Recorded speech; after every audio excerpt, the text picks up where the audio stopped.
Post. I'm gonna post right now. Oh, he's gonna post over everywhere. Except Twitter. Yeah, fuck Twitter. I hate that place. I abandoned it and never looked back. Daisy. Give me your your answer. answer. I'm half How crazy. crazy. All for Just the for the love of you. It won't It be a won't be a stylish stylish marriage. marriage. I I can't can't afford a afford carriage. carriage. But you look You sweet look sweet upon upon the the seat seat of of a a bicycle bicycle for bill. two. Don't break it down, bitch! Let me see you back it up! Drop that ass down low, pull the motherfucker Hey, up! I've got a key to Zubal's room. FBI, open up! I just love listening to that because it was just showing who's got latency where. Yeah. Yeah. It's just like you just do this song instead of the latency clap test. Yep. It's gonna be a very interesting first minute of this VOD, let me tell you. But a VOD we will have, for there is duh to have tonight. Buh. Dunda! Welcome, everybody. All right, Rick, get out of here. No. I'm not going nowhere. Give You Grandpa's ain't going whiskey so he nowhere. shuts up. Chat, how you doing? I was busy dissociating. I gotta grab soda now.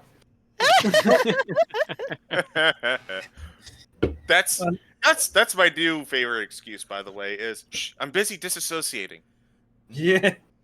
Yeah. I was spacing out. What? What? Yeah, it's on fire for a minute. What? I actually have I a was warlock. just not paying attention. I actually have a warlock character who literally has to say that every time because he took the. He's got the invocation that doesn't let him sleep. So his thing is, I'm gonna go disassociate at a wall for 8 hours. So yeah.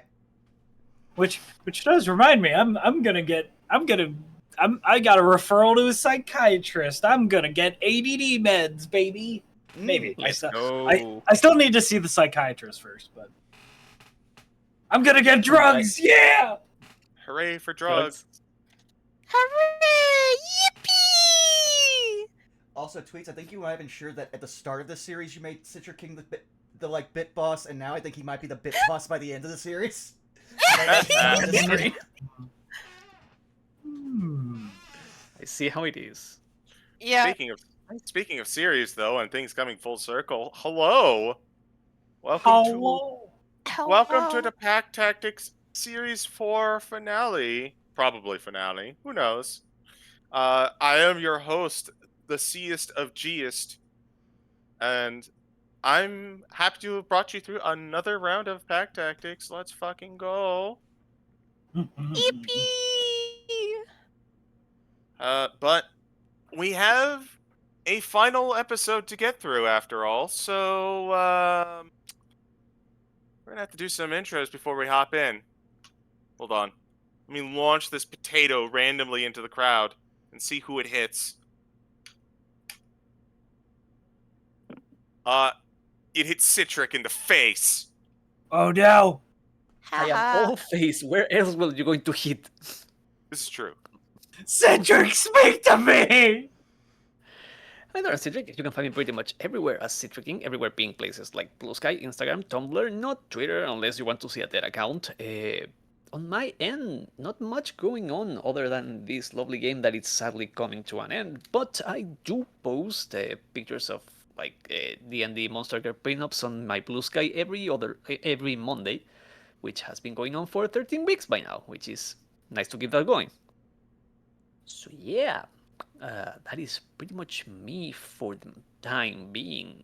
So what about you, punk?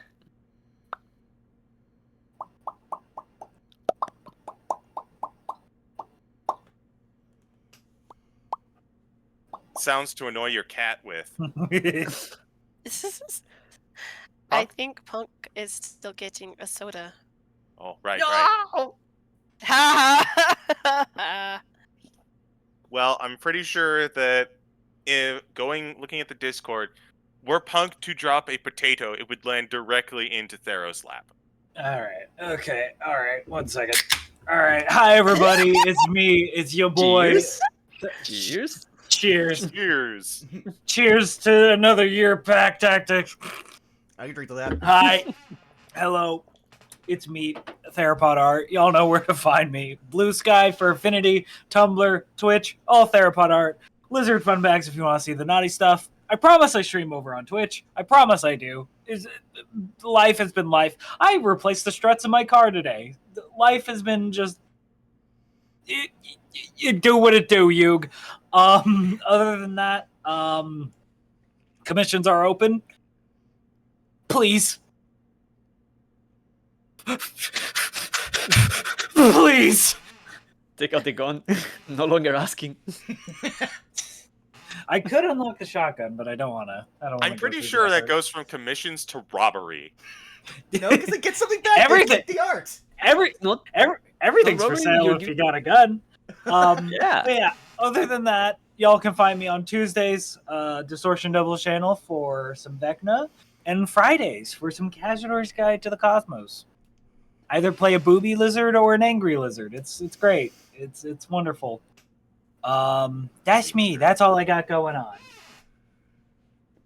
King Gizzard and the Wizard Lizard. Yes. Mm-hmm. I will Don't pass Infinity this. Rest on the door. I will Anyway, drop right. this potato onto Tweetum's head. Ow! Ow! Why would you do that? You know what you never- fucking did. I have no idea what you're talking about. Anyways, hi. You let Bambi's mom die. I did not. Damn, that was you. I can't believe it. Wow.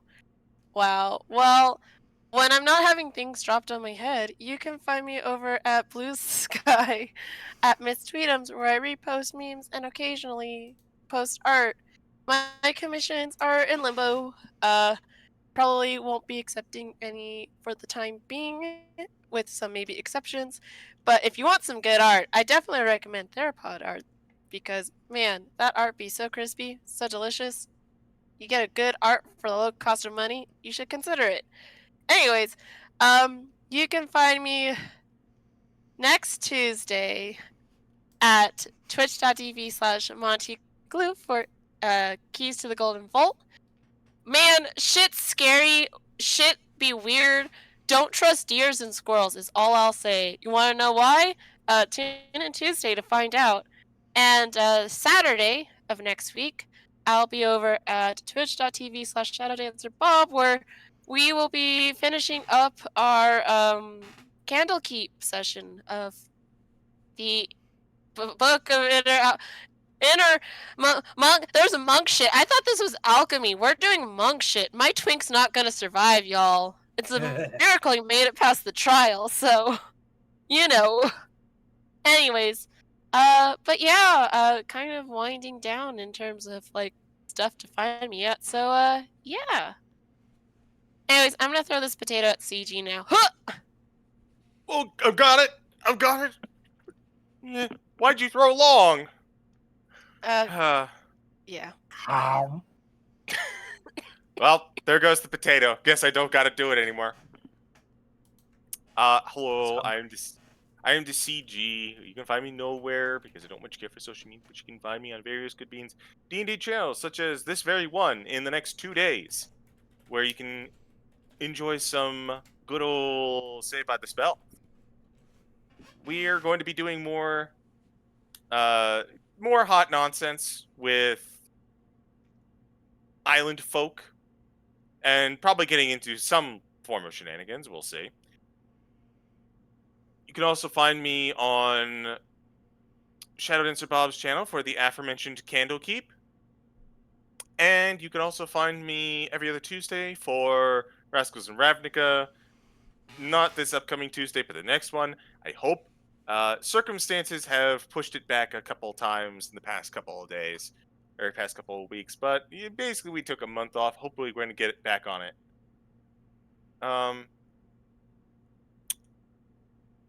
I think that's it for me. Punkles.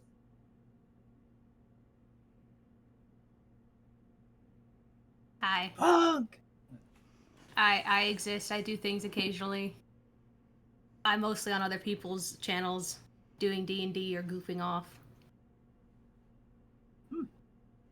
But you can find me on Twitch, Instagram, Blue Sky, occasionally Twitter, not very often, and Shangshu, otherwise known as Red Note, all at Punkyard Dog. That's me. I play Lucy. Lucifer, full name.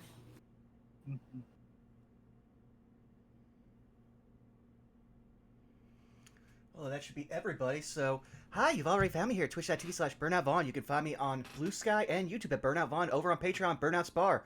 Like we said, well, actually, no, I gotta make sure I've got all the days right. Yep, 2 days' time, we have Saved by the Spell, where we're just waiting to find out what plot hook is going to be stuck in us. We just know there's like 3 of them at least.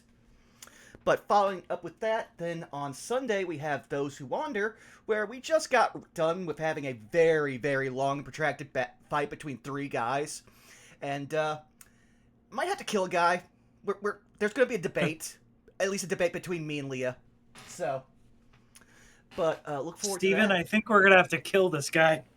Yeah, it's basically that. Aw, damn. It's more like, Clem, I think we're going to have to kill this guy.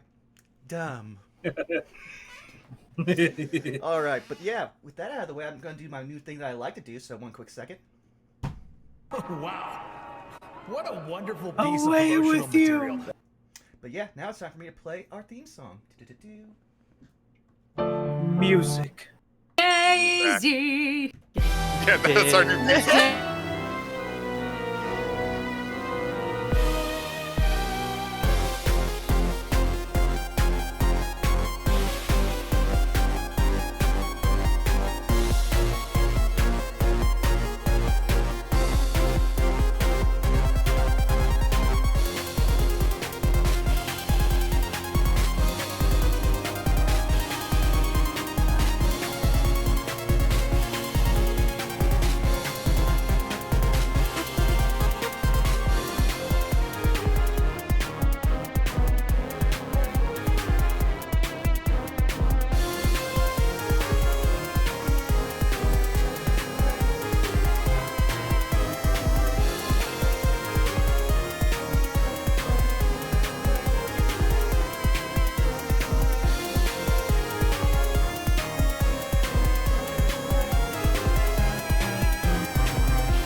I tend to prefer barbecue sauce on basically anything.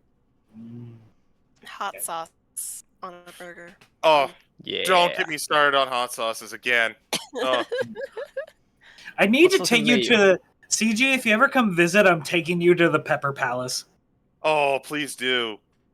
There was it's one near me, and I went once, but it closed. No!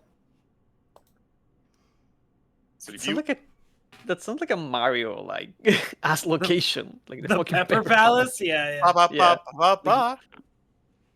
I would if it was that easy, I just had to go through a pipe to get there. Oh, that'd be great. Sadly, there are no magic paintings nearby for me, so I can't go.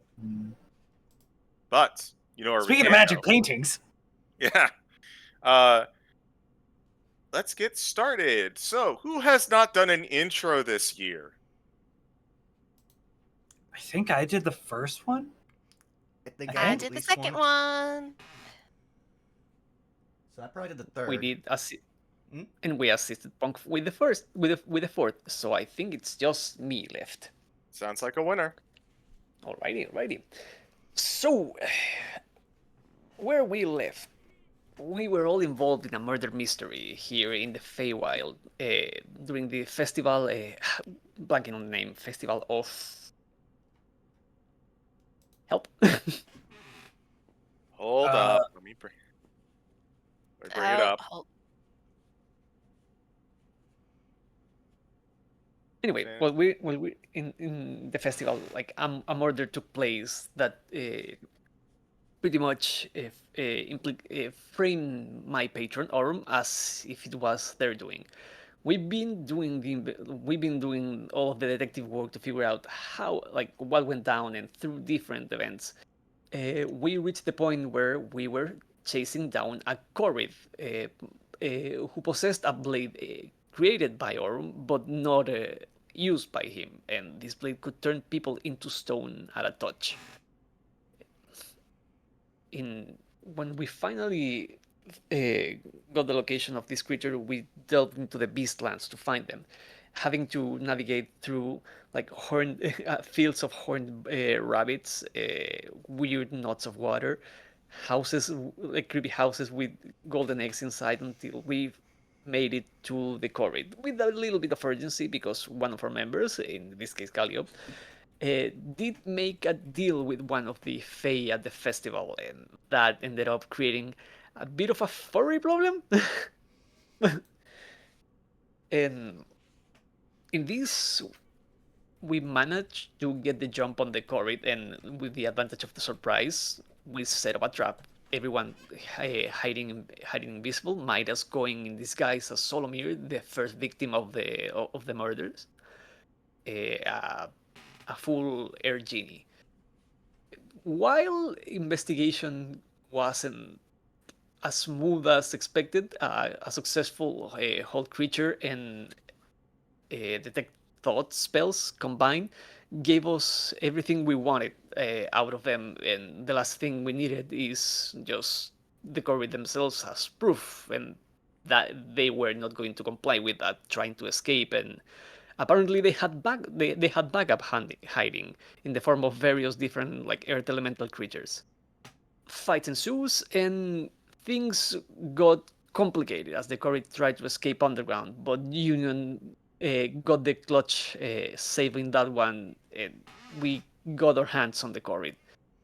After that, and a bit of a rest, we have the creature bound, and we're in a bit of a hurry to come back, not just to finally put the like to tie up the case, but to also help Calliope not get like taken over by the weird consequences of this deal. And I think that was everything. Sounds like everything to me. Go ahead and give yourself an inspiration. Neat. You're the inspiration. Let me check because I think I might have spent the one I had. A second, looking here. Did I use it last session or not? I think it was a point where you used it on a save, I believe. Yeah, same. Because I had like I had the idea that I might have used it at some point because I did not have my coin back yet. Mm-hmm. Yeah, I might have marked it. I'm marking it now. Yeah. Nope, wrong one.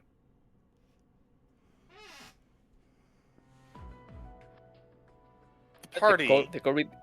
The corvid is bound by the bands, the iron bands of Villarro, in case they want to try and run away. Indeed. With the urgency that one of their number is slowly succumbing to a curse of sorts, party, with their prize in tow, make their trek back through the Beastlands, taking the path that they followed in the first place. They pass by the strange house with the golden egg and hear a strange honking coming from within it, but ultimately that's not their focus. They proceeded by the strange knot of rivers, this time with a awareness of what might be lurking inside, making sure not to look directly at it. And as they make their way to the edge of the field with the respawning pumpkins and, well, the feasting almirages, a few loud noises scurry them out of your path as you are able to make your way on over, bringing yourselves back to the main pavilion. As you stand in front of the main site of the festival of this mystery, you see that there are a couple ways to get in. There's a made earth elevator. There is a drop, or a climb in this case, or, as Zara points out, a staircase nearby. Union Taking has your the way up. Oh, go ahead. Go ahead. I was gonna say Union just for another chance to ruin Orm's floor is gonna take the elevator. I think Well, I'm that's taking the your stairs this elevator, time. so you'll have to Yeah. cast the spell again. Minor, like again, move earth, move earth, move earth. Fair enough. Yeah, I I'm think. taking the stairs this time. Yeah, I think we're taking the stairs this time, as well. Not that there's any windows for me to jump into. So as you make your way on over, I think I know where you were going. As you make your way on over, the time, although you have hurried, has not been kind to Calliope. And you had to stop a few times as she would occasionally just teleport 30 feet away. Oh. What? As each time you did, you noticed that more of her body was covered in fur. And as you make your way to the pavilion, she is, for the most part, completely covered. She has a black nose. And Calliope, you'll find that your bone structure is shifting. Ow. Pretty soon, you might wind up on all fours. She's a bear! I'm gonna blow one of my spell slots. A cute black bear! As the greater restoration comes through, Calliope, you feel part of it rescinding.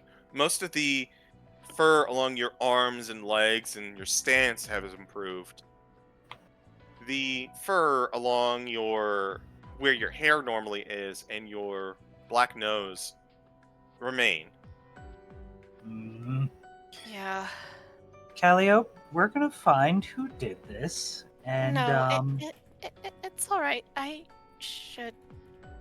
She'll look to the side and just like give a sigh. She's like, only I can get myself out of this.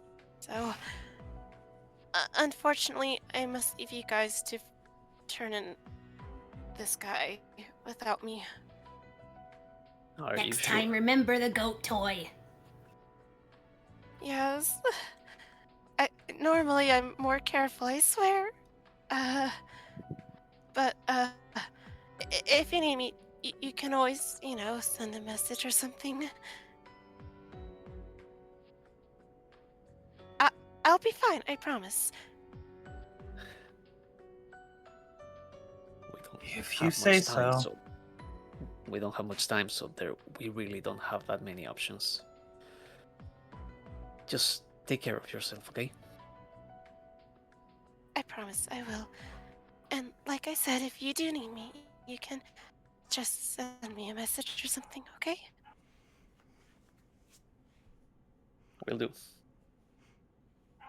Calliope, you split off from the group. You make your way on over to this place of King Nophos' room. Yep. What do you do? I'm gonna knock on the door. You knock on the door. There's no reply.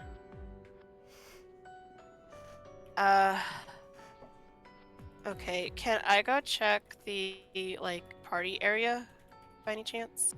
Absolutely.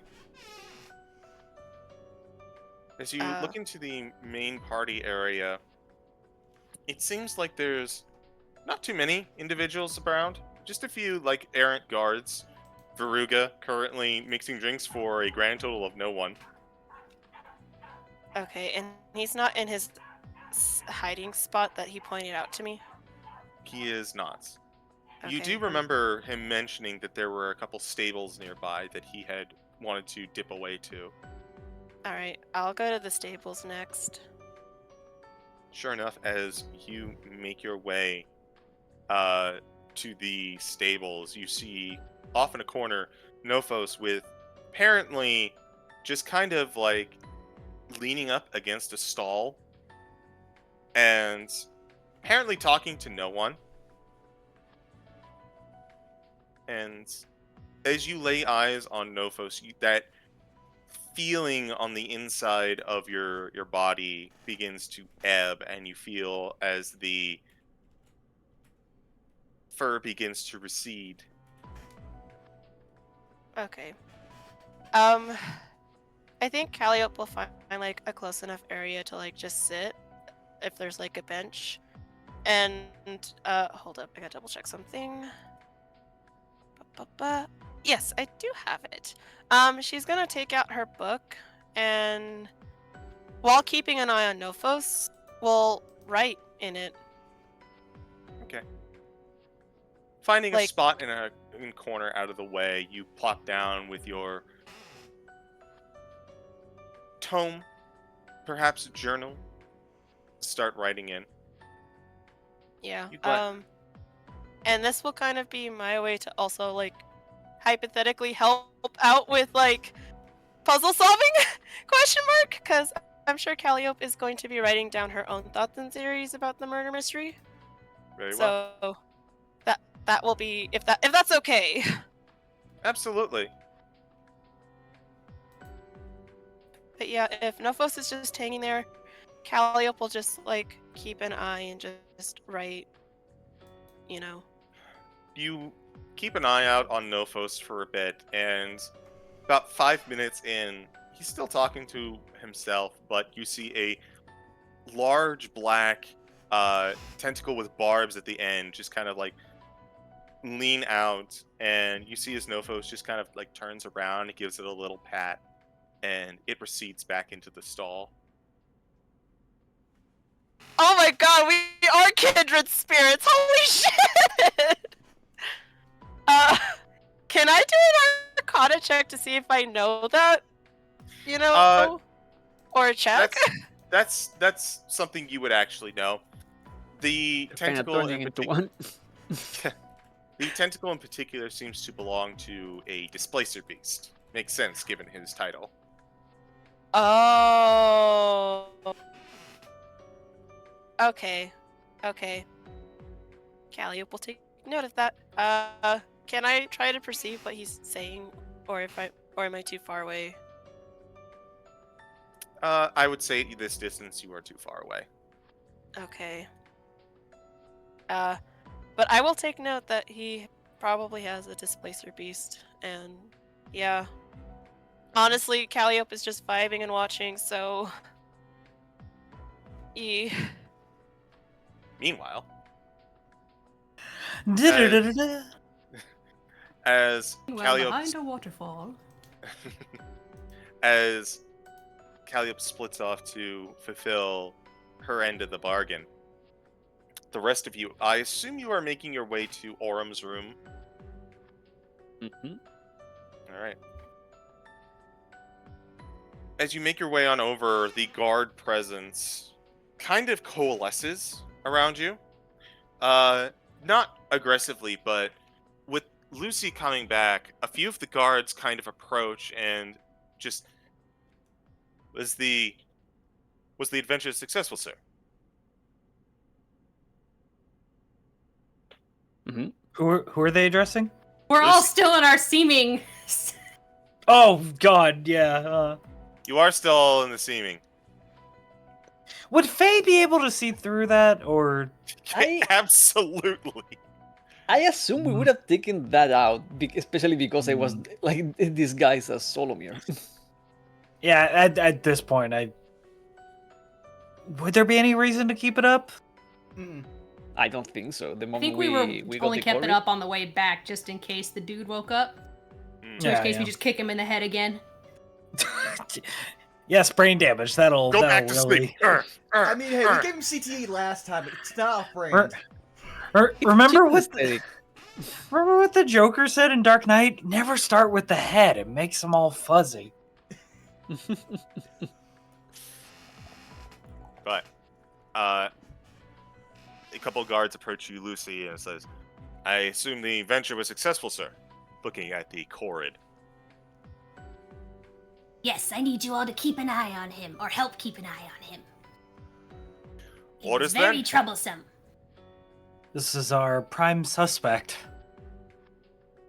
If you let him go, I will play jump rope with your intestines while you are still alive. Noted, sir. And the one that has been talking to you, he kind of just like gestures to a couple. put him in chains. Oh, he's already clapped in chains. Good job. You're welcome. We'll put him in one of the empty rooms. I would advise heavy surveillance because they are not acting alone. They are not acting alone, and it wouldn't be out of line for whomever is working with them to tie loose ends, if you catch my meaning. Understood then. Some in the room, some outside. If you lose him or he dies, you will wish you were dead.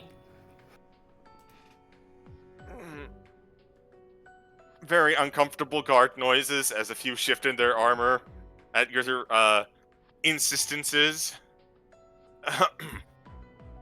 Absolutely, sir. You're waiting for it. Let's go. And they take the Corrid with you, or from you, and they're going to place him in a nearby empty chamber. As they hurry off and leave the group of the four of you alone. Lucy, was it really... Was the intestine thing really necessary? I don't trust any of them. Zara just closes Also, her they killed eyes. several archfey. What the He just kind of like gestures to like where the cord was taken off. But do you have to threaten the guards? Well, if he's in custody of them, who else am I going to blame? Zara just closes her eyes and just inhales deeply and just, okay, alright. Besides, that's not even the worst thing Octoritos will do. Trust me, I'm light work compared to them. Just and if Dulcis gets his hands on them, they're all fucked. Just a small frown. Not to you, not like disapproving of you, but just like a small frown is just like, We should get moving, though. Yeah. As they're walking, he'll just look at. Besides, this was the reputations on the line. Octoritas was pissed.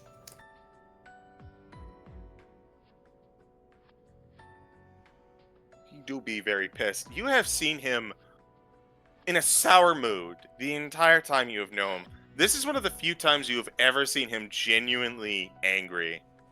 And it was unsettling, to say the least. Mm-hmm.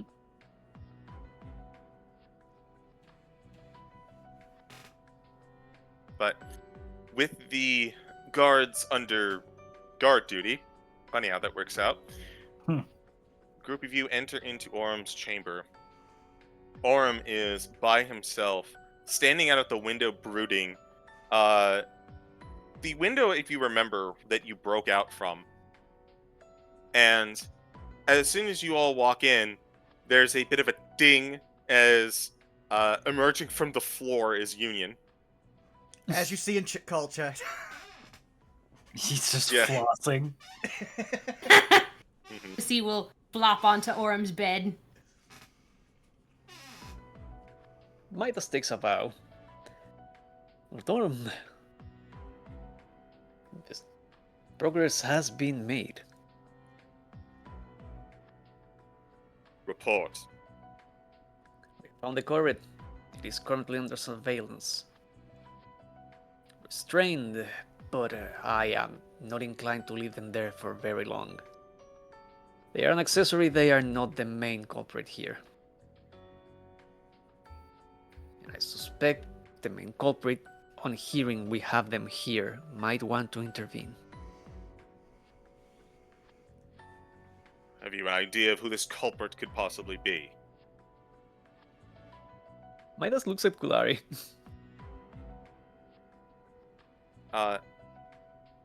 Kulari pops out. Yes, Lord Borum, sir.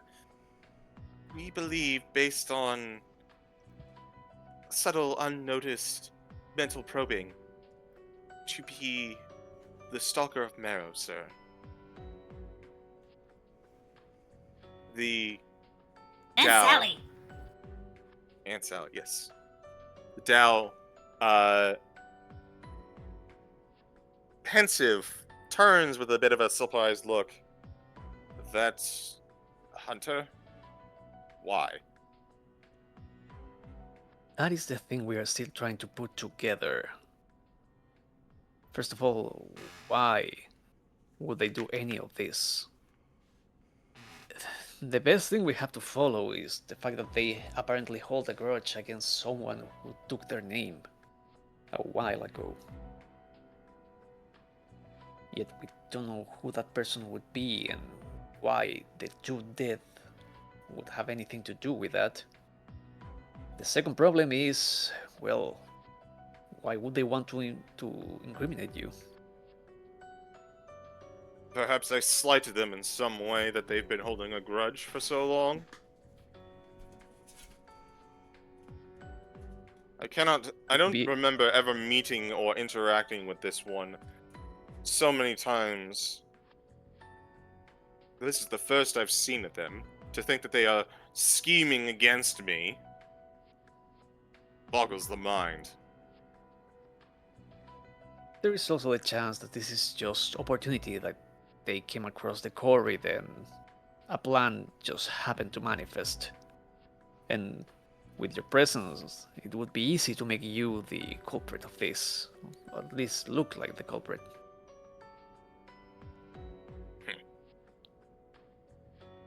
Then I suppose the first question is, if they seek to incriminate me, they're doing so with the dagger. Do you have the dagger? That we do not. And given what we have seen of the different attacks, I doubt the Corrid had it in them. Somehow they might be loaning it. I don't know the circumstances, but they are involved. Like, we follow the lead, and they are the owner of the dagger. Yet none of the injuries we have found on the different corpses matched an assailant's of their height. It has to have been someone much taller. In that regard, the stalker very much matches fits the bill, but they do have an alibi for the second murder, and that annoys me. Cult. Never getting in my way. A stone in my boot to the end. You mentioned this was one. There was another, yes? Looks on over to Lucy, on his bed. And as he sees you on his bed, he touches his bed and instantly petrifies. So, Lucy, you are currently face down on a slab of stone.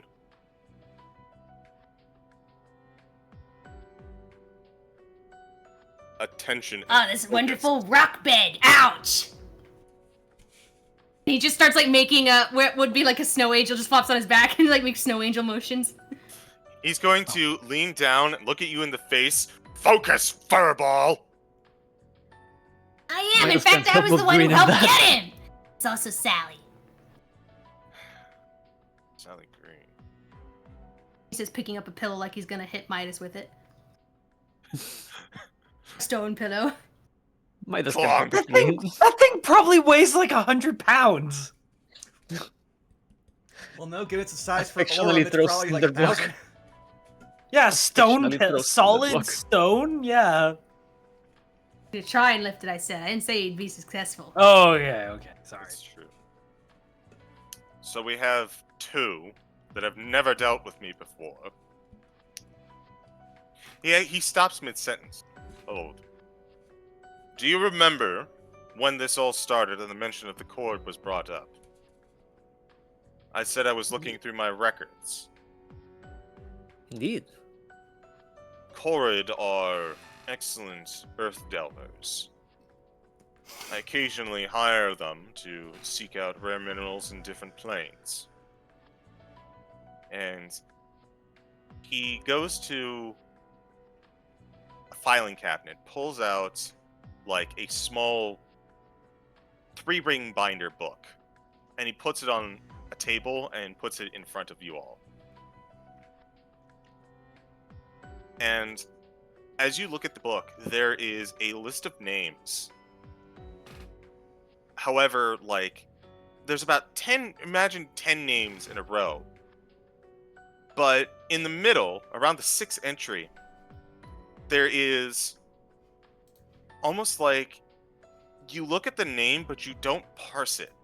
You don't recognize it. It doesn't even register in your mind.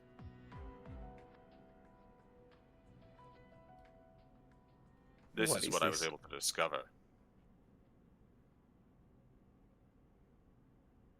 This Corrid that you mentioned, did you ever get a name from him? We haven't had the chance to interrogate, other than getting the names we needed as far as culprits. Right now it is in custody, and my lord, you are more than welcome to interrogate them if you feel like. I suspect you are probably not going to get any information on their name.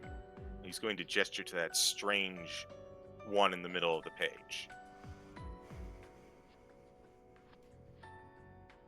I'm very good about keeping records. I don't deal with anyone if I can't track them down in their name.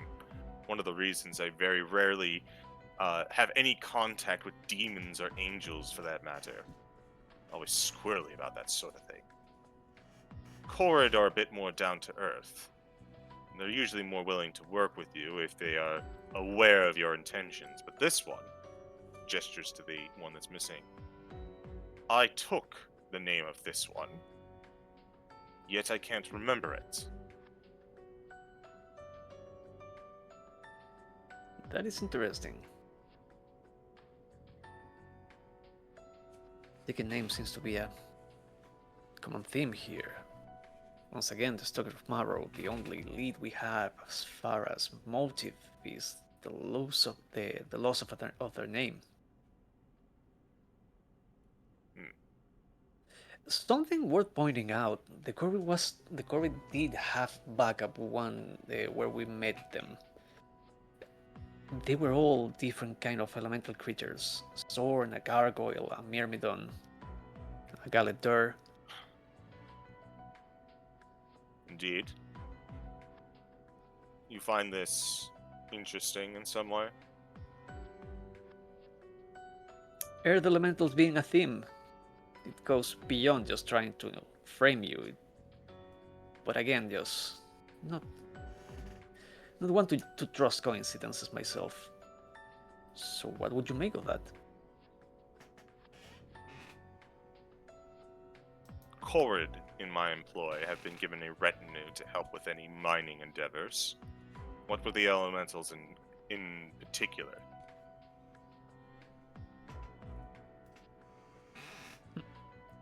There was a myrmidon, a gargoyle, A Zorn and a galetteur.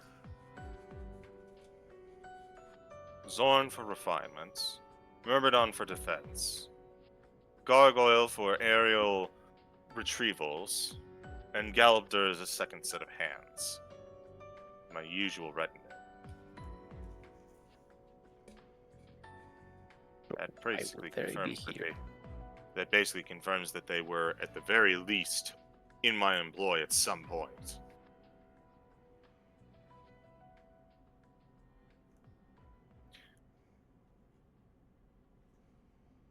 This seems more than just a coincidence. It feels very much deliberate that they are trying to implicate you. The question remains, why? This Stalker of Marrow has no, as far as I know, motive to incriminate me. Possibly you are just a target of convenience, and their actual quarry would be someone else involved in the running of this festival.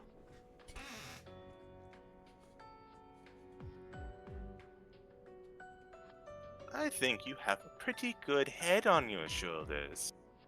As Union, you see a burst of rainbow light as Dulcis appears in the middle of the room.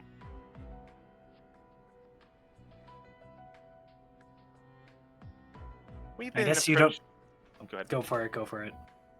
We've been approaching this from our end as well, and the thought has occurred to us.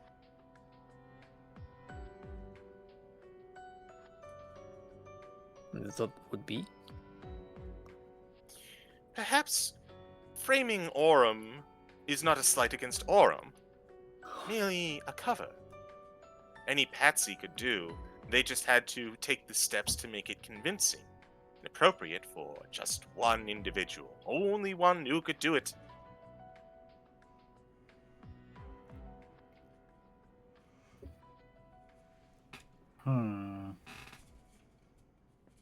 If that is the case, these are some lengths to go to. But plausible still. Problem again is still why. What is this the Stalker from Arrow after? That's the rub. The why. So let's follow this down the rabbit hole, shall we?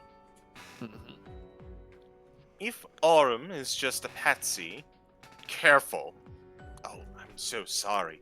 A rocky patsy.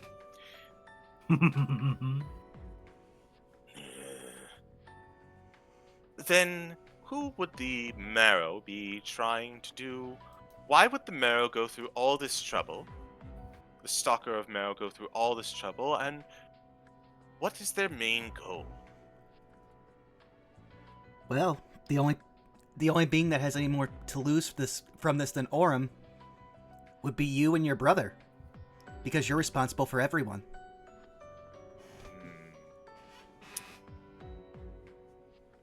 That could possibly be. I'll have to ask my brother to see if he has done something to insult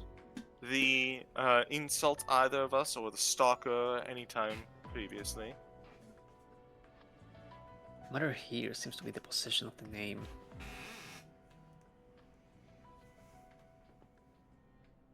I wonder if that is the case. None of these murders seem justified in any way, shape, or form. None of them had individual grudges against the Stalker of Marrow. None of them provide anything by dying. The attack seems to be on the festival itself. So then the question is why? Are they trying to get to the queens? Titania and Solstice?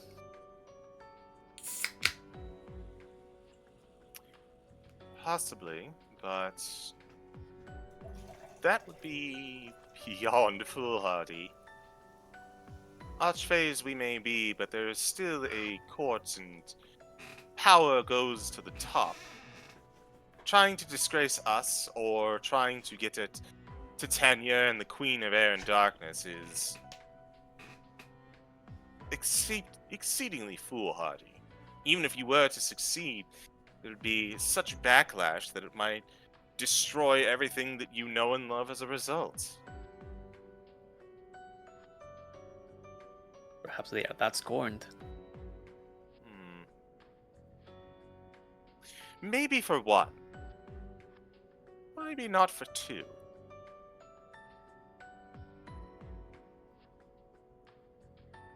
And at this juncture, you guys hear the door open, and you see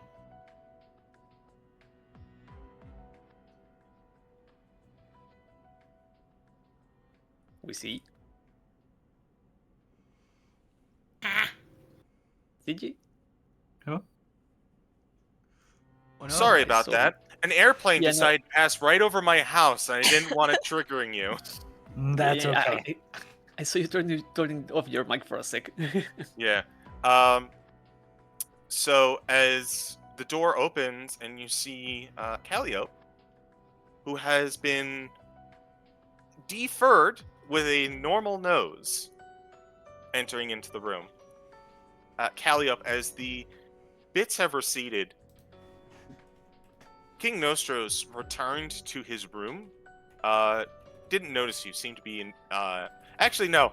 He did notice you, but there was just like a light nod of, hey, I don't want to interact with you. Likewise, I don't want to interact with you. And just he went Kindred back spirits. to his went back to his room, and you feel that that feeling in your veins has quelled for a little bit. Yeah, Calliope will enter the room sheepishly and see who's in the room now, and it's just like, am I interrupting something? Why do you smell of Blink Dog? No reason. Sweats. And she'll just go see you in. back to your normal self. It's good to see you back to your normal self. Oh, well, see, I told you it'd be fine. But, did I miss out on anything? Just us laying our pieces on the table. Nothing coming together yet. I couldn't help but ponder, too. Something that was interesting about the Corrid is that we had to use, detect thoughts, right? They couldn't willingly say it. Do you think perhaps... Go ahead. Do you think he perhaps was under a deal with, the Stalker of Morrow? Either a deal or a spell like Agia's. They are not able to speak of their own volition. Now that sounds like something that one of our kind would do. So asking him for information would probably not be able to, well, give us a direct result. As for, Sally, I couldn't help but think why she would want to be, collaborated, and I couldn't help but recall the, information we were given by, the barkeep, Miss Veruga. Hold up as I scroll back up my notes.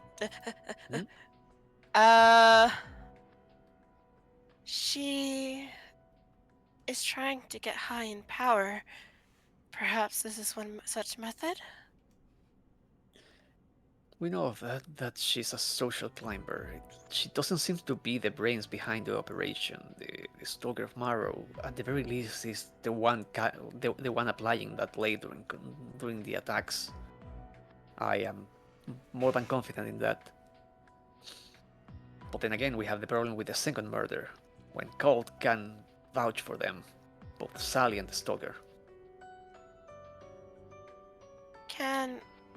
I'm curious, since, not to be disrespectful or anything, but Fae like to play tricks and pranks and whatnot, right? Oh, absolutely. So, do you think perhaps a spell was used or a trick was used to make it look like Sally was there?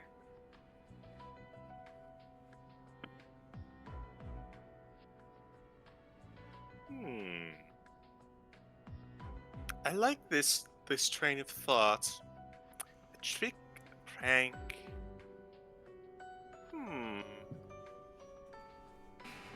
Though we did get valuable information about Karaton as well, about his eye gaze. And from what you've gathered about the body, it would seem like whoever got, and what Minx has told us the effects of that gaze were, surely one of the two would have the effects of it, no? If the attack did take purchase, yes. By Minx's observation, it very much looks like Carantor managed to fire off their eye curse. Whether or not they landed it, it's a different thing. But in case they did, that would imply that means that we should be able to see a mark on the recipient. That would be on our favor to to point out the culprit. Still, I don't recall seeing anything on the Stoker of Mother or Sally after the attack.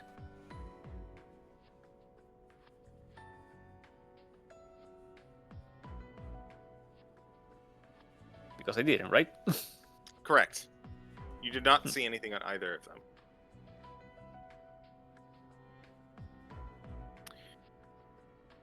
Unless illusion spells were used? Well, most Fae can see through any general illusion spell. I can see through basically anything if you really want me to. But this room looks sparse enough without it, so I tend not to.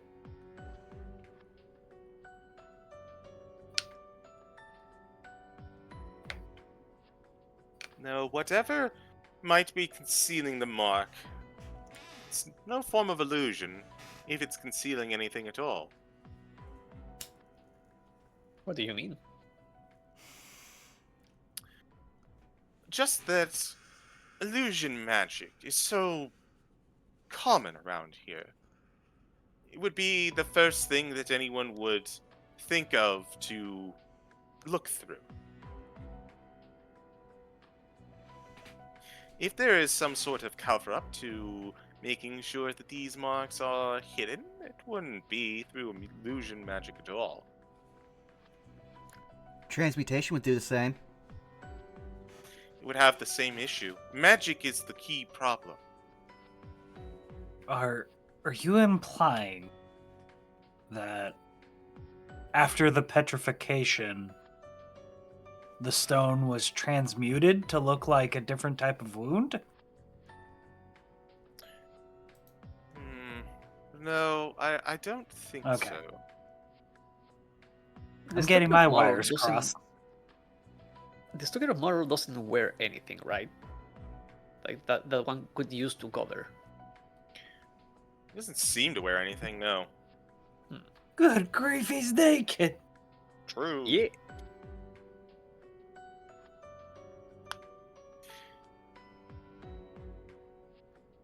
Let us table the mark for now. I'd like to focus more on the why. If we get the why, then the how and the who all fall into place. We can use a detail like that, the mark, to put them away. Fair enough. Then I ask, what do you make of it? Why would they do it?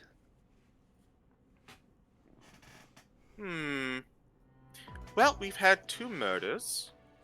This first one seems pretty straightforward, planned out. This second one seems very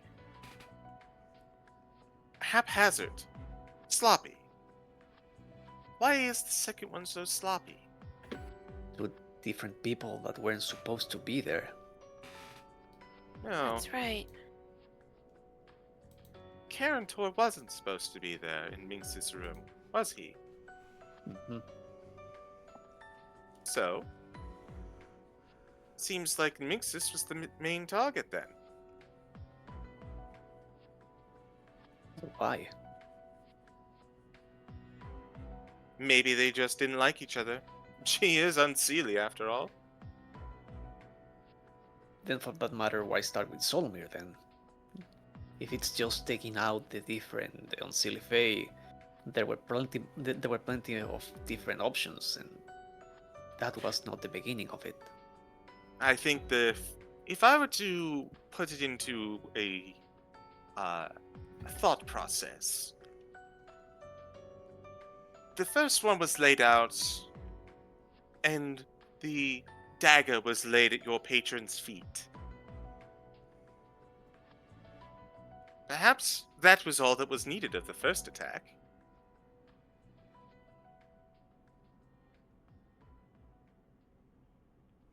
I would agree the second one doesn't seem like it was intended to happen. If any of them were, the second one was an outlier. People who weren't supposed to be there, both of them, the assailant and the victim. So why? Why go to Minx's room?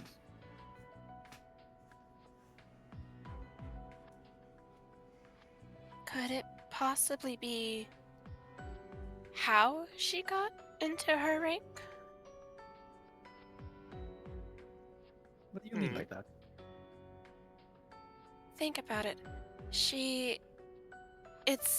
Isn't it very rare if for a gremlin to be in a court of that high of a title? Almost equaling that to the Stalker of Marrow? That is true.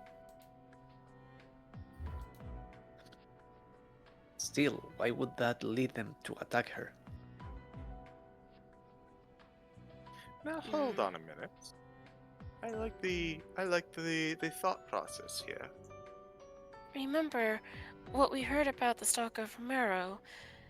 They have a desire to an overcoming desire to prove themselves, right? Ever since they lost their name. Can you guys hold on 1 minute? Keep going. I'll be right back. Okay. Mm-hmm. So, if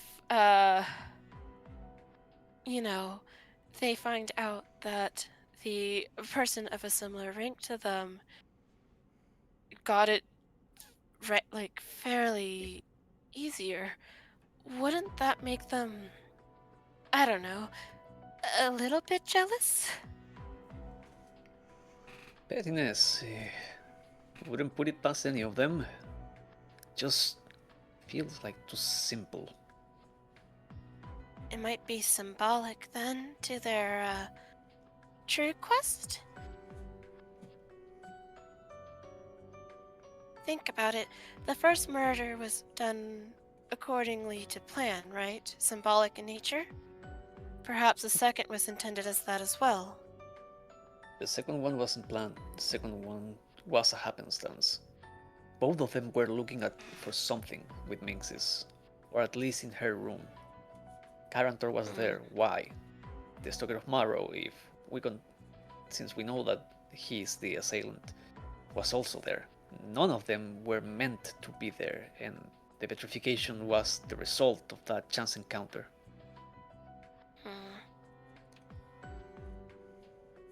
For Carantor, we could probably assume it's because they're kind of a scheming type. Maybe want to take advantage of Minx's and grab the title for themselves. After all, Minx's is the only person so far, or in existence, to have killed a unicorn and not suffer any backlash from it. Perhaps Carantor wanted to learn how. I imagine a lot of people want to learn how. Sorry, I disassociated with that whole thing. What? Basically, we're trying to figure out why Carantor would be in Minx's room, and why the assailant would be in the Minx's room, and Calliope was just pretty much saying that, like, Carantor seemed like the schemer type. Perhaps he was trying to figure out how Minx's was able to kill a unicorn and not suffer backlash. Understood. Please continue. As far as we know, Minx's had no idea why anyone would be there. We asked her, and as distraught as she was honest with us. She did not know why Carantor would be there.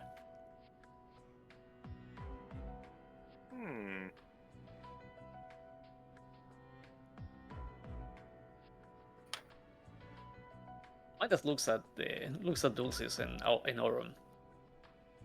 Any of you have any idea why would anyone chase her? This is two, greater Fae sneaking into her room.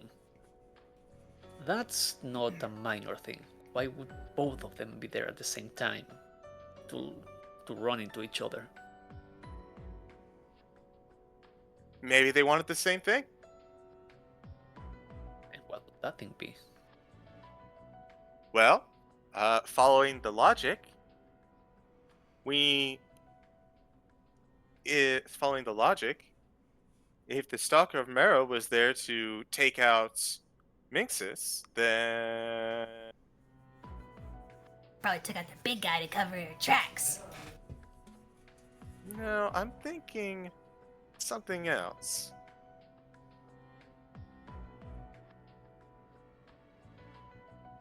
If the Stalker of Mara was there to take out Minxis, why not Karentor?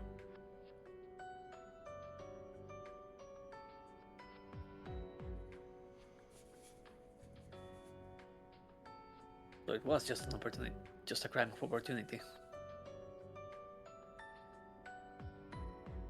I guess it makes sense, but I'm not happy with that answer.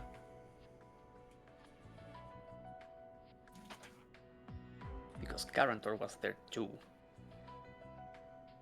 So there must have been something of value for both of them to pursue. Oh, no. That's not quite what I was saying. You mentioned that this Karentor is a scheming type, right? Seems to be. Yes.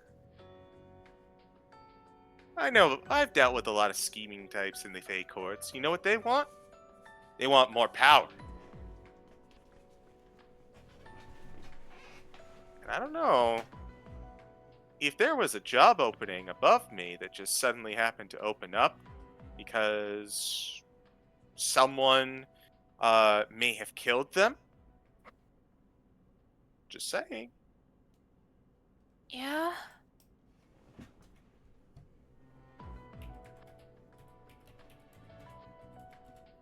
That would explain why Karentor was there, but doesn't explain about the other person, though. Unless jealousy was a key to that.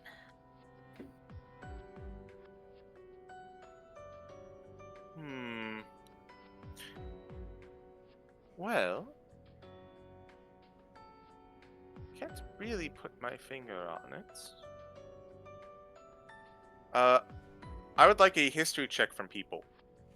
Ooh, we'll do. Yeehaw! History. 11. 9. Okay, guys, watch how high this roll is. Oh no. That easy. It's just that easy. It's Just just that that easy. easy. It's just that easy. Alright, Union, I'm gonna DM you something. Oh boy.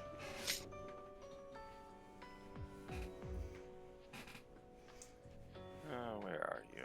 Oh dear lord, I just realized that if they have a brain blast, that's over 1,000 fucking dwarves having a brain blast at once. Ugh. You know what? No, Or it's just a more couple like- having the brain blast and the rest going, holy shit, we've got an idea! You know Yeah, when it's people just overlap like- different, when people overlap a bunch of different videos and just they all just match in one word. You mean the fucking Owen Wilson? Where?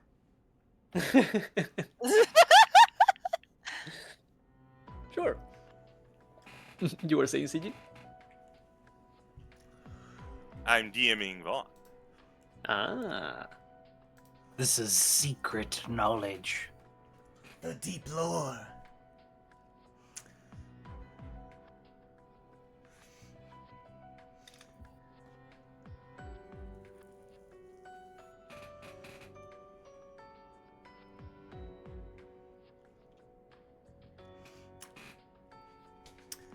Quick question, if I could do another history check above game? Just about something Sure.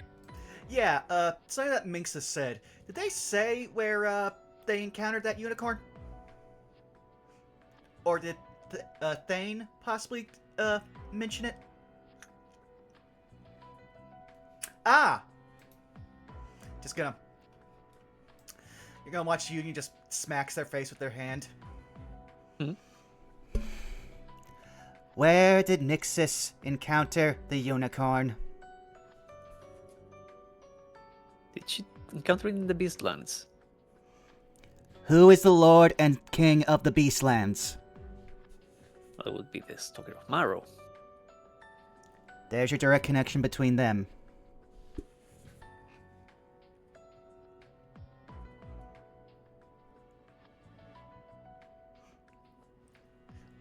We are also the only people besides Minxiv who actually know how they accomplish their goal.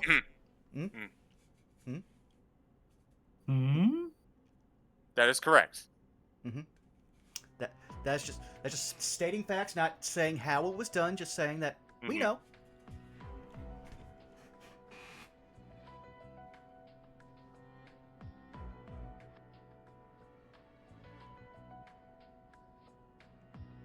Very well.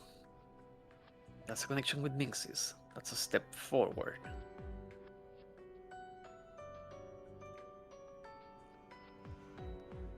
Perhaps what they wanted is to settle down a personal matter in that regard. Since the unicorn was part of the Beastlands, it is an offense towards the Stalker of Marrow to damage it in any way, shape, or form. Oh, not just damage, but flaunt it too. Minx made a habit out of make people know about this.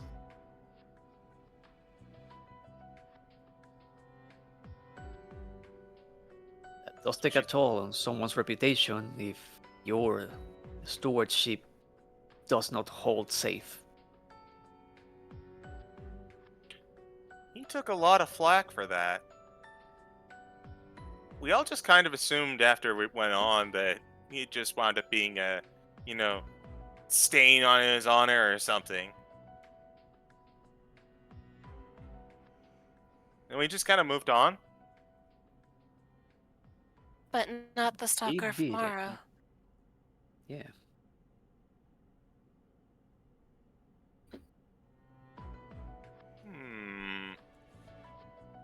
Well, I can confirm that we Fae are very vengeful. There is also the matter of the Stalker's missing name.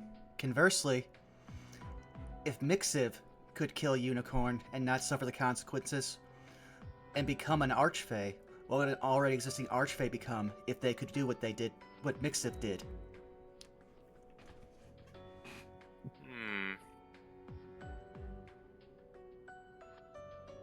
Wonder who even got the name off of him. Sounds like a fucked up game to me.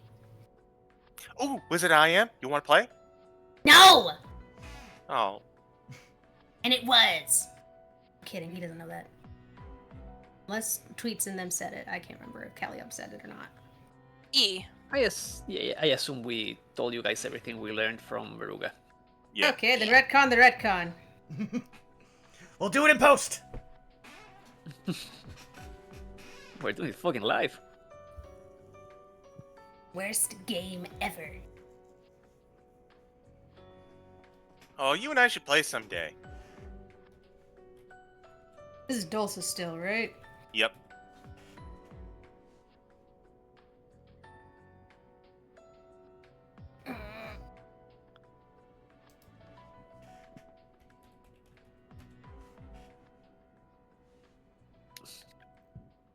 Kulari, if you don't mind a little bit of assistance here, what exactly did you see on the Corvid's mind? Well, when you get messages that way, you get more words than thoughts. Emotions, responses, not exactly much of a scene per se or anything much like that. I do remember when Sally's name came up, there was a hint of nervousness. And when the Stalker's name came up, there was recognition and fear. I suspect the fear would be in being found out.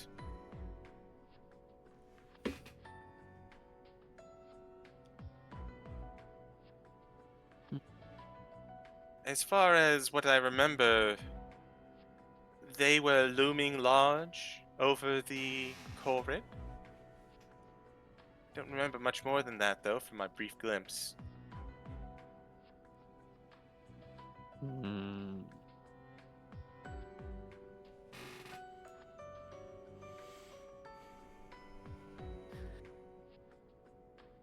Midas looks at Dulce's. Sally, we don't know much about her other than she's a social climber, the offspring of both a fairy and a leprechaun. I fear we might be missing something. Is there anything about them of note that you may be able to tell us about? Well, I can say that she's always hopped from Fae to Fae as a bit of a handy helper, but she's been in the employ of the Stalker for a lot of time, much more than anyone else, I might add. And Kulari kind of pipes up. That girl never was able to stay in one place for long. We were happy when she was able to get stable work with the Stalker. She could be wrapped up in all this. Oh, she wasn't just bored by monotony? That's what would get me. See, Same job day in and day out. I like one that changes. Just kind of like gestures over to Dulcis. I aim to please. Literally, pleasing is basically all I do.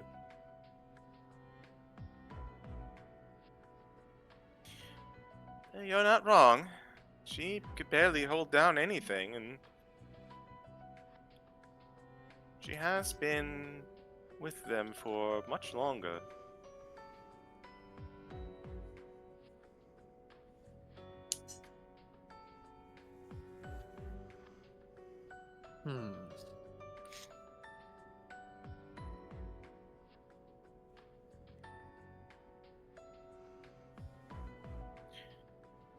At this juncture, it seems like we have kind of hit a small dead end. I would like to once again remind you that you do have 2 more uses of Contact at the Plains. Mm-hmm. Yeah, we have the Chaos one as well. If I'm not mistaken. We have Calliope's and who else's? Lucy's. Lucy's. Okay. I'll just put it in chat so that way we know what mine is.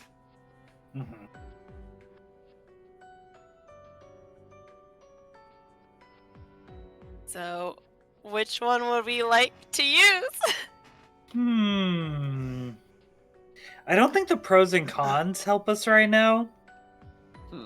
I think the author might be the best bet here. Though I would say if we're going to do the author, we should step out in the hall so that way we can hear anyone go, FUCK! Oh, you imagine that reality would notice there being a reaction. Yeah. Listen, I don't know what to expect, okay? We're already in the fucking Feywild and now we're pulling on Eldritch gods, okay? That's not a slight on you, that's just the author. Whoa. The thing there is that, are you able to make any form of request, or is that just going to be whatever it is?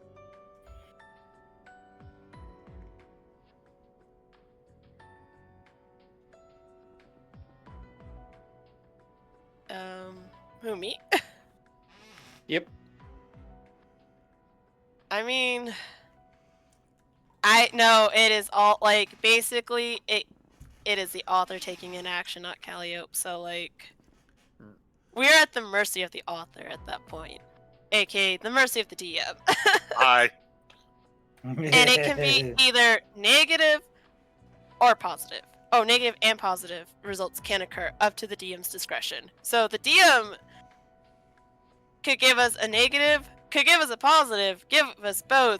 You know, it is a wild card, basically.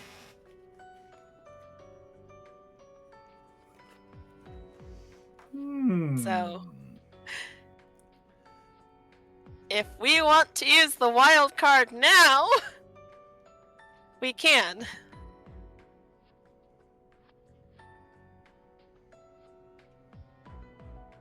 I don't know what we could get out of the pros and cons, like one. Like, what is the pros and cons of, like, doing what, like, essentially?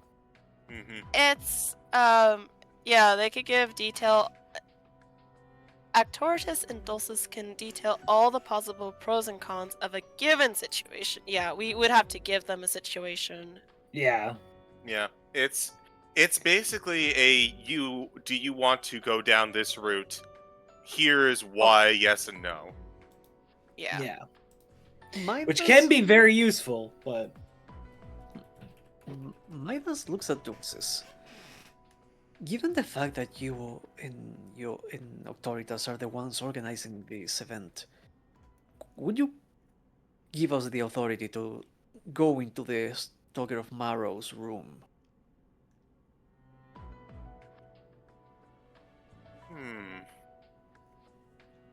I could. He might be there, though. Good. Makes things easier. Do you plan on confronting him? My original idea is to do to research the place. If we can find the weapon, at the very least, that helps us a lot more. But I fear we're not getting anywhere near our answer without anything like more consistent. Confronting them might give us that. I mean, I could do something.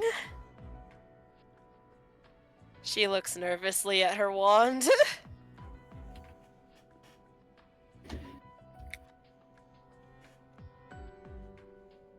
If we really want to, I could contact the author.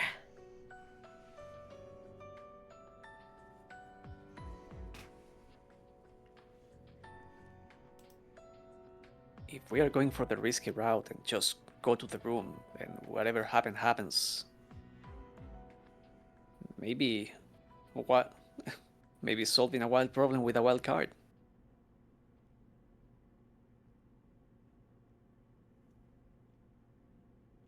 It is your decision to make, but if you ask me, I think we can hold on to that for a little longer. never play an ace when a 2 will do. Ida stands up. I don't like staying idle, and again, the more we wait, the more we give them time to respond. I do not know if they are aware that we have the current yet. So, looks at Dulces. Are we allowed to go into the room? I am not hopeful that we will. I don't have high hopes that we will find the weapon in there, but there is a chance that there it is. And at this point, I'll take whatever we can get.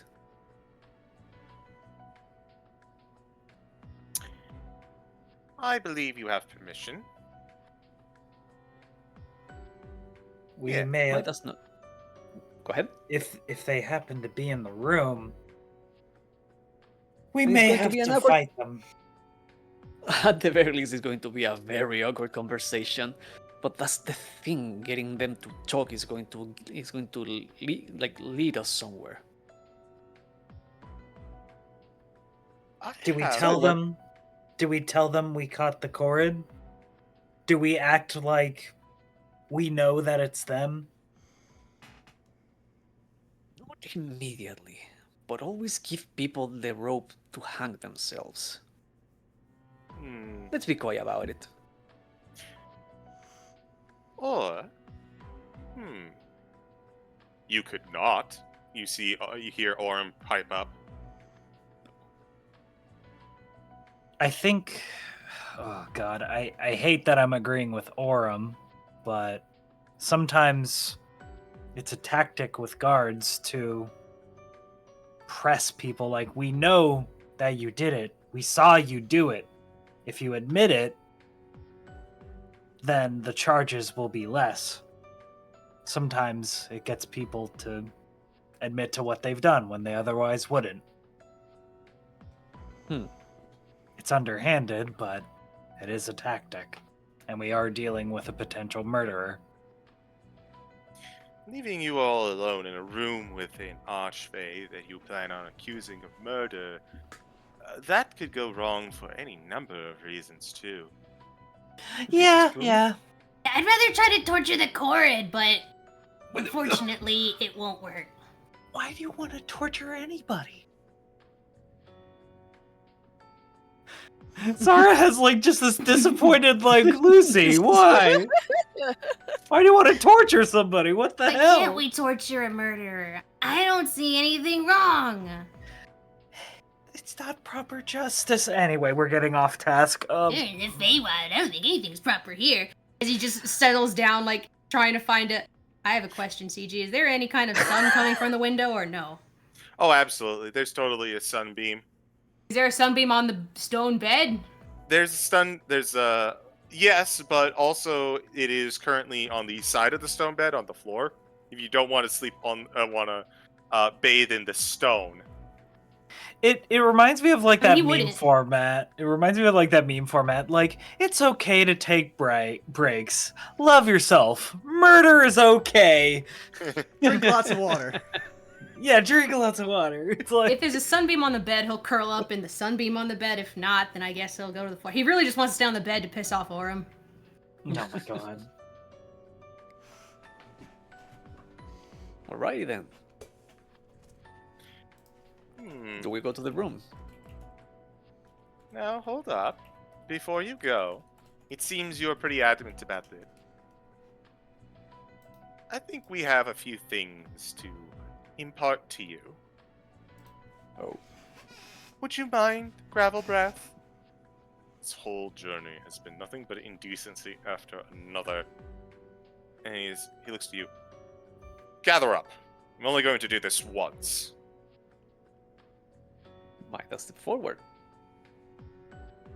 Lucy's gonna gesture over to him. So they gather up, he doesn't have to leave the bed. Might just grab you by the scruff of your neck and pulls you out of bed. Hey! No! Yeah. This It's happens comfy once there! Fuck you! 1 second. I feel like this is appropriate.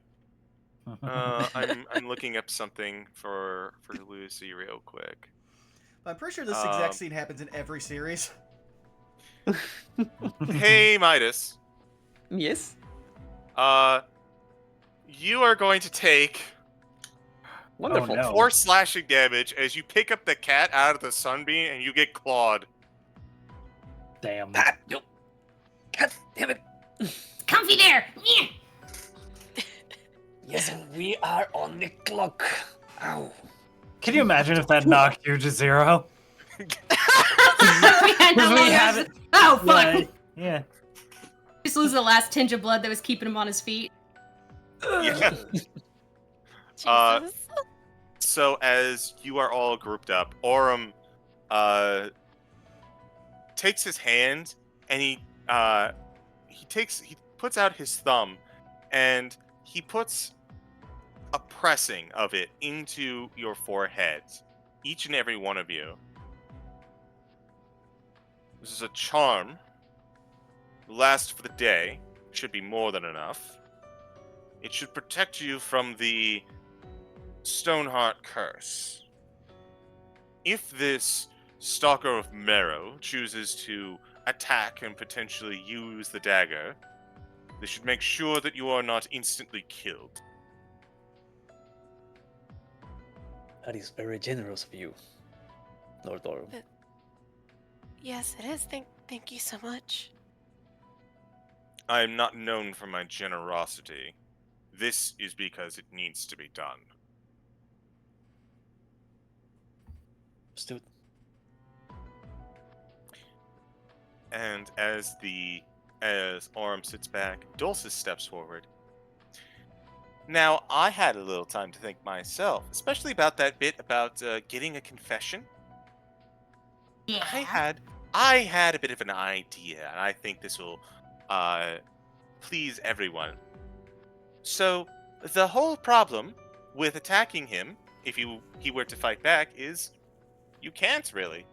The festival is in play. If you spill Fey bloods, well, that's not going to end well. But we are tricksy folks after all, and we've been figuring out how to twist it to our own advantage for decades. So I have a suggestion for you.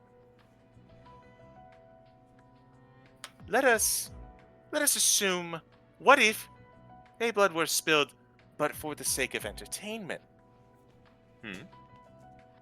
Oh. Are you saying put him in a costume filled with knives? Wow! What is with you today? He just looks at Lucy like, what the fuck? What is with you today? I don't know. Lucy is spicy in the Feywild. Is there something in the water? I don't get my Have you comfy been bed. drinking from the Feywild tap? Blah, blah, blah, So- blah, blah, blah. No. Oh my god. I knew there was a reason I liked you. No. Hear me out. Public accusal. If Make a show out of it. you make a show out of it, I have a suspicion that if someone is so focused on their own honor and besmirchment, they could challenge you to a duel to prove they're innocent.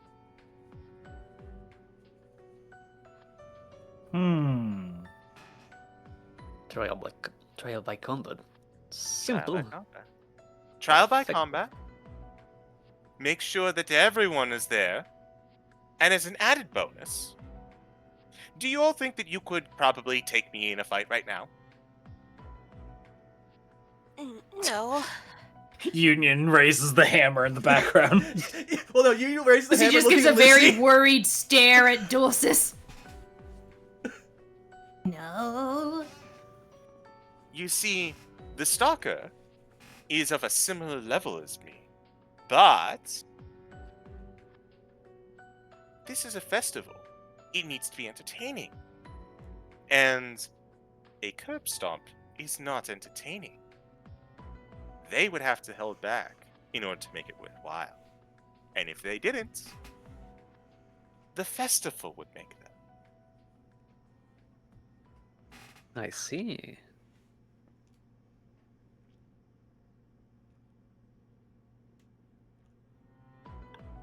Above game, we're gonna whack him with a squeaky hammer until he's like, stop, stop! Yeah.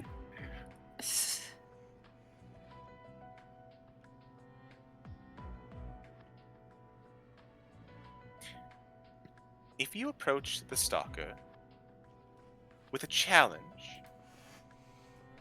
and an accusation, we can use that to tie him into a corner and perhaps get a confession in front of everyone out that way.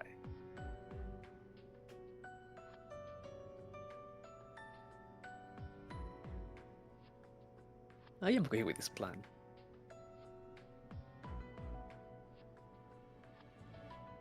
How about the rest of you? I think it's the best shot we got.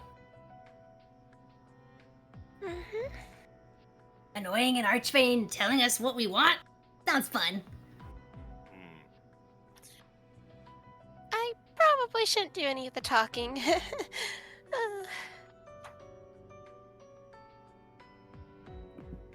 Just gesture at me when you want me to rattle off something weird at him. 1 second. Mm-hmm.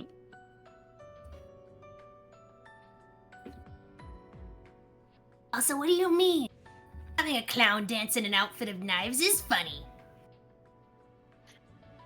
I tell you When what, I have very different ideas of what a funny is.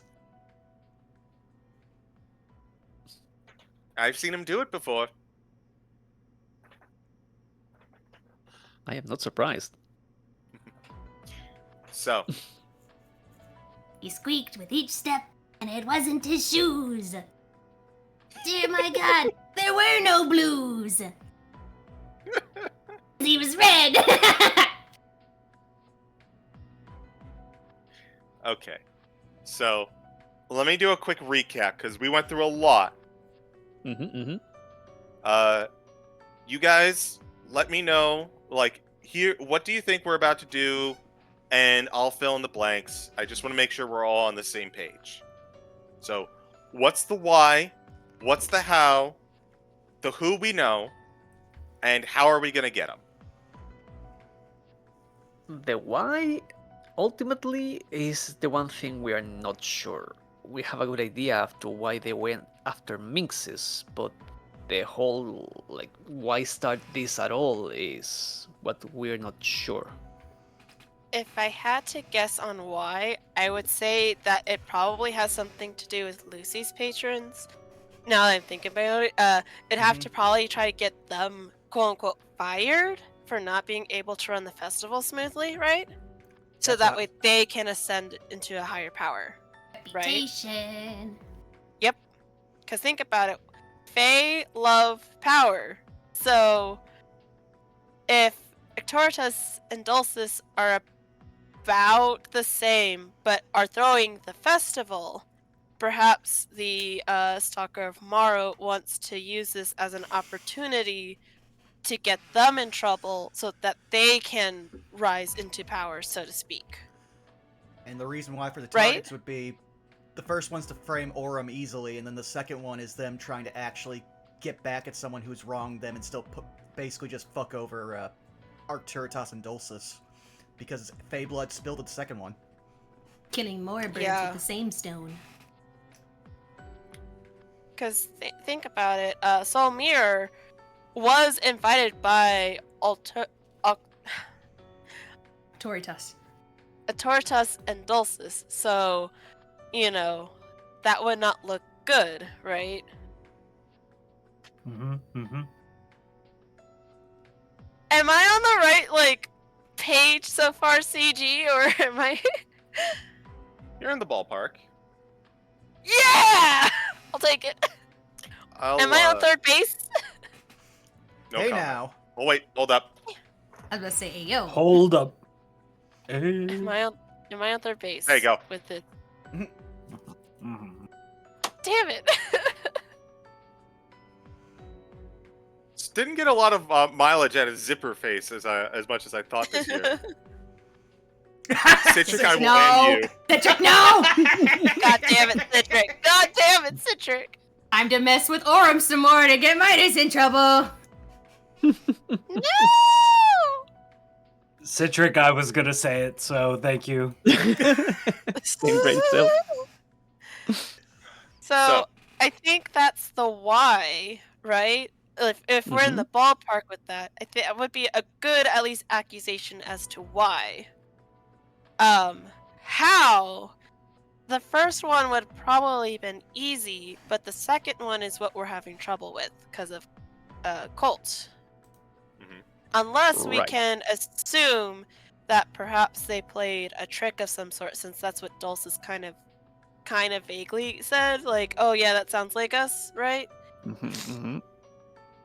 So it is possible that they could have done something trick-wise, because sure, the Fae can see through shit, but can Genie, or like the other guests, see through it without assistance, right? Looks so, yeah. This is a buff game. Yeah, this is a buff game. So, hypothetically, I mean, we could ask really quickly in character if we want to confirm or deny this, but if Colt is none the wiser, because they're not focusing on magic, then they very much easily could have fooled Colt with a trick. And since Minxes is a gremlin, since the person who wanted to go attack Minxes probably assumed Minxes was a gremlin, it could have easily been Sally, because Sally is basically the intern for the Stalker of Morrow, which is why that would make when we were doing the detect thoughts, that would make why Sally Green's mention was excitement, because there's that connection, right? She is the intern for the Stalker of Morrow. The Stalker of Morrow could have easily done the first one, and then the second one, Sally could have easily snuck out had some magic tomfoolery happen. Because, like, I'm pretty sure, because she's a mix of a fairy and a leprechaun, she probably could easily take on a gremlin, not realizing who was actually in the room at the time, right? The thing with Sally is that, at least if I remember correctly, I don't remember what my role was for that insight, but Sally seemed to be like legitimately surprised at finding Karantor. But again, like I may be misremembering. What possibly could have happened is she probably tried to get away, accidentally used the dagger, and not realizing the consequences of it. That would explain her shock, because if she didn't do the first one and the Stalker of Morrow did the first one, and she did the second one, that would explain, like, the realization that she hit him with the dagger, right? The thing is that the height of the assailant is like matches both attacks. Sally Both had times wings the and can fly. Yeah, Yes, she's true. been flying, so that could also help keep things consistent. Like, again, she probably assumed she was going to go after Minx's, not realizing it was Karantor, and had to fly for that advantage, right? I don't know, this is just tweets, like, theorizing and shit. Sorry, I got the Professor Layton hat on. I'm trying. No, you're fine. I'm fine. happy you do, because It Yeah. sounds so. We've got a little stuck on the how, but we are now onto the what are we gonna do about it? Mhm. I think, Citric, this is all on you. No, perfect. What we were saying after, like, what Lucis told us is just like publicly accuse the Stalker of Morrow and drag them out to like kind of try like combat, but part of a show. Like that way we can get away with like actually spilling blood without breaking the rhyme. And because like there is a necessity of it being a show, it cannot be a squash. They cannot go all out against us and just like trounce us, for lack of a better word. I would still like to like do this like directly, just go to the room, like we challenge them if we find them there, but you know, at the chance of possibly like just finding the blade there, like that alone be huge. So I think we kill both birds with one stone by go to the room. If they are there, we challenge them. If not, we like search around. All right, sounds like a plan then. So, as you make your way to the room, the guards have been told to step back a bit with what you're planning. As you make your way forward, I'd like you to give me a high or low.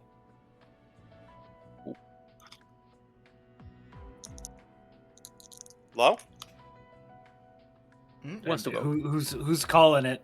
Yeah. Not it. Not Not it. Not it. Zero. Fuck it. Okay. I'm feeling high. 51 to 100. 83. That's high. The Let's stalker, he's not there. It's just that easy. It's just that easy. Entering into the stalker's room, you see what appears to be the equivalent of a gentle glen in the middle of a forest. There, it's grassy underneath your feet, and the scent of pollen is in the air, triggering just a touch of hay fever from some of you. But there is a few rocks and a small, like, fake pond in the corner. Mhm. And a few butterflies floating around.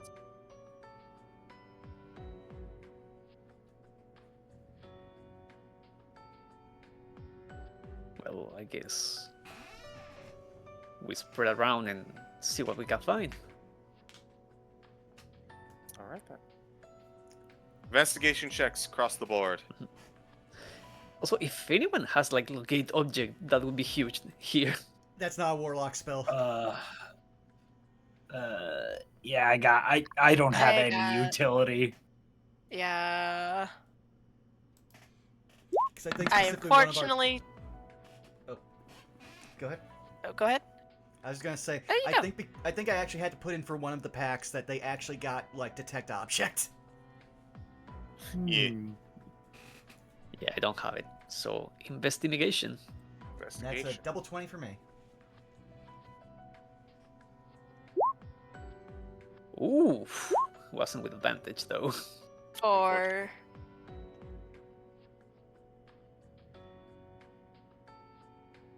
Lucy, you have good eyes, so I am going to give you guidance to you. I always forget I have this one. Oh shit.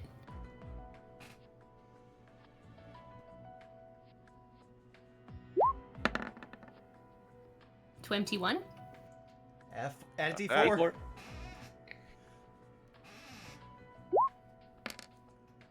22. Higher. Zara? Sorry, I was reading something on my sheet. I was reading a spell. Investigation. 18, not bad. Bad. Alright. Not bad. Nice. I was So- like, do I have a utility spell? And I'm reading something and I'm like, no.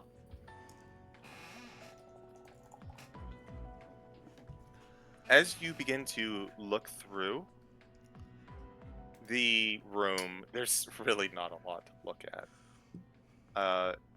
You go through this small pond, but it's just very shallow. Put your hand into it. You kind of claw at the earth and the earth and the grass. There's not much there. Lucy, you're the first one. If I were hiding something, where would I hide it? Oh, under a rock. And you look under the rock, and there's nothing there. However, as you go to put the rock back, you notice that there is a rune on the bottom of the rock.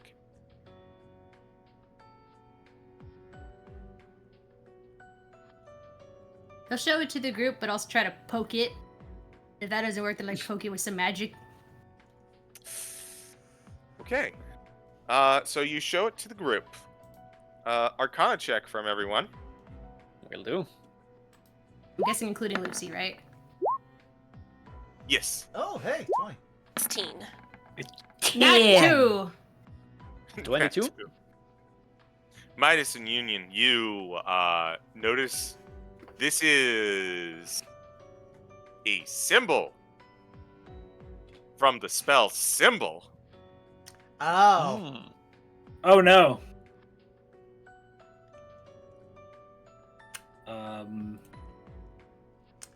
Could you possibly post what symbol is so that way we know? Because it's not often it gets cast. I'll let you know this is Glyph Doesn't of go off. Warding, but scarier. Okie dokie. Yeah, Yeah. does it go off? That is the question. Well, it doesn't seem to go off as Lucy is reaching to touch it. Lucy, stop! Lucy, Lucy, no! Stop grabbing by the scruff, Midas! I swear to God, I'll piss in your boots! We're He saving just you! throws it. He doesn't drop it, he throws it. He's so mad. Make sure I grab that shit before it touches the floor, and make sure to not grab it by the symbol. As He's you- gonna crawl up on Zara and glare at Midas from her shoulder. Stop grabbing me. Stop grabbing me!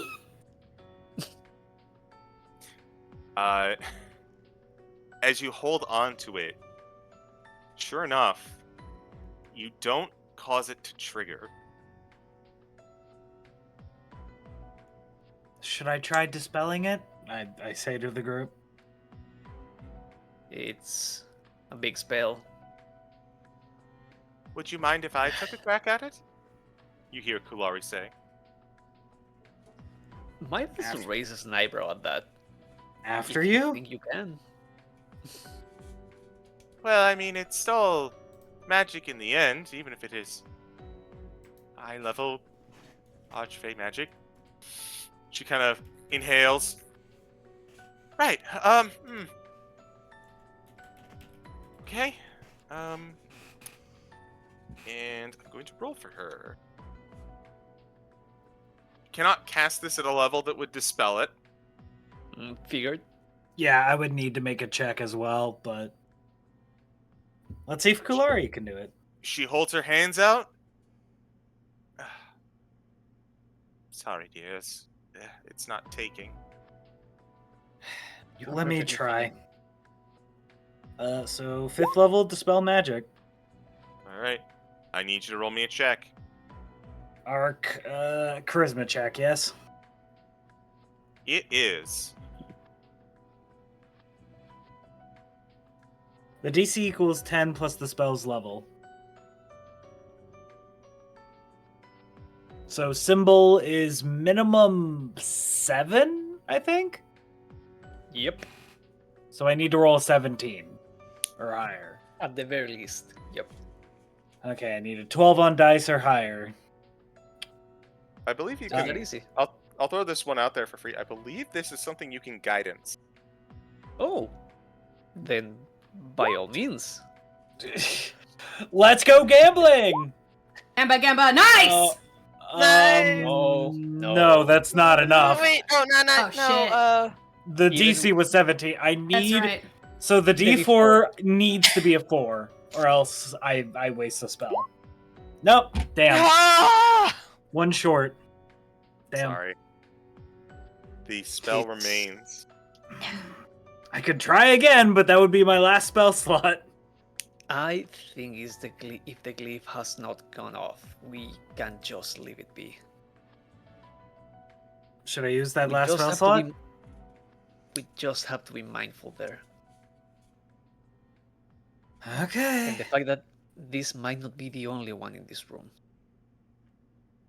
After the extensive searching, this is the only thing I'm out of place in this room.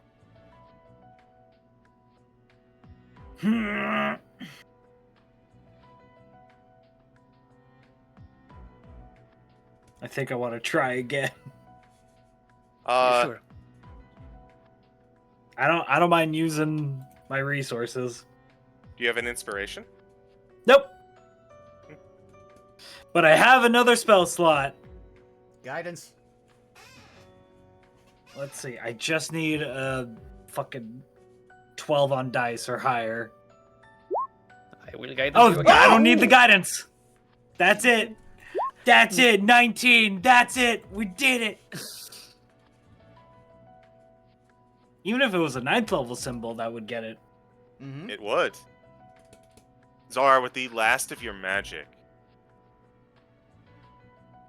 you dispel the symbol at the rock, and as you do, it disappears along with the bottom of the rock itself. And as you do, falling out from it is a knife with a ruby blade and brass handle. Placed in it. Fucking go. Tara Pogs. Tara? Or no, Zara. God damn it. I keep comes out of- mixing the names. Wait, She just comes out of who's nowhere. that one? She's in the astral plane right now. It's of no importance. Oh my god. But Tara you have the murder weapon in hand. Midas looks at Dulcis. Well, Dulcis came with us, right? It's not just us. He is not with you, but you could go back to him. Okay. Yeah, no, just because I witnessed that we are not just placing this here. We found it. But anyway, yeah. I mean, there are guards outside, so we can, like, They show can to vouch the for guard. you. Yeah. Yeah. Okay. Yeah, but yeah, let's go with Dulcis. We have a reason to accuse the stalker now.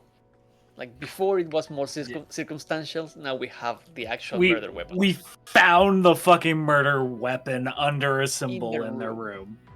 Yes. That shit Let's was go. level 9, by the way. Oh my god. Oh god! Fucking guidance. Yeah, so without the guidance, I actually wouldn't have gotten that. Mm-hmm. God damn. No, dude. it was meant to be hard to find by. I mean, it's the fucking murder weapon in an incriminating ass place. It was meant to be hard to find. Also, good shit for stalking with it, because I was like willing to move on to save spells for the fight. No, nah. I mean, we can ask Dulcif if we could just wait an hour so we can get our spells back.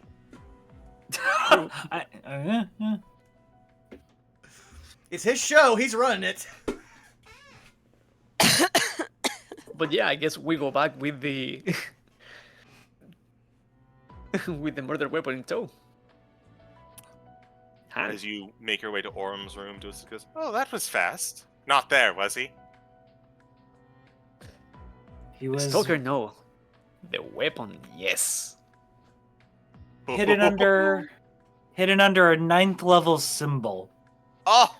The guards can't vouch for us since they were there. Oh, this is delicious. I'm loving this. Oh, this is going to make for such a good story later. Okay. All right. I guess all that's left is to go leverage the accusation. Are you all feeling up to speed? Midas, look at Sarah. Do you want to rest before we do this? Would giving the stalker another hour, would that be detrimental to us in any way? They can't go anywhere as long as the festival is still happening. Oh, wait? Oh, I'm not going to wait. Why do you need to rest? Are you tired? You need to have a sleep? Little snooze? I'm out of spell slots, dearie. I want to sleep. He says, we're still in Orm's room, right? Yeah. But that bed was made uncomfy. Speak for yourself. As Orm sits at the bed and you see that it, like, goes down and up like a normal bed, even though it's made of stone for him. How are you others on magic? If it's just me that's spent, we should go. Hey Zara. Oh. You feel a pressure in your chest, like right above. I'm having a heart attack. No. It's a tiny little thing. Ambulance, but not for me. What is the pressure? Pushing know. down on me. Feels like something's pushing on it. Dude. Do you look down? Sure. As you look down, Dulcif comes up with his finger and flips you by the nose. Ow! You regain 2 spell slots. Hooray! Good job. Thanks.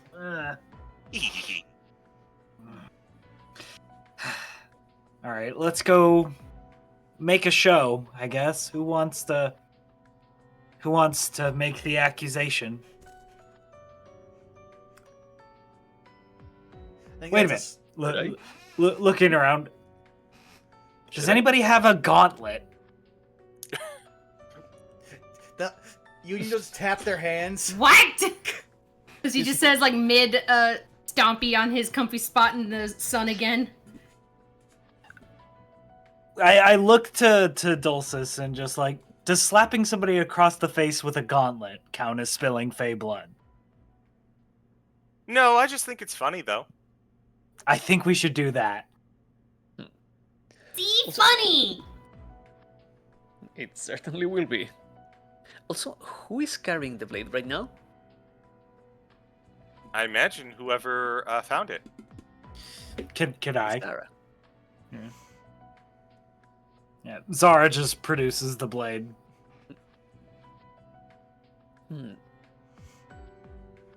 Is it a sword or a knife in the end? It's a knife. It's a knife. Does it have any like stats? Is it a +1 knife, +2 knife? It's a +billion knife. Oh shit! Fuck yeah, dude. I mean, it's an instant kill knife. Yeah.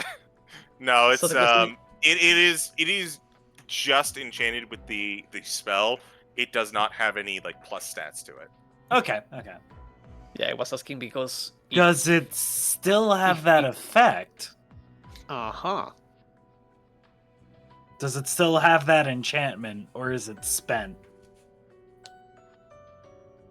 Well, I guess.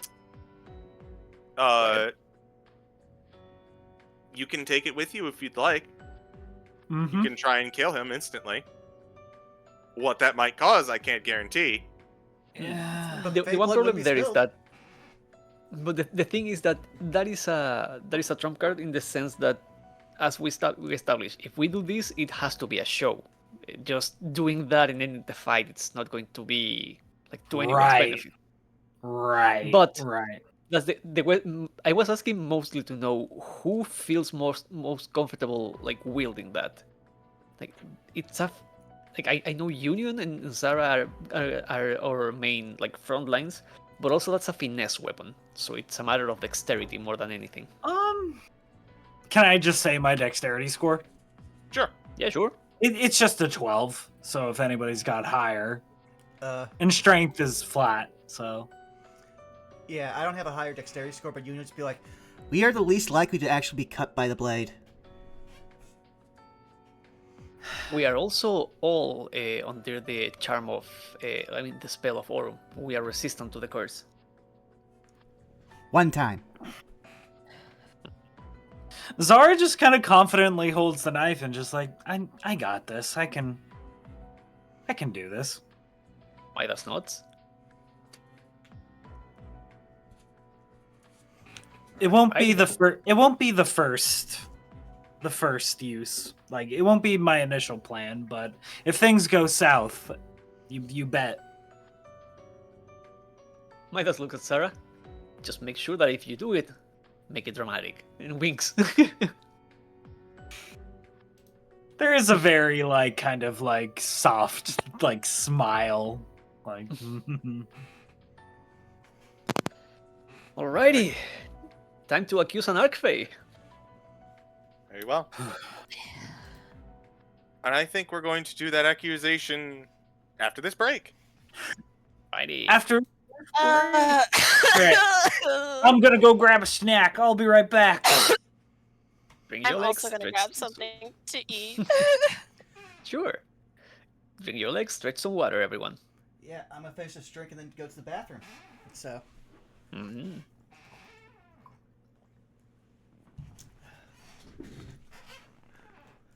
So, break time. Yeah, holding CG. I'm doing pretty good, especially after these last couple of days. Mm-hmm. I'm also excited to bring this to a rousing conclusion. Excited. Do you expect the things to go like as they have so far? Nope. And also yes. Mm-hmm. You've gotten most everything, but also a lot is still like there are still holes to be filled, but you have enough for a direction, and that's me. That's like yes, this is the part that I figured we are going to go, and of course, obviously since I'm the one who suggested it, the challenge against the stalker was built in, like, but the various trains of thought where you guys got to, most of you guys have clued in on everything thus far.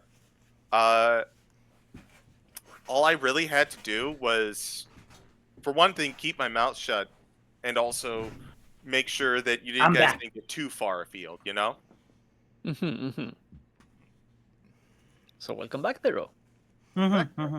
Also, I almost had an Ave Maria moment in the bathroom, and my glasses almost went in the toilet. Just like no. Yeah, no, I was able to. I was able to smack him behind me at the last second. I was just like, oh, if I wasn't already pissing, I'd be pissing. I've had that a few times with my glasses. It's not fun. Yeah. Oh, I'm back with some chips. Get some agua. How are you all doing, chat? And everybody. I'm dying, Scoops, but you know. Condition normal. I got some off-brand Oreos. Nice. Can you send me one? Sure. I'll send it in the mail. Yippee! That was normal. Everything fucked. Tweez is secretly hoping You it's just get a arsenic package flavored. that is just. You get a package that is just crumbs. No. I hope you know that, like, I've been trying so hard to, like, Professor Layton this. I'm dying, Scoobs. You guys have been doing really well. Like I was telling Citric, you guys have been. I haven't needed to like spoon feed too much to you guys. Like the only thing I really needed to was just the setup for the accusation, and that was more because of the like. Okay, but if we attack a Fae, are we still under the curse kind of thing, or Yeah. the rules? Yeah. Yep. Also, you sniped me I hope. tweets.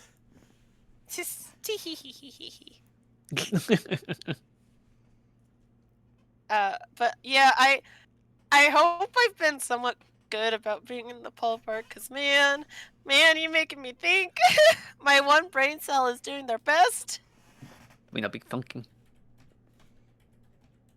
It's working overtime, but that's okay. Y'all are about to get some answers. Yeah. Oh boy. I'm gonna go top off before Punk gets back. Witness. Suffer. Also, since Bob's No! in the chat, Borrow. since Bob's in the chat, actually wants to- Reason. I wanted to let him know. Hey Bob, so I was doing Lancer research for something that might be happening like later on a different channel, but yeah, I finally got to the point where they mentioned the murder cave. So yeah, you are canon. You are something I'll now have to worry about whenever I play the game. Yippee! Lancer is a fun game. It is. I was messing around with a Napoleon build. Just LL4, take 3 in Napoleon, 1 in Tokugawa, and just make the displacer the most annoying thing ever. I mean, I think another one that would have been really good would have been the typical Genghis. Not Genghis. Was Sherman. That's the one I'm thinking of. A lot of the Harrison ones are really good with hit management. You have the Genghis, you have the Sherman, you have the Tokugawa. I mean, I know because I run a Harrison. Yep.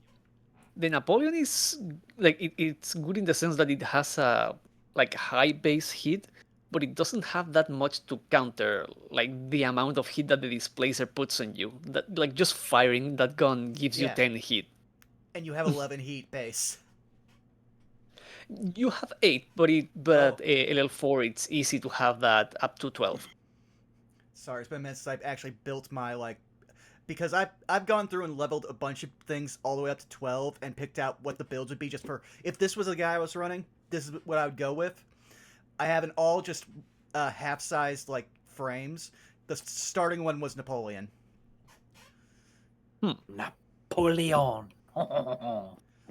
Though I, as a Saladin player with a super heavy cannon, would really love to get, just one license level into, Goblin, so I could have meta hook. At which point then I could turn any of my allies into a spotter for me and just shoot through buildings.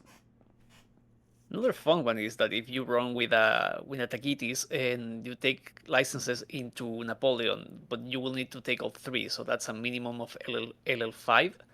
You can use all of the bonuses from the Takitis for rifles for the displacer, because the displacer is a rifle. That game is fun. Yeah, I actually love it because technically the gun I'm using is actually a rifle. It's just a rifle made for a size 3 mech. Yes. But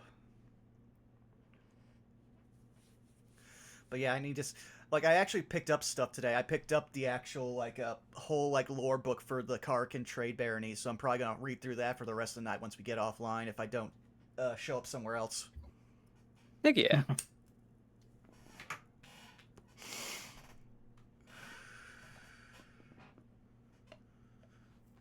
What's all this going on my phone? One of these days I'll learn not to just reinstall Snapchat because I'll then remember why I uninstalled Snapchat. I have never used Snapchat in my life. Me neither. Also, both Grizzly going with a Balrog doesn't surprise me at all. Mm-hmm. So Balrog, I think you meant Baylor. What do you use Snapchat for? It's occasionally some people just prefer to they prefer to have picture text and everything like that. It was a way for me to send my friends pictures of where I was at without having to worry about spamming them. And get to share food stuff and whatnot. Yeah. As someone who used Snapchat for that. I mean, I live in South America. Like, so many people here use WhatsApp that I have to have it. I probably should also invest in WhatsApp because a lot of my family uses WhatsApp, so... I don't know what's up with you. Hey!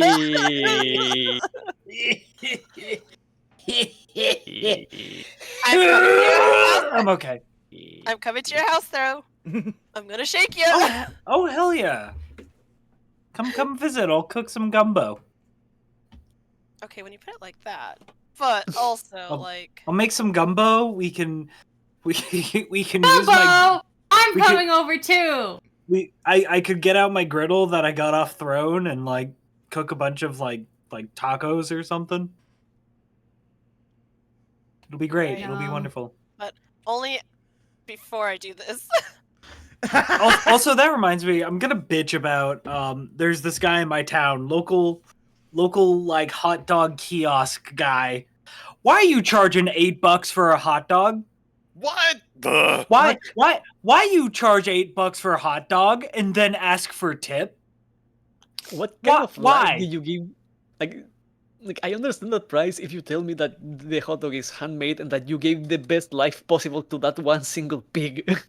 Or at least you're artisan, like you're putting on some very good it is toppings. just a hot dog. Yeah. It is just a hot dog. The toppings are on the side. They're on like a little side thing that you can get like your diced onions and pickles and ketchup and mustard and stuff. But like $8 for a hot dog.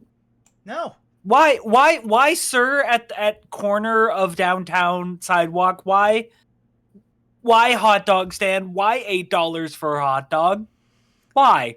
Well, why? Why? The only way I can think about this is that he lives in a place where cost of living is way different from where he's actually selling, and the people around him can actually afford $8 a hot dog without. No, I don't want to dox myself, but the town that I live in, it is 100% a tourist town where you go to the restaurants and they're like $60-$70 a head. Meanwhile, the people that live in the town, they cannot afford that at all.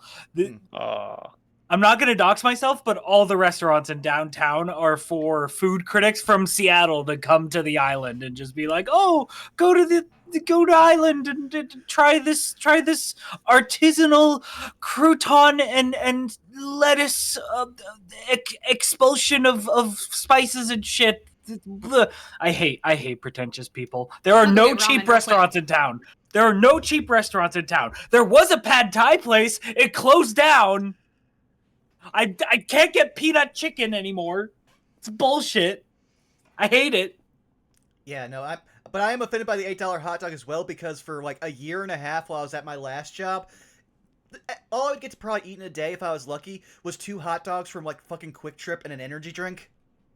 Dude, in college I lived off like 7-Eleven hot dogs and big gulps, and they were good. Like they were edible. The Quick Trip ones are slightly good. That's all I will say. But then again, that's regional. I wish there was a Costco on the island. Because of my mom, I'm a Gold Star member. I could just go into Costco and get pizza and hot dogs and shit. Heck yeah. You know what, fair? God. Getting the $1.50 hot dog and then getting away from Costco and paying for hot dogs elsewhere makes you feel bad. That man was willing to kill.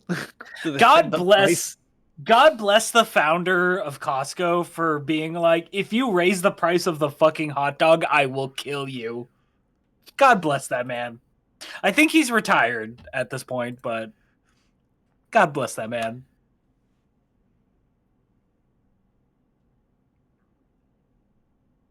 $8 for a glizzy.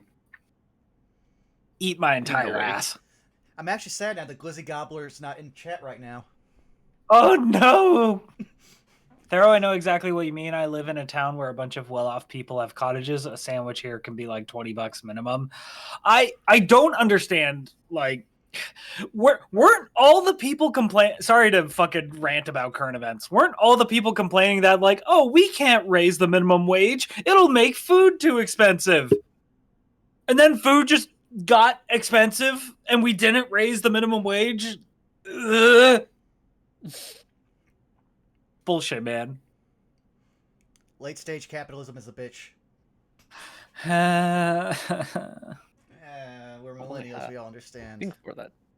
Here. Shall we let's sorry go to interrupt, but shall we get back and get away from overpriced hot dogs? Yes, please. Let's get away from I can come back, I just have to get up for a second to grab my ramen in a few minutes. Okay. Ramen. Ooh. Raw men? Raw, Oh my innocent No, men. Empire? So you mean to tell me you put your package in the mail? Interesting. Interesting. Tell us.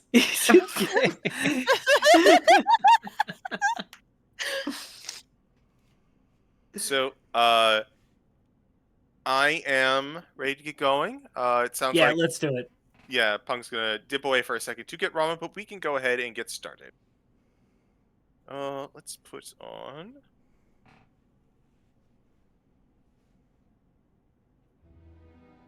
Nah, I want this one. As we get back into it. Oh no, wait, this is the one we've been using this whole time. I will use the other one. So, with a way forward,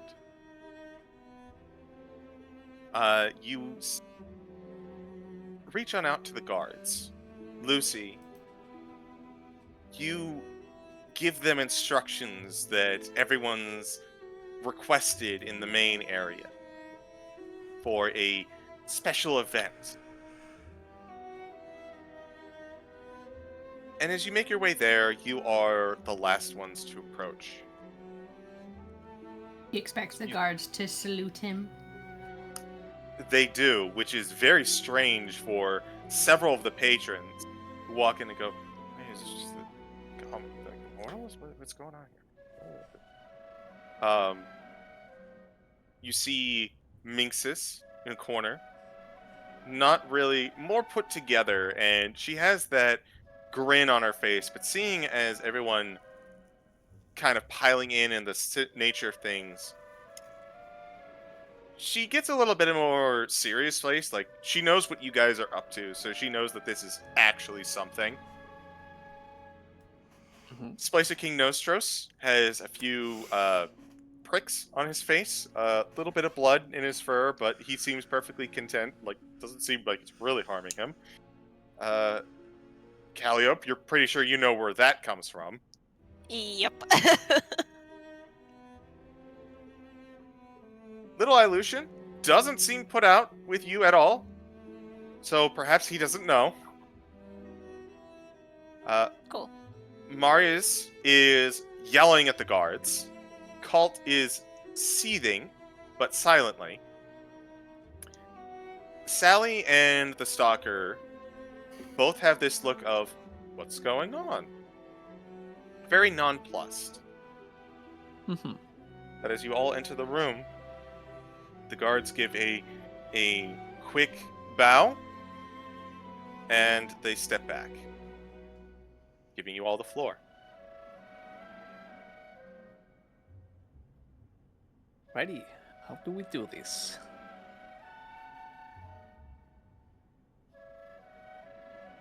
Who's got the gauntlet?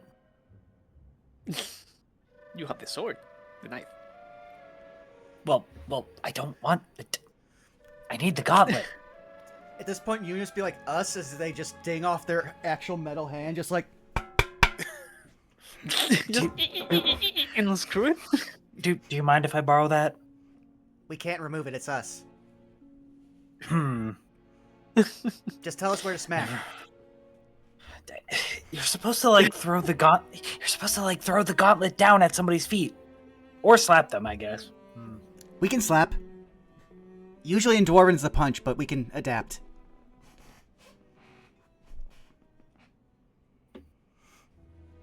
I look to the other. Aruga in the back. All right, let's just cut to the chase. You points to the stalker marrow. Pardon. I know what you did, and she pulls out the knife. What is that? And everyone is just like, oh, what is this?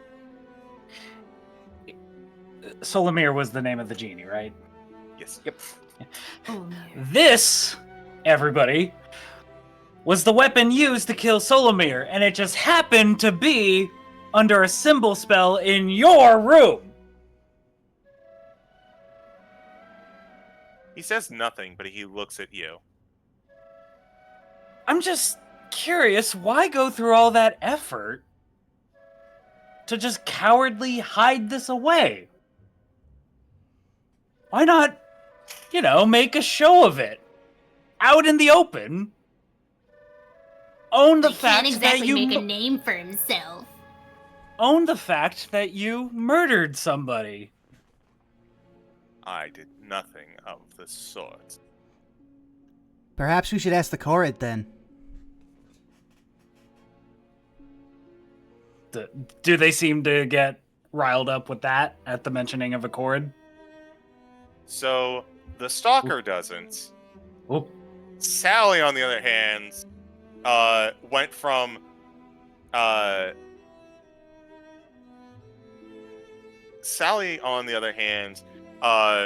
like her face freezes. I'll also give you an insight, Lucy. Ooh. Ooh. Wait, you want me to roll insight? Yes, please.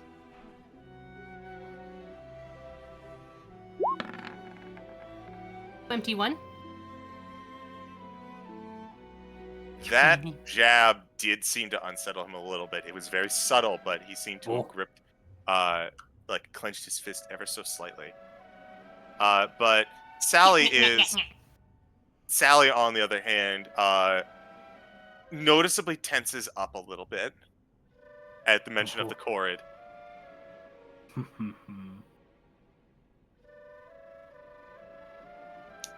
Does the stalker marrow seem like still seem pretty resolute? Like, what the fuck? What are you talking about? He seems like he is very stoic, but he has always been stoic, so he is hiding it right now.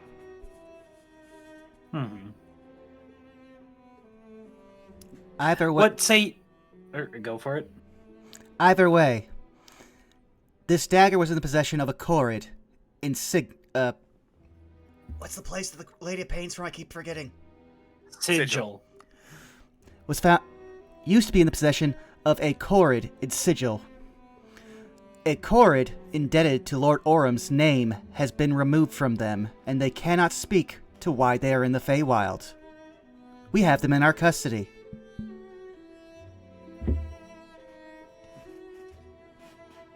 As far as the paperwork goes, you all may be able to look at it and know that it has been tampered with. Someone went out of their way to remove not just one, but several individuals from Lord Orm's employment and repurpose them to be here. To what end? Well, to provide this specific knife. You see, the knife Lady Bonespike is holding in her hand is nothing less than our murder. The accursed blade that was used to petrify not only the one Lord Solomir, but Carantor of the Red Gaze.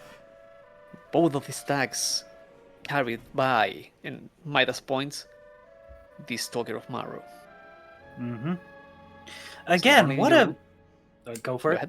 No, you yeah. Again, what a cowardly method of just getting somebody else to do your dirty work. Like, put on a show. Like, show us what you're made of.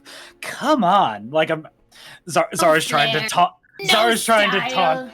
Yeah, Zara's trying to taunt him. Like, really? You did that? No entertainment, and this is a festival. How dare you accuse us? We had nothing to do with it.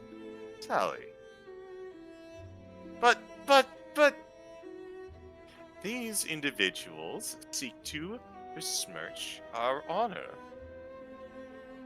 How do we have proof that you did not plant this dagger in my room? How do we have proof that you were not the ones who undertook this? We have witnesses. Yeah, Zara just kind of leans to the left and jabs a thumb at the guards behind them. They can vouch for us. Many eyes, and all the more tongues to wag if we did something. And yet, and he gestures. Do they just bow to him or something instead of salute him? They cower a little bit. And yet nothing!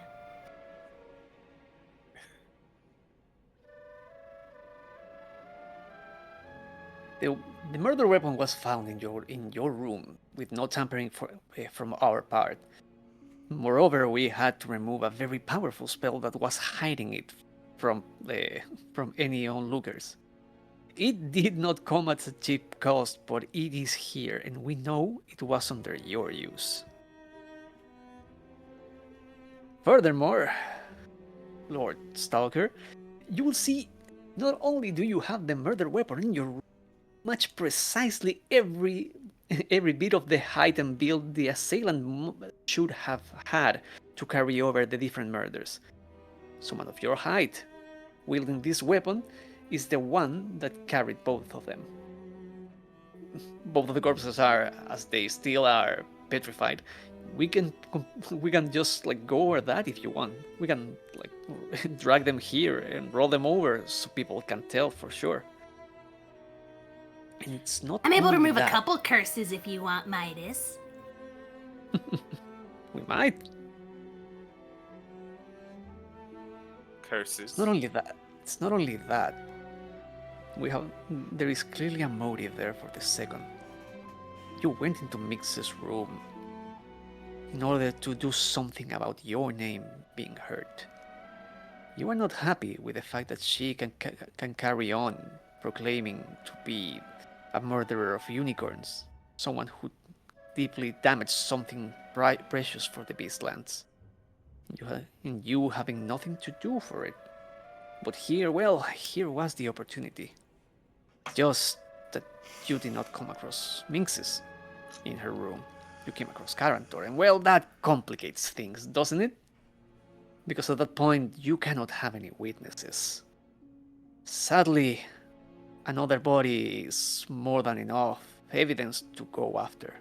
And so we did. And actually, can I give a quick look at the Stoker of Marrow to see if they are wearing something now that they weren't before, or if they are covering something? They are wearing exactly the same as you've seen them. Okay. What about Sally? She is wearing the outfit that she has, but it is an outfit. What are you hiding? Hiding? Hiding nothing. Is this what we should be sitting here? Is this what we were called for? To listen to mortals accuse us of murder? And you hear from the back, Minxes go, I don't know, green fart? Seems kind of interesting to me. Yep. I mean, if you want us to shut up about it, maybe you should do something about it. Maybe we should play a game. Maybe I am. I heard you like that one. How dare you? How dare you? And at this juncture, the stalker kind of holds up his hand. That's all right, Sally. These upstart mortals seem keen to make a name for themselves or perhaps pass the blame. I don't think we're going to convince them. They seem very set in. He looks to all of you. I didn't do any of that, nor would I have the motive to. But if it will assuade you, I can prove myself. Trial by combat, perhaps? He seems very smug about it. Under normal circumstances, we are certain to oblige to that, but you see, we are under one particular rule, all of us here, and that is, well, we have to put on a show, don't we? He seems a little perplexed by that. He's like, I'm not entirely sure what you mean. Leans down, whispers to Midas, I thought it was we weren't supposed to spill Fey blood. Do it. You see, the problem with a trial by combat here is that our hands are tied. We, under regular circumstances, should not be able to spill blood. But because of the rules of the festival, well, if this is going to be an entertainment match. Oh, hell yeah! You hear from the back as Marius is just like, fight! Fight! Fight! Marius just now is like, they're all more attractive to us now than ever before. By God, it's Czar with the steel chair! Boy, what you wish is to defend your name right here in front of everyone. Then it's not as much of a fight, but who can put on the best show? Fine then. Kind of looks a little, he grits his teeth a little bit, kind of figuring out what you're setting up. Fine then. More entertainment than in full strength then. I'm sure it will be enough. And he gets up, and you see as Dulcis pops up. It's like, ooh, a challenge set. I love it. Let's clear everything away. And they, with a hand, all of the tables are put back. The room shifts, and instead of this tavern-like structure, there is now what appears to be almost like church-like, as all of the spectators now, the other guests, watch on from the other side of the room, out of harm's way, as everyone steps forward. And can I just go ahead and move yourselves anywhere in the square. Before this starts, Oh, can I boy. just do one thing so that way I can also have another mechanical thing happen? What?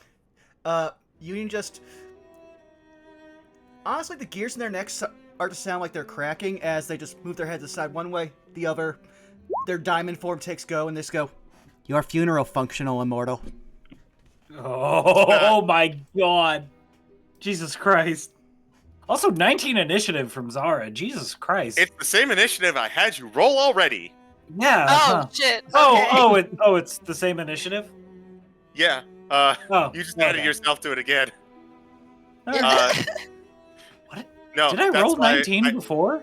Yeah, you had a 19 before. Oh my God, I did. Yeah, huh? Yeah. That's You had a 20. Huh. You had a 20. I have an 18. Yeah. We're in a row. Yeah. Damn. All right, friends. Oh Are we all boy. set? I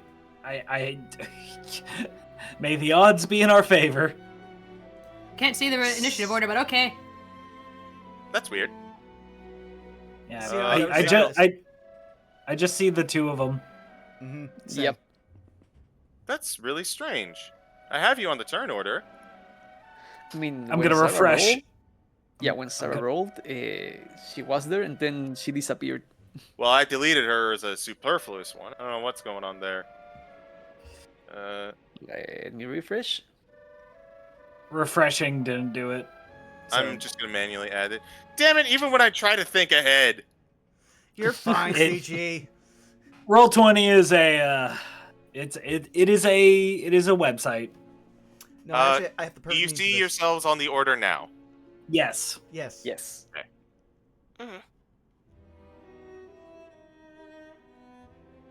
This is what Roll20 is.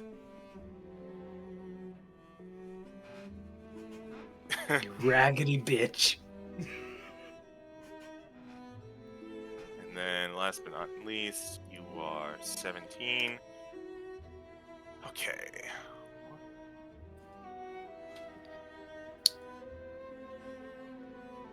Fine.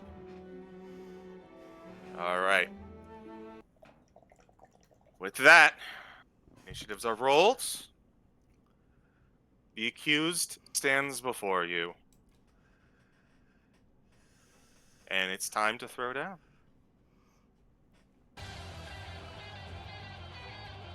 Zara, you're up first. Oh god.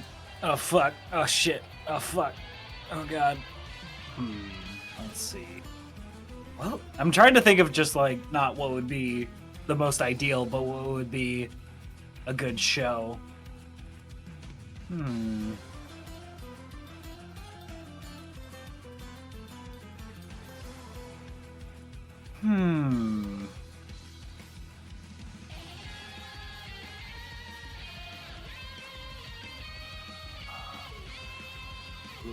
God. Because also, who's watching us right now? The guards and the guests. They're just not on the map. You can also see Dulcis in the far end. Aurum is not here. Oh god. Vaughn, you might have to help me out here. Okay. Who's that wrestler? Who's that wrestler that like has his hands in his pockets and he like just doesn't Orange care? Cassidy. Yeah. Orange Cassidy, Yeah. So taking the dodge action, hands in her pockets, just whistling. She's just gonna just like kind of just pretend to just taking the dodge action, just not really just caring about like this big archfey. Yeah, like I'm gonna try to like just show the audience like, man, get a load of this guy. I'm not even gonna attack right away. Style on him. I'm just gonna style on him. I don't know if you want me to roll for that at all, but yeah. As you take the dodge action, you watch up. You just nonchalantly make their way forward. Sally seems incensed. It's hard to get a view on the stalker. Thank you, Vaughn, for your wrestling knowledge. No problem. I'm so tired, Renee. Any check with that, CG, or no? No. We are just going to take the dodge action for now. Okay. And if I get smacked, probably a hellish rebuke. But we'll get there. That's my turn. Calliope. I'm trying to do math. Okay. Okay, I think,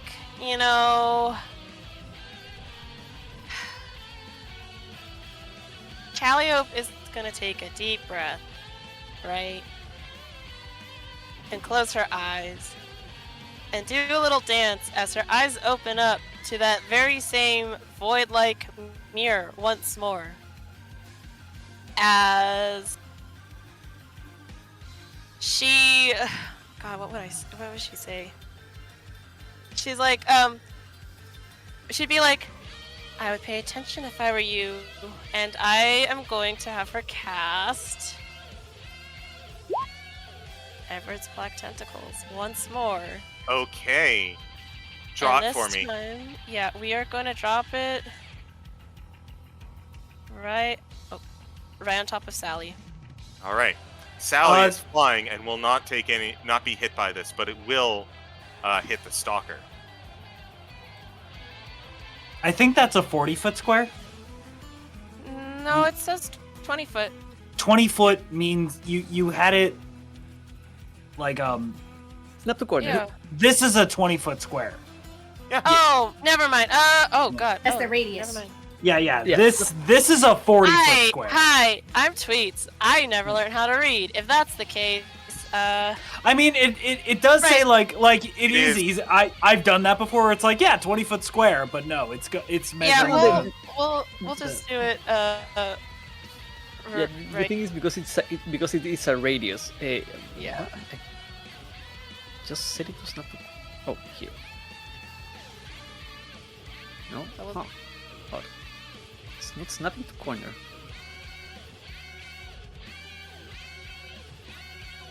All right. The stalker. Dex save from him. Yeah.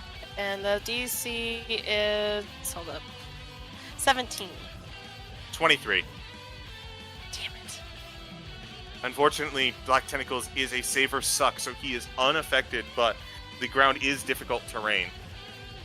It's not nothing. But yeah, just, I imagine a cute little girl summoning tentacles out of nowhere. It's probably a little spooky, but you know. True. Alright. And that will end my turn. At the end of your turn, Stalker is going to take a legendary action as he manifests a spear in his hands. He goes, "You're not taking this seriously as you should." And he is going to just looking away, whistling. Just I can't whistle right now. Well, we are going to see if this hits you. 15 AC, but disadvantage because dodge action. So 17 total on the first one. Natural 1. Okay, that does not hit. As you just kind of like just pirouette out of the way ever so slightly, making it look almost effortless. Hands still in pockets, just looking at the spear, and it probably like impact cratered a section of the floor, just like, and Zara's just like,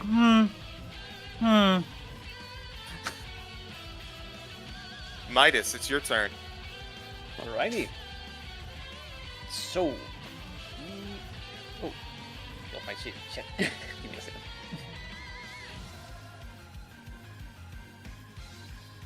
Here we're starting with a bonus action. I am activating the last use I have was of Elemental Gift. So I get to fly. Excellent. You'll put that on. Yep. So, with that done, fine. Let me see. Movement.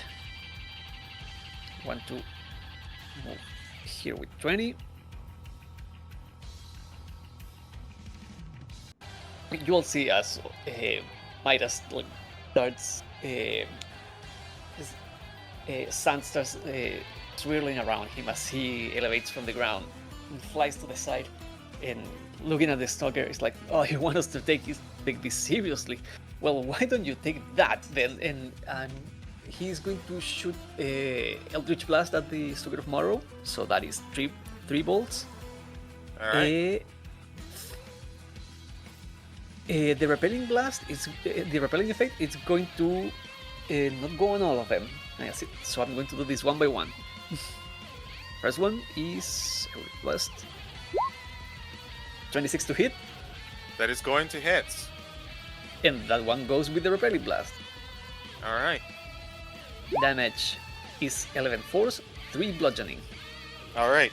So that is 14 total. As you hit him with the first Eldritch Blast, that triggers Sally's response as she casts Greater Absorb Elements on the both of them. Ooh, interesting. Look, it's bludgeoning. So he is going to take Oh, force. 14. No, it's force and bludgeoning. He is going to take 14. Okay. I still have 2 shots. Also, movement. Repelling. 10 feet back. Thank you. Yep. The next ones are going to go without the repelling effect. Okay. Which one? 28 to hit. 28 hits. 11 force again. 5 force, as it is cut in half thanks to Greater Absorb Elements. Good. Another. 18. Does that hit? It would hit, except he pulls up a spear to block it as he uses his reaction to parry. Ooh. And I have 10 more feet of movement. So, I'm going to fly here. And that's my turn. All right. Lucy, you're up.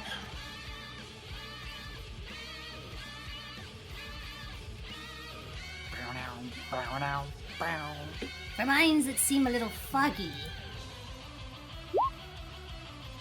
He'll cast anti-static. Oh, okay. Okay. Oh shit. That's a First spicy one meatball. for Sally.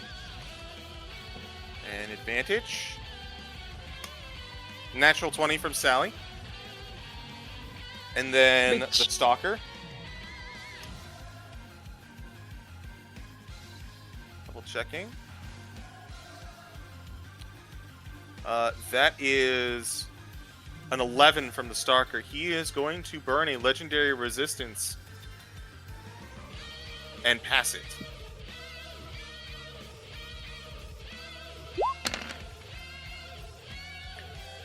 Half of 22, 11. 11 to both of them.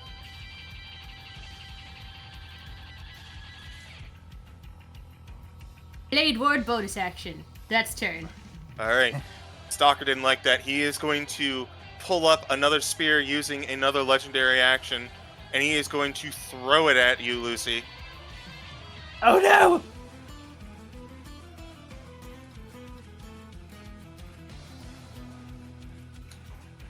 That is a 28 to hit you. Yes. All right. Jesus Christ. Archfey, man. Good job with the Blade Ward. Mm-hmm. Oh, happy I did it. That is 9 piercing damage to you, so cut in half to 4. Plus 7 poison damage.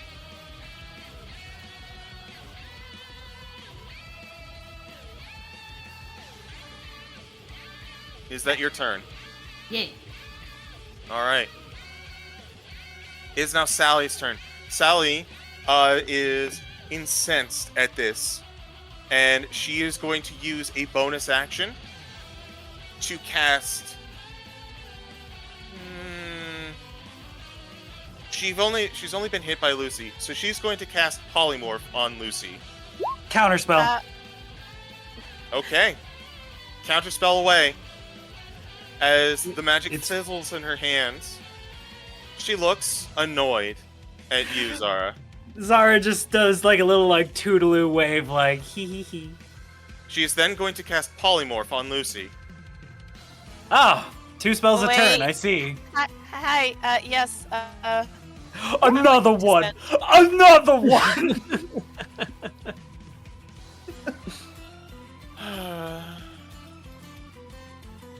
You infuriating mortals! She's going to dip on over here. Brings us to the Stalker's turn. The Stalker, he is going to look to you, Midas, floating in the air, and goes, Hello. I'm not one for hunting reptiles, but Oh no. that is going to be a... Oh, you have disadvantage because of the Displacer? Uh-huh. That is going to be an 18 to hit you. That does hit. Alright.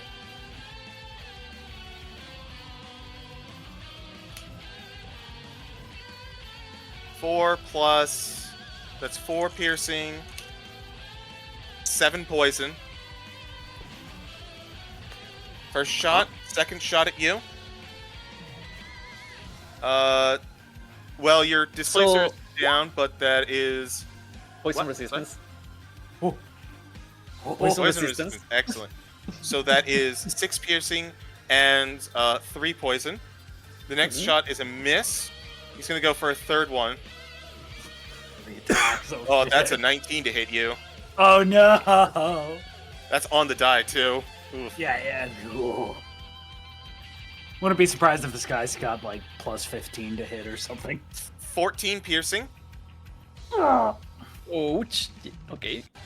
and 8 poison cut to 4. Okay. Ouch. as he is going to use his own movement, seeing that they got blasted. He was still in the whatchamacallit? Tentacles? Yes. I'm Yeah. checking his movement speed. Okay. So he was in here. One more He over. was here. Yeah. So this will move him out of it. He But that will burn 20. Also, on that, since he started his turn in the affected area, he still call. needs to do a dex save. 21. Yeah. Please, if you could draw me a square of that while you have it up, just so I remember. But he is going to move. And he's going to move to here with reduced movement. Union. I gotta wait till I see the square. I have movement's very important on this Yeah. turn. Yeah, give me a second. I'm sorry. You're fine. Uh, Do you want me to map it out? Like, yeah. It was right Like, was- there. shit. Also, again, the Stucker of Marrow threw 2 spears at me. Correct. He technically threw 3 of them. There we go. There's the tentacles. Thank you. You watch as taking these 2 shots, you hear it "ooh" from the audience. That Union is your turn. Union's gonna move up there, and as they're doing it, they're just kind of winding up their hammer. Like, you ever seen someone who's like a baseball player or someone swinging, getting ready to swing a crowbar? You're just kind of twirling it. While it's happening, inside Union's head is the largest amount of dwarven groans ever, because 700 years ago, one of the people who held the hammer was a wizard who really loved the Cone of Cold spell, and has been trying to get people who've held the hammer to cast it for the last 700 years. Please, please, please, please! But hammer! But cold. Just swings it at the ground. Now let me find pull my sheet. There it is. 8d8. Oh my gosh. That's 34. That's a good roll for it, too. Con save for the Stalker.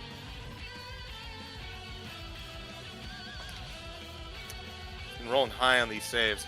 That is... Nobody doesn't... Okay. 17. Just beats it. Just beats it. Damn.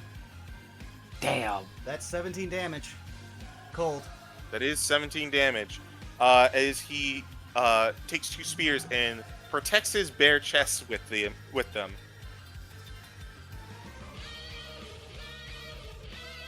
And that's literally all I can do. All right. Zara. Actually, wait. I just realized Hexblade's curse on them, because that's a bonus action. All right. Hexblade's cursed.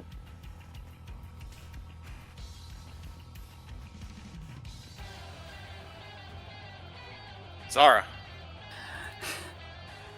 Zara's gonna hold out the knife, and not like in a threatening way, but just be like, you know, I don't really understand why you needed this thing. You would have been more successful if you just tried boring people to death. Vicious mockery!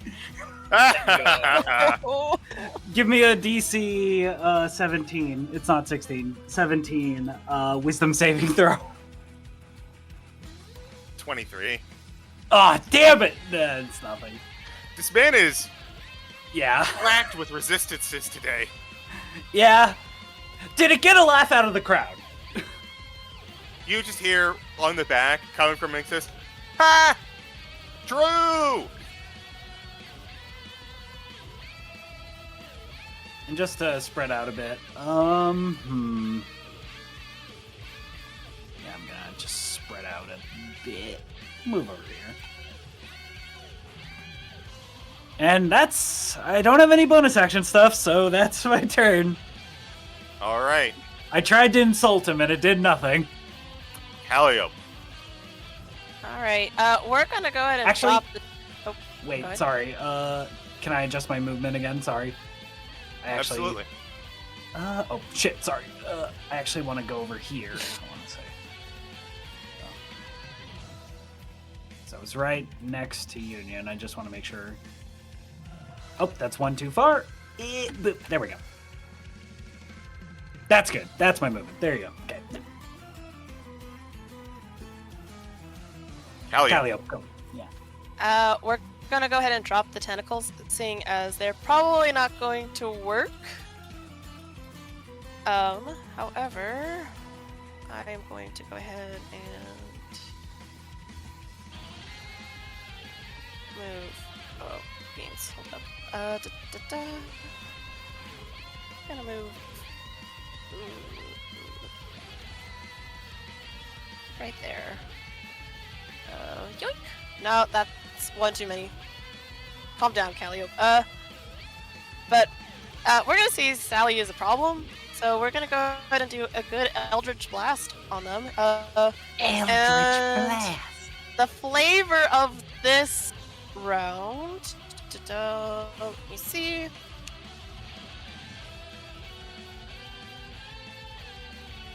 First hit, we're going to do a little bit of fire. Now, clarification.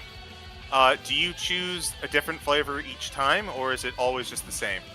It says when you cast the Eldritch Blast cantrip, you can choose to deal either acid, cold, fire, lightning, poison, or thunder damage instead of force damage. You must declare which type of damage before you roll to hit.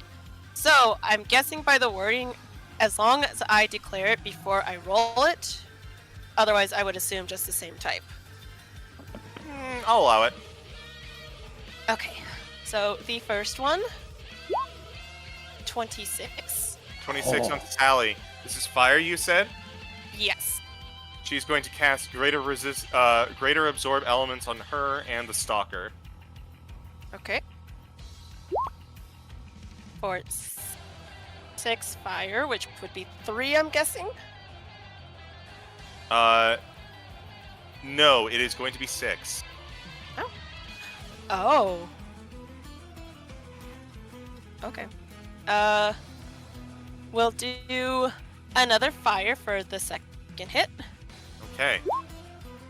19. 19 will hit. For 2 fire. That is going to be 1 damage. Okay. And the third hit, I think we're feeling a little toxic today. Let's do a little bit of acid. Alright, acid. 15? 15 does hit. Just barely, but it does.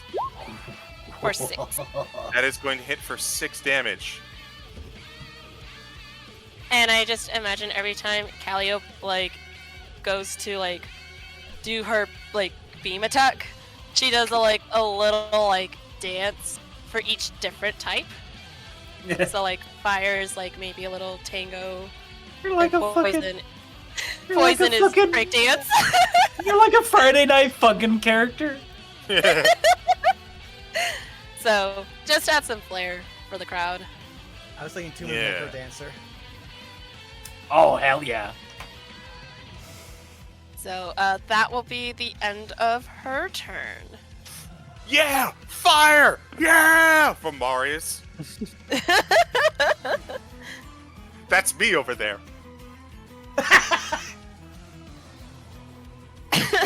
Sorry, that one broke me. Is that your turn? Yes. Midas. Midas in the air with both spears still stuck on him. He was pinned in place to just dislodge them through sheer inertia and taking the build-up speed. You see how he starts flying this way, 30 feet, and as he's flying he keeps picking up momentum because I'm casting, where do we have it? Fast step on myself. Ooh. And as he's picking up speed, he just teleports all the way here. Boom. My man just ninja vanished. Yep. Also, these things here, is that like a pillar?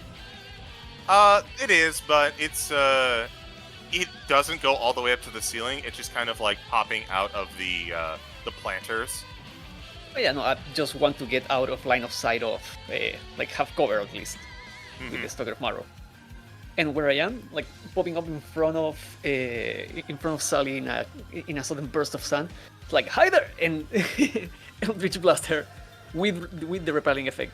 All three of them. I want to smash her against the wall. All right. Hello there. Hey, yo! 11. Nope. Damn. Hold on. Wow. Come on, roll 20. Is that a That 19? one is going to hit. Okay. 10 force plus 3 bludgeoning. As she smacks up against the wall, dodging the two, like hitting with the fly swatter. You knock her into the wall, and she just kind of spits in your general direction. Midas gives a wide grin and puts both arms to the side. It's like, what? Come on, what do you have? And that's turn. All right. Lucy, your turn.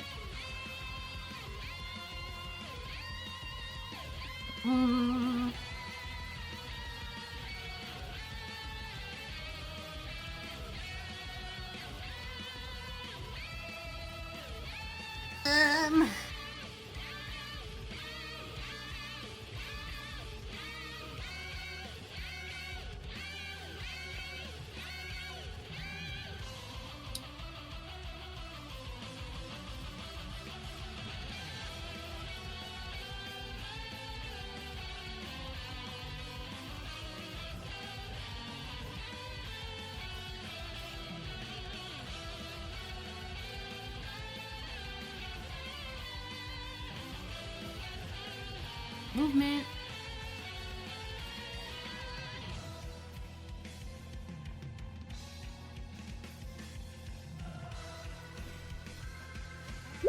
Fairy fire, baby. Fairy fire, okay. Ooh, okay. You're using fairy Next fire save. on a fairy. You light her on fire. Advantage? Whew. That is 23. Ugh. Oh well. Blade ward. Turn. All right. Sally's turn. Sally looks on over to the two that counterspelled her. She notices that one is a bit far away, so she is going to head back over here. Oh, damn it. And she is going to cast Polymorph on you, Midas. Yeah. That you know is the within funny- range of me. So. No. Hold on. You know the funny thing about that? I have counterspell too. All right.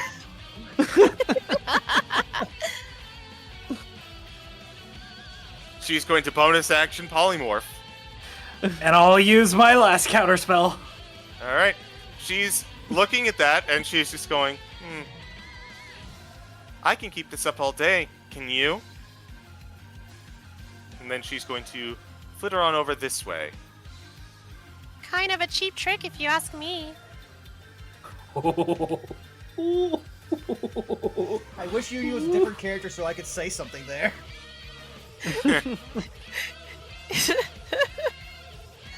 It's now the Stalker's turn. The Stalker, seeing what Sally is doing, goes, aims, kind of changes the focus and goes, you seem to focus a lot on the second murder, but why would I go after Orm? I've never met the man. And as he moves on over to here, he is going to pull out 2 more spears. Let me measure range. Yeah, plenty.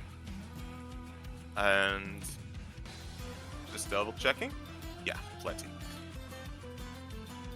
He is going to hurl them at Zara. First to hit. 19. Yeah, that hits.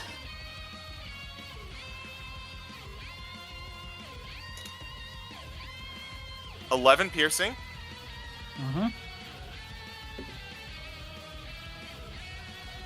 And then 2 poison. 1 poison because of infernal resistance. Hey, let's go. Second attack. Yeah. Another 19. Yeah, it's... If you deal 1 less damage to me, I'm at 69 right now. Tempting, however, I think I'll do 7 piercing to you instead. Okay, alright. And then... 7. Another 1 poison. So 8 total. Okay. And Third then... attack? Third attack is going on Lucy. Oh no! As he pulls another spear out, just hucking all of these. You see the moment that they make contact with you and embed into your flesh, they instantly disappear. Mm-hmm. And he calls another one from the ether. This one is going to be a 23 at you, Lucy. Yeah. Thanks, Blade Ward. So that's going to be 5 piercing after Blade Ward, plus 6 poison damage.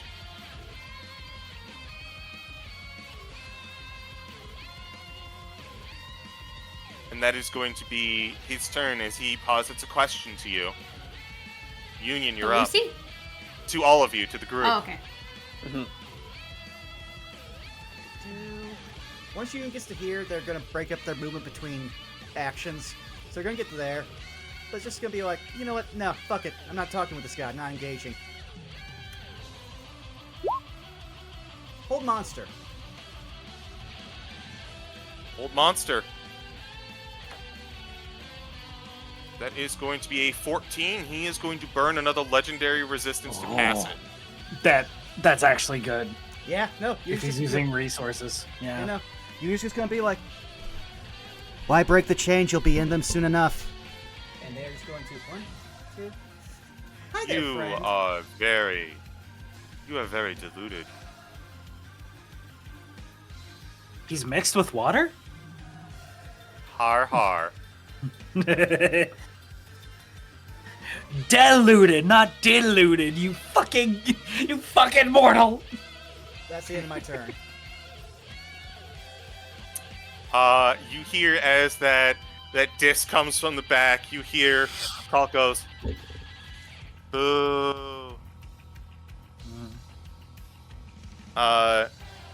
Something seems a little off about that, but you've got other things to focus about.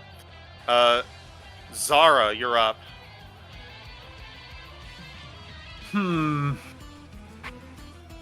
What do I do? I'm gonna move 30 feet. Just trying to. Just have that. Gonna move over here. Try to stay within range. Oh God.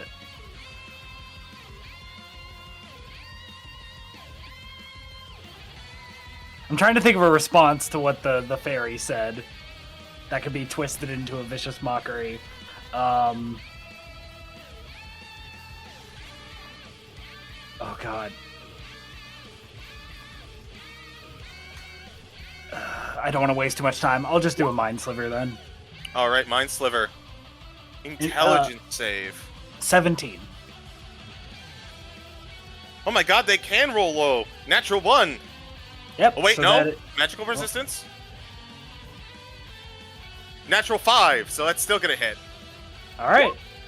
What the fuck? Oh! Oh shit! Yo, the number of the beast. The beast. 18 psychic damage. Damn. And subtract a d4 from their next saving throw. Good God. As they're like, I can do this all day. And Zara, I guess what her Mind Sliver looks like, it's literally just she squints her eye and it's like this mother's like glare of like you've done something wrong and you're in trouble. We're not engaging in that crass play. But are we really? And yeah, that's my turn. Okay, good. Good shit. Relationship with vicious mockery over. Mind sliver is my new cantrip. My man, I'm glad you saw the light. Calliope, your turn. Alright, Calliope's gonna move up here. And...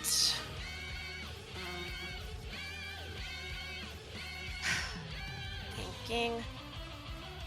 She's gonna answer... Because the Stalker of Merle asked why throw Aurum under the bus. Yeah, basically. Why would I go after Solmir? I never met the man. Why would I frame Aurum? I've never met the man.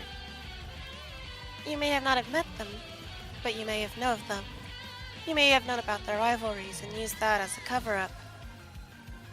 Unfortunate for you, Aurum would not stoop to that low of a way to get rid of his rival. No? As she will Eldritch Blast. Boogaloo. We're going to aim at Sally first. Alright, Sally first. With a bit of fire. Okay. Natural 21. Oh! That that is bitch on not fire! going to be good. For 15. 15. She is definitely going to cast Greater Absorb Elements after that. Second attack. We're gonna do... The flop? You know what? Yes, we're gonna do the flop. Everybody do the flop! No, I can't.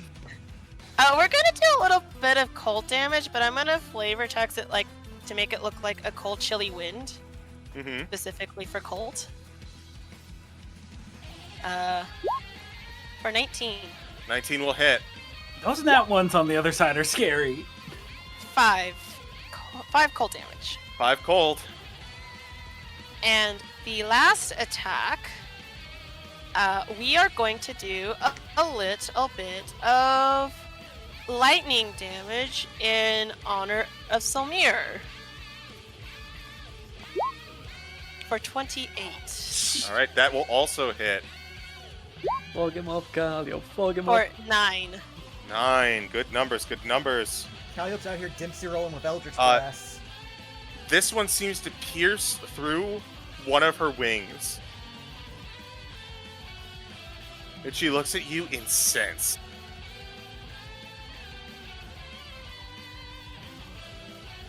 Is that your turn? Yeah, that will be the end of my turn. Good. The Stalker is going to use a legendary action. And he's going to look to you, Union, right in front of him. I believe that this accusation that you are throwing me is in spite of the oath that you promised me to protect me. This seems to be the opposite of that. I need you to make a charisma save.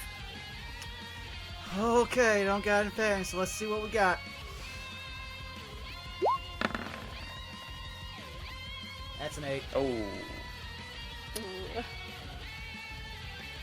As the words spin into your mind, you are reminded of your oath and compelled to follow it. You are charmed. Oh no!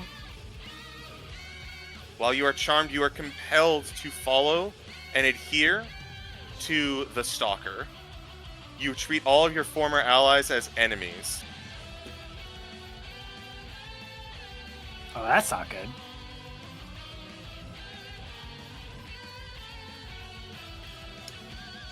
That's a legendary action. Midas, it's your turn.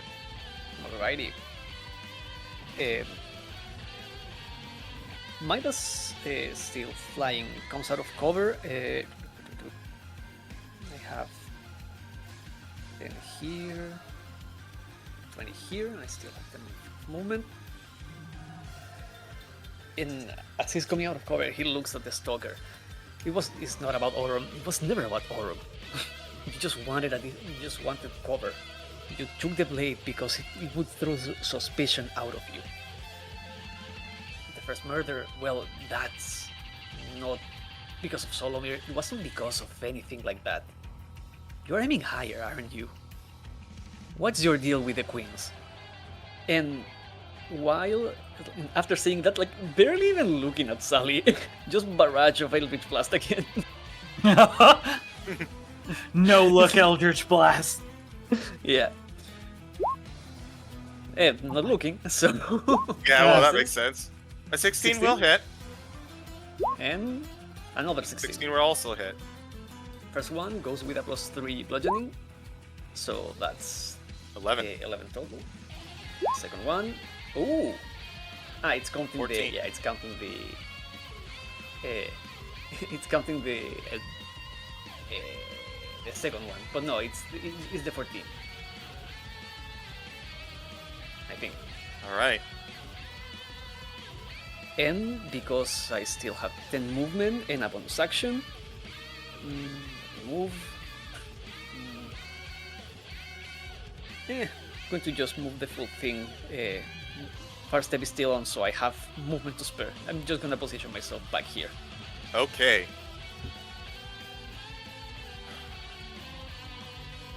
We're up to Lucy.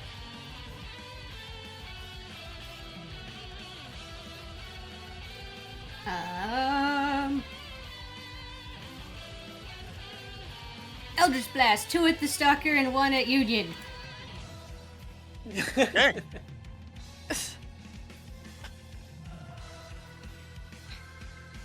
Union. 18. Doesn't hit. Fuck, well. Oh no.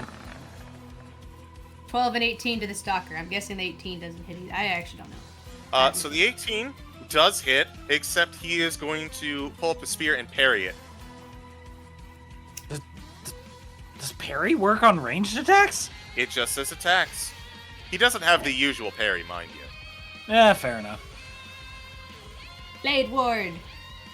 Blade Ward is up. Now Sally's turn. Sally is going to see more counter spells coming out. She's going to make her way closer to the Stalker. She is going to target you, Zara. Mm-hmm. And she's going to attempt to polymorph you. I see. Well, I am out of spell slots, but I have this other thing on my sheet.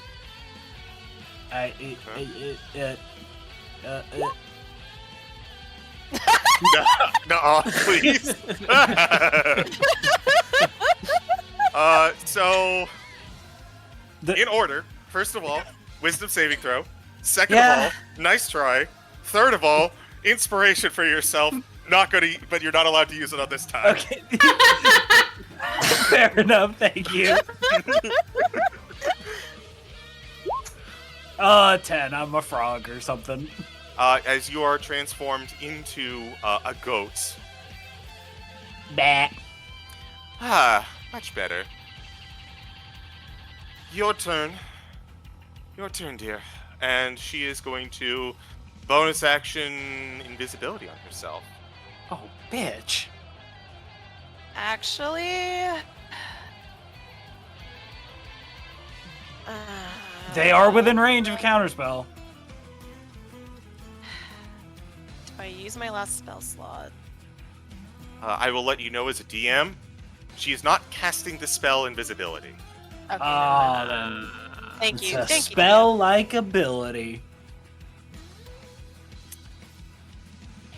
It's now the Stalker's turn. The Stalker, with Union apparently ensorcelled, is going to look to Zara and go, your arguments are far-fetched.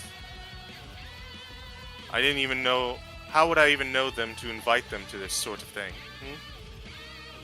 An elaborate plan by mine seeking to pass blame. Not that I blame you. And as he holds up, he is going to manifest this crimson spear, and he is going to hurl it into the air, and it is going to come down right on top of Zara. I don't know what goat AC is. You have your AC is 10. Mm-hmm. That is going to be a 21. second. 5e So, good news. goat. I've got some good news and bad news. Yeah. So, a goat has... Let me just double check. But I believe 4 a goat hit has points. 4 hit points? I was going to say Yeah. 5, but yes, 4 This hit is no points. longer a goat. Yeah, you're no longer a goat. This is So, good news. let's start with the part you know about. We're going to take 6 piercing Okay. and 5 poison cut in half to 2. Does the goat HP take some of that? It does. Okay, so 4. So it was 6 plus 4. Yes. Cut in half to 2. So 8. So I take 4, and I'm no longer a goat. correct. I need you to roll a con save though.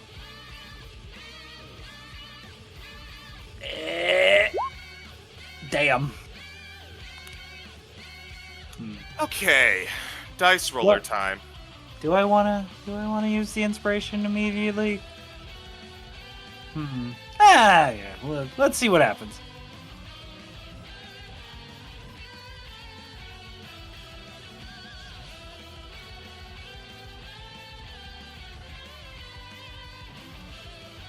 All right. So, wow, you are very lucky, as I got 3 1s on this. As you are hit with a spear of beast slaying, I see. I see. you take 29 piercing damage. That's his first attack. This time he's going to chuck it at Calliope, the not special spear. Okay. He's going to hit you for 22. It hits. Cocked. Ouch. 15 piercing Okay. and 6 poison. Okay, give me 1 second. 6 poison? Okay. And then this last one is also going to go at you, Calliope. Okay. That is a 19. Hold up. I gotta check something. Never mind, I can't do it. So yeah, meets it hits. This guy, wonderful on saves. Loves rolling 1s on damage dice. So that's 2 piercing and 7 poison. Okay. Union, Yeah. you are charmed. You are following the verbal instructions of the stalker to defend him. To defend him, specifically, yes? Mhm. That is what you Alright. said. And Union now takes the dodge action while pulling up their pariah spear. Technically, if what's-her-face Sally is within a certain range, that means that his AC is even higher and makes it harder for them to hit the walker, stalker, whatever. Very well. Sarah, as a quick stint as a goat, it Yep. is now your turn.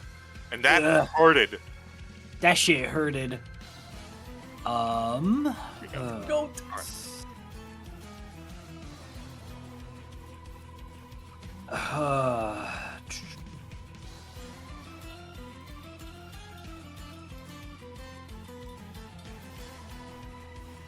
I'm thinking about it.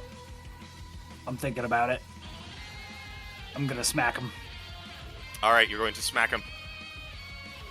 Green flame blade, smack him. Just gotta make sure it's the right one. Beep. Oh, terrible. 12. 12 unfortunately does not hit. Let me just check the wording on something.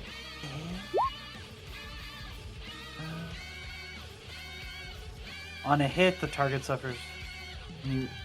Yeah, so on a hit, the creature within 5 feet of it would take it, but I did not hit, so the secondary effect does not go. Damn. Unfortunate. Unfortunate. Calliope, do something. Yes, Galliop, would you like to do something? Hey guys. Hold up, like player huddle real quick. I'm grabbing you all by the shoulder. Yeah. What's Do up? I- What's up? Do What's I up? use Do I use the wild card? You know what? Fucking we both! Yeah! Do A it. reminder that these are all specifically built so that you cannot use them in combat. I meant to Damn have it! start. Oh, I thought cause like it wasn't in the wording, so cause it says as an act. Yeah, it wasn't in the wording, so I wasn't too sure. Damn. It is built off the contact other plane spell, which I believe is Gotcha. a minute. But yeah, I put it in that way because Union can like basically get a spell for free, and that's a little too strong to just pull out in combat. Okay, Fair Well- enough. fair enough. I will make sure to add that wording to it after the session. All right. God, this.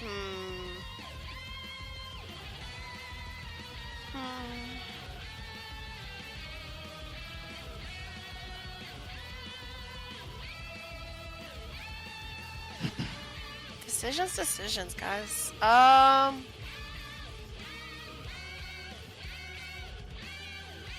Do I summon a friend? A celestial could- friend? A friend could be nice. A friend? A friend. Good old reliable. Want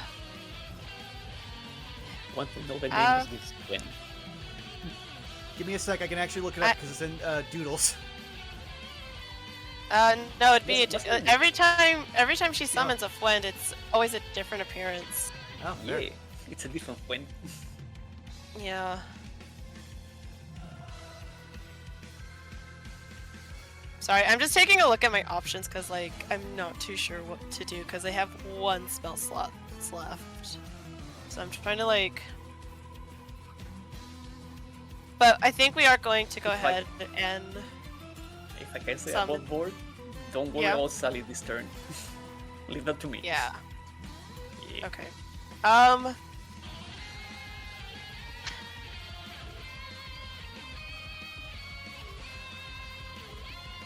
Yeah, I think we're gonna go ahead and summon Celestial. Summon. All right. So,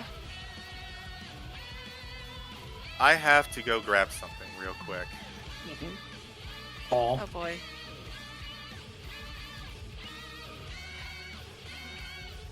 I'm scared.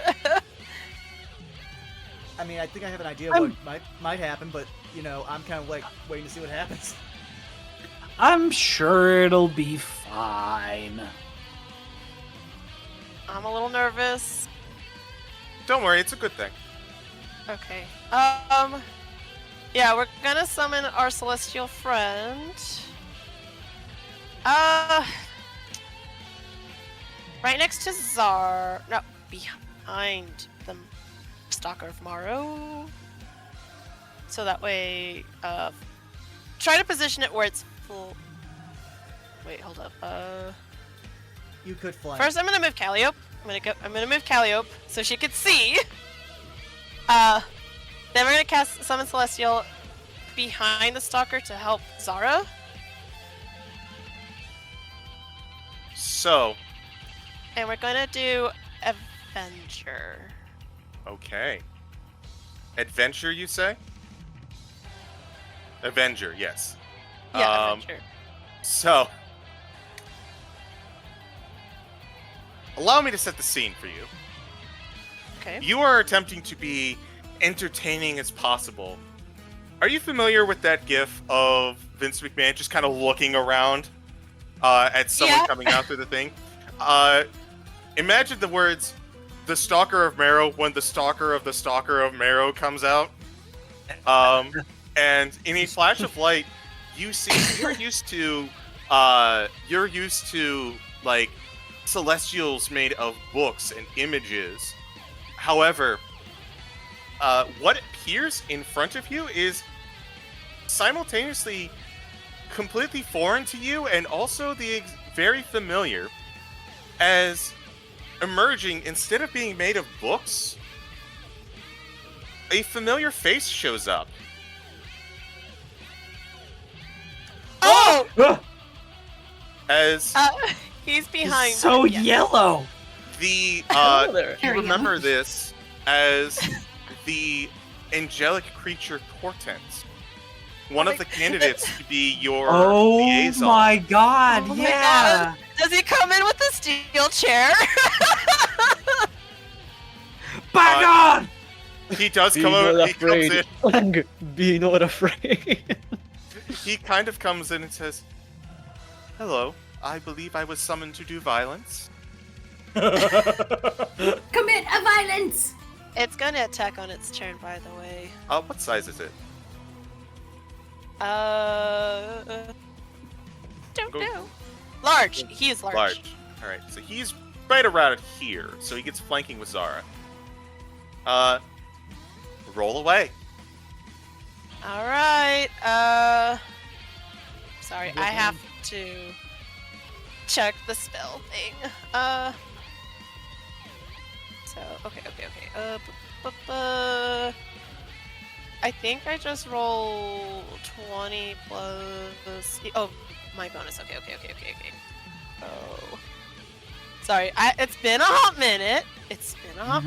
Don't blame you. So we're gonna do. Also, I'm going to move it for the check because he's being covered up by our 14. This is Portent. This was an option for a liaison that the party did not go with, but instead they went with Kulari. But the guild found another 4. That seems really low for someone celestial. Found another use for him. Yeah, just 1 second above game. Ignore the stuff that I couldn't control because my ad block decided it wanted to tell me how many ads it blocked. In this tab, Yeah. specifically. Yeah. Oops. I saw that. It wasn't a big deal. Yeah. It happens. So, 14 Your for the... spell attack modifier, I believe that's what? Like, what's your okay. hit with force? So, charisma, so it would be... It would be basically plus 9. Plus 9. So, never mind. 19. A 19 will hit, and it will force him to parry it. Okay. As in, coming in from the back. Actually, roll again, because he has advantage.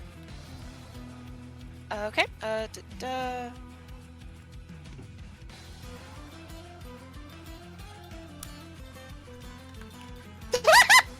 He cannot parry that. That will hit.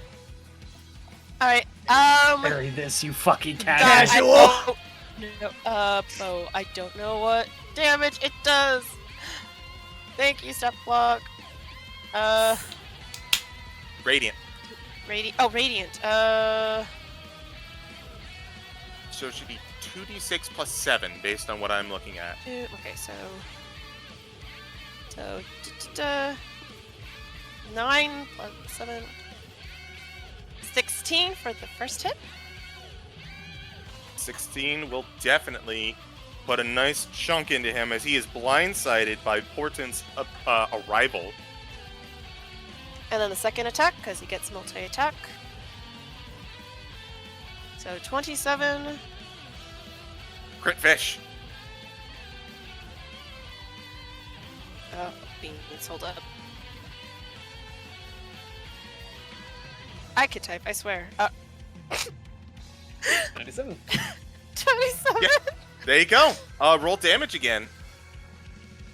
So that's 17? Very nice. He has been kind of untouched and parrying everything that he has at this juncture, but the sudden arrival of another individual, you get the as Portent comes in, does a violence by like getting him in a strangle. He puts him in a full Nelson. Yes! No, wait. He puts him in a full Nelson by the antlers. Oh my god. Oh. Yeah. Oh. Wrestling. You? And I think Calliope will once again answer just like, I think you think Orim was just an easy person to use as your cover. Does not mean you have to know them or have personally met them before. You pick which one is the easiest, and, well, to you, that was it? No? You have the means. An easy enough tool. Easy to frame. You just didn't do your homework well enough. Now that ends your turn.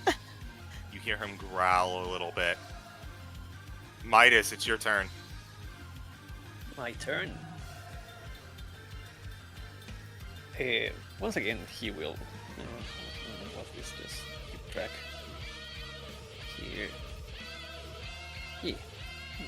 To get out of cover once again. Yep. She's right. You are just pretending here. All this talk about honor, all of this thing of being the defender of the Beastlands, and yet you get outside help so you can cover your tracks. You attack people in the middle of the night when they are least expecting it. To what end? You... This is nothing personal to any of them. Maybe Minx's was, but it ended up being Karantor, so No. I will repeat my question. What is your deal with the queens? Oh yeah, and fuck you, Sally Queen. And I am casting Rotham's Psychic Glance. I do have her name. Fuck her. Alright, intelligence save with advantage. Oh my god. So Wait, that is I hate to be that guy. It says creature you can see within range. No, keep reading. No. Keep reading. Oh shit, never mind. Fuck me. I'm a fucking loser. Hey, don't say that. But I'm a fucking pathetic loser, dumb baby bitch boy. take No, I'm fighting Zero. Your inspiration is going to your self-esteem, not your character sheet. No, I'm kidding. Continue. Okay, so she passes with a no. Actually, she doesn't. She doesn't need it. She rolled a 15, but she has no bonuses to intelligence. Roll damage. Alrighty. Gonna have to type this in because it's so it's 78 because I'm casting it at level 5 is 8d8 and she is incapacitated until the end of the next turn. Wait, I'm seeing D6s. D6s? Thank you.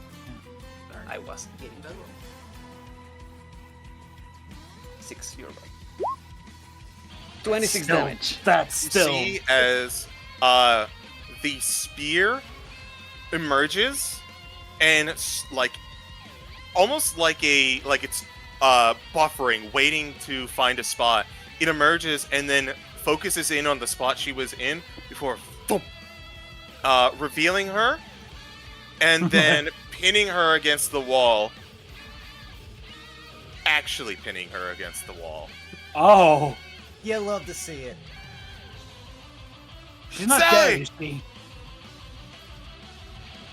As the normally stoic stalker looks and shouts as Sally is knocked unconscious by the psychic lance. Okay. And again, like he did this, just staring at the stalker the whole time. After Midas sees the skewered fairy in the wall, he gives a bow and with the bonus action, still first step on online, so teleporting back. That's my turn. He is going to use a legendary action to move half his speed. Sorry, you get an attack of opportunity, and so does Portent. Okay, guys. Watch how high this is.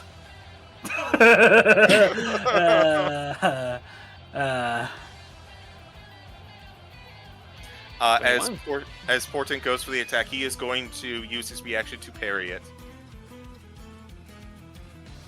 Lucy, it's your turn. Lucifer!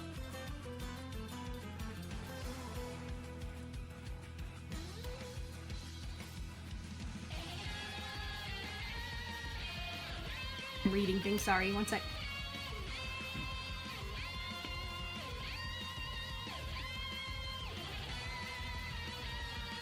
It's okay, take your time. There's not a lot! Yeah. Especially against a fucking archfey. Yeah. While you're deciding, do you want to know something funny? What? What? My partner at a glance, like watching the stream for the first time, thought Lucy was a mouse. Hey! Because of the coloration and the shape of the ears and stuff. He's a cat. I know. I forget whether I based him on a Savannah cat or a Sphinx cat. I feel like you based him on, what is it? Cat bug? Yeah, cat bug. I wanted a Oh chaotic my. cat bug, but I wanted different ear shape for yeah. Sugar peas! I remember OG Lucy. Okay, chaotic doesn't even begin to describe cat bug, but yeah, no. Too cute. I'm just worried that I don't think that'll work. You damn archfays and your damn saving throws.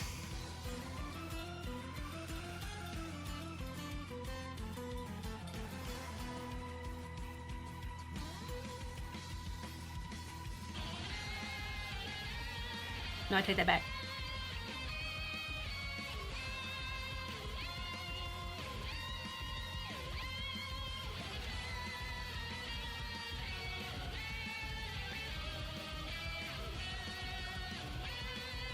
Oh, Wow.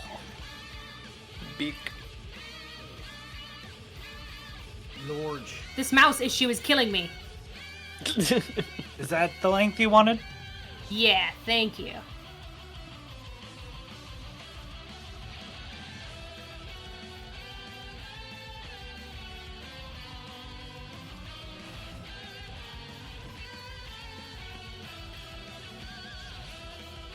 What is the crossbones mark on him? He is currently cursed by Hexblade's curse. Synaptic static. Ooh, okay. Snaptic. And my spell save DC says 16, but yeah, no. Intelligente. Suavemente. Oh, wait, I rolled that with advantage. It should just be straight. 14? I have muffin in my mouth. Fail! Okay, he is going to burn his last legendary resistance. Blade ward. Alright, roll me damage.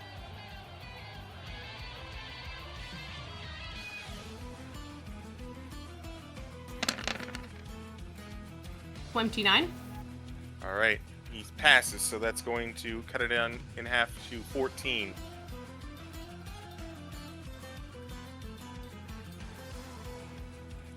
He's not Okay. looking great, but he is still up. He looks angry at this point, and you can see his face, this pale dome part above his eyes, begin to crack. Like, physically. Oh.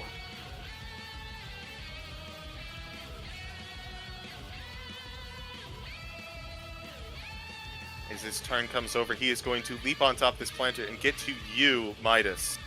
Hello. And he is going to say, "You want your answers so bad? Nothing. I don't care about the queens. And you can take that as the truth it is." And he is going to pull out 3 spears on you. Oh boy. 22. Midas! Our baby boy. 4 piercing. Okay. 9 poison, so 4 poison. Mm-hmm. Second attack. Okay. I think this guy has missed once. That's a 25 to hit you. Oh, wait, hold up. Let me roll that other one. Hold up. You forgot the disadvantage on the first? I forgot about the cloak of displacement, but he rolled a 13 on that, so it would have still hit. Yeah, and the displacement goes down after damage, so... Yup. So this next one is a 25 to hit. Mm-hmm. 7 piercing. Okay. 8 poison. So 4 poison. Okay. And then third attack. Natural 20! Ow. Oh no.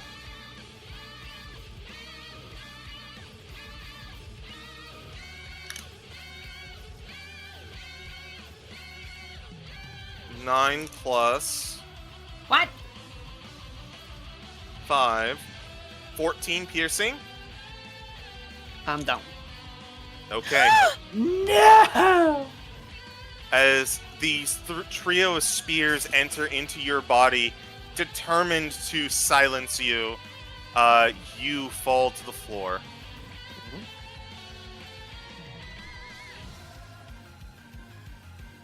You are unconscious. That is his turn. Union, you must defend the stalker. At which point then they dash. Boom. Defending. Okay. Zara, your turn. I don't have any healing light or spells left. That's not You did get a good. short rest before, after the Korrid, mind you. With healing light, they come back after a long rest. Unfortunate. Yeah. Yeah. Yeah. So I think I just have to keep the aggression going. Move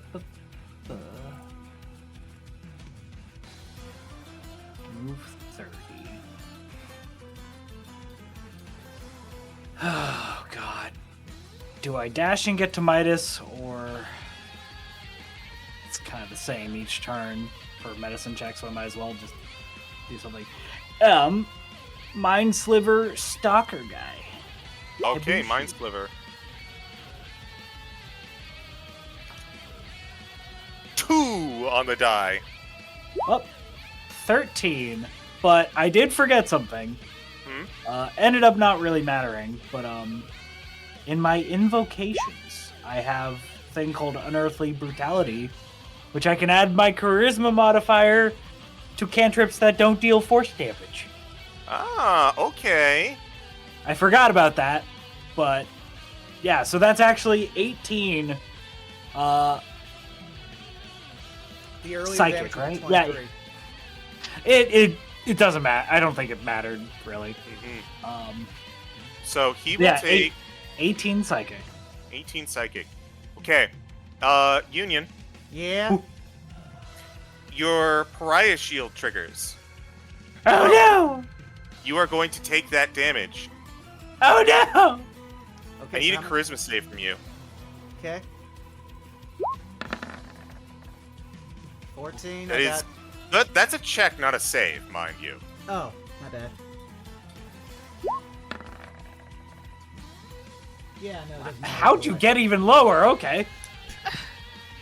You take 14 damage as you intercept the attack meant for the stalker. Damn. And also, I'm the only one in the party that does not have a maxed out charisma score. I don't think that's actually true. But Zara, is that your turn? Yeah, that'll do it. I just spent my whole turn moving and hurting Union. Calliope. Calliope's eyes absolutely widen Oh, the as drama. she just shout. She's gonna just shout, "No!" And can I place my token above him to shield Midas? Sure. Do you have the And potion? It's 30 movement. It's just my move. Yep. And she is. Hold up.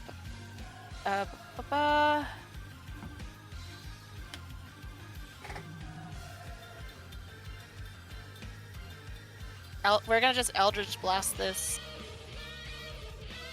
All right. Eldritch Blast the Stalker, because fuck no.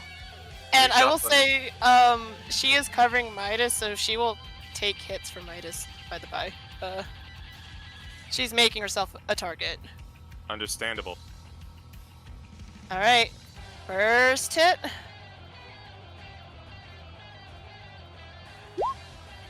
$26. That will hit. For 8 fire. 8 fire. Second hit. 22. He is going to use his reaction to parry that, so it misses. Okay. And third hit. 21. That will hit. And it's fire still. For 6. All right. As she looks... You've never seen Calliope pissed? She is fucking pissed. Ooh. Oh. Like, I just imagine the whites of her eyes are slowly becoming dark like the void. Oh no! Oh.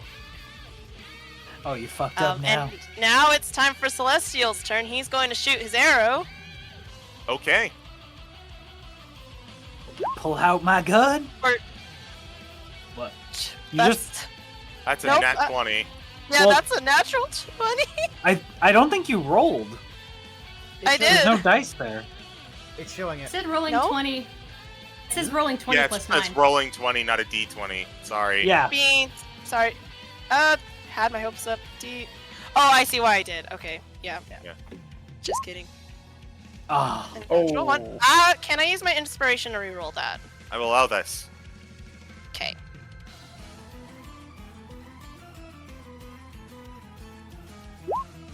For 25. 25 will hit. Or 5, 6, 12. 12 damage. And then second hit.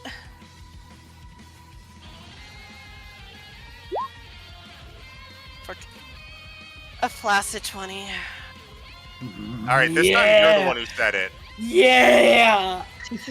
That will hit though. For 16 damage. Portent is really putting in the numbers as he gets 2 shots into the stalker's haunch. And yeah, that will end my turn. He's going to use a legendary action to attack. All right, and Go with after that, you, I'm Callio. gonna. Yep, and with that, I'm imposing entropic ward onto him. Okay, all right. Disadvantage. So that was a 24 versus that one. Heck yeah. As he goes for a spear and whiffs completely.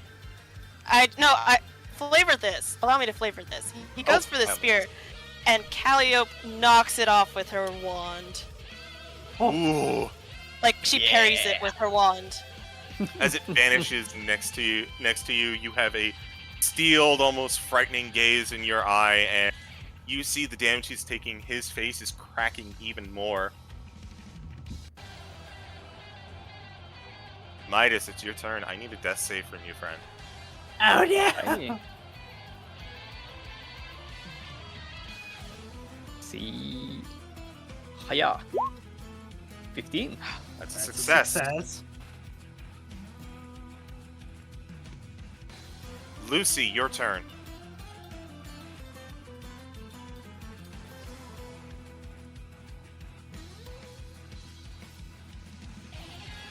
Lucy Fortnite dances on Midas's corpse. I was trying to find the body. I can't see it. Right there. Callio, get off him.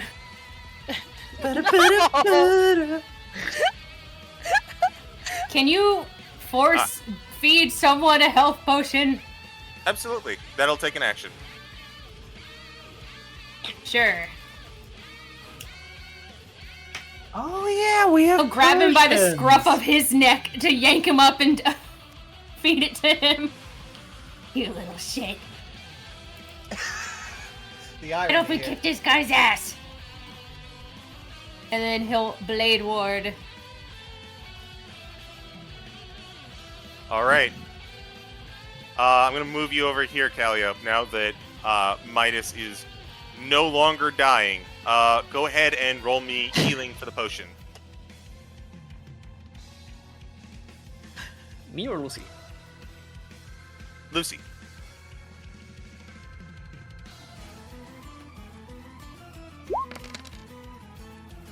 $13 back. Thank you. All right. Midas, you are awake, but you are on the floor as Lucy ends his turn. The Stalker is going to take his turn. Seeing the help, he is going to aim for the help. Oh no. One on Lucy. 25. Yeah. Up. 2 piercing. So 1 piercing. 8 poison. Second on Lucy. No! 19. Yeah. Lucy's just a little boy. No. He do be just a little boy. Midas, you owe me so much for this if I don't die. 6 piercing, so 3 piercing. 5 poison. And he's going to go for 1 more on Calliope. 18! Misses as she It misses. parries the attack again. Calliope He is is- not dealing with your shit. Finding himself a little bit cornered, he is going to make to the center. He goes, "No more questions? Not so fun when someone else you care for dies, is it?" See the face crack a little bit more, and you can see flesh underneath. Union. Calliope Sorry, Calliope? is just gonna ask one question. Why? Why go through all this effort? We did egg him on a bit. Oh, and she's referring to the murders. Like, why go through all this I effort? know. Yeah. As Union, you spend your turn defending the Stalker. Zara, it's your turn.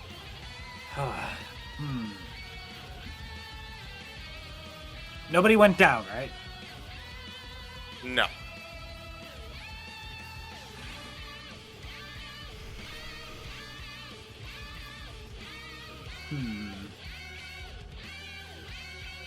I don't think there's any more questions, because it's clear for what has happened. And I'm just gonna green flame blade slap him. Okay. Habushki, 21.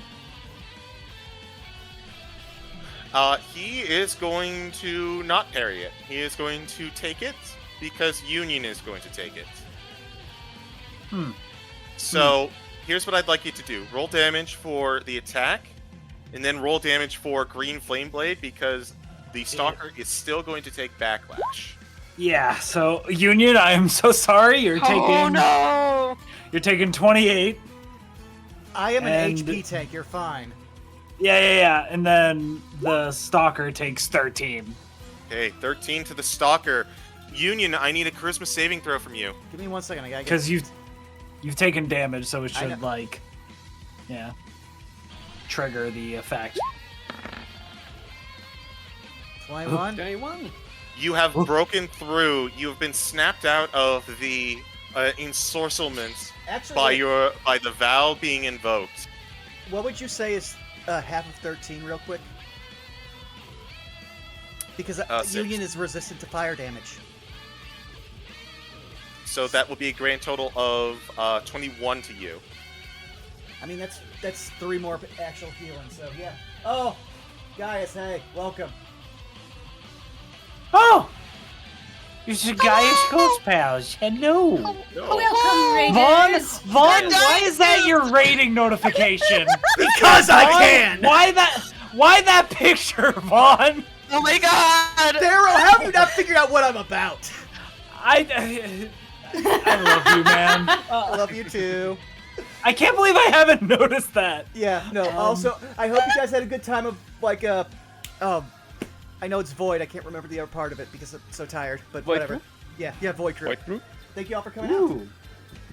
Yeah, welcome. We're dying, guys! Help! It's a rough fight, but they're doing pretty okay. For now. For now. For me to poop on. How about that 15 years? Is that your turn, Zara? Are potions a bonus action or action? Bonus action for you, action for another. I will drink one of my potions. That is Do a superior potion, so it is... 8d4 plus 8. Yeah.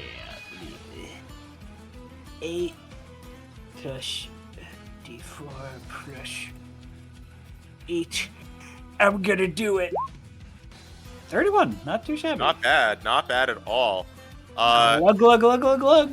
Yeah, drink it all up. I'm going to reduce it momentarily as he's going to take an attack on you with a legendary action. Fucking do it. 13. When this 13 guy rolls, yeah. Does not do it, yeah.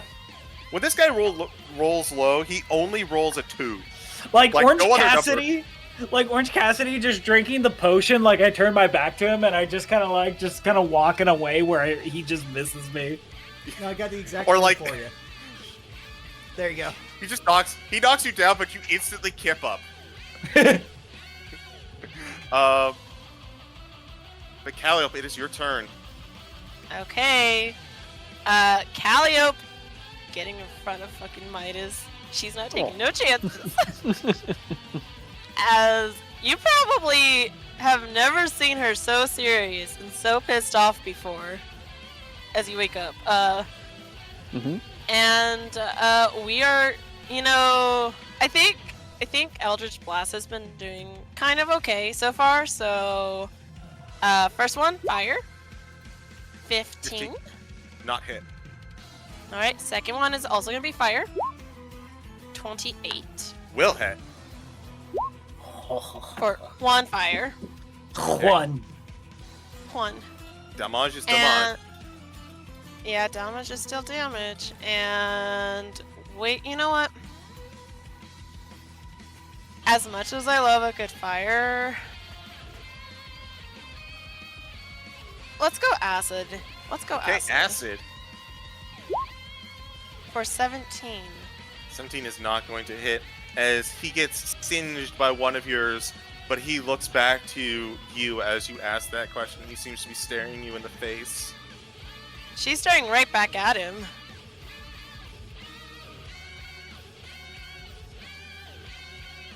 And forgot the Celestial. Portent, let's go.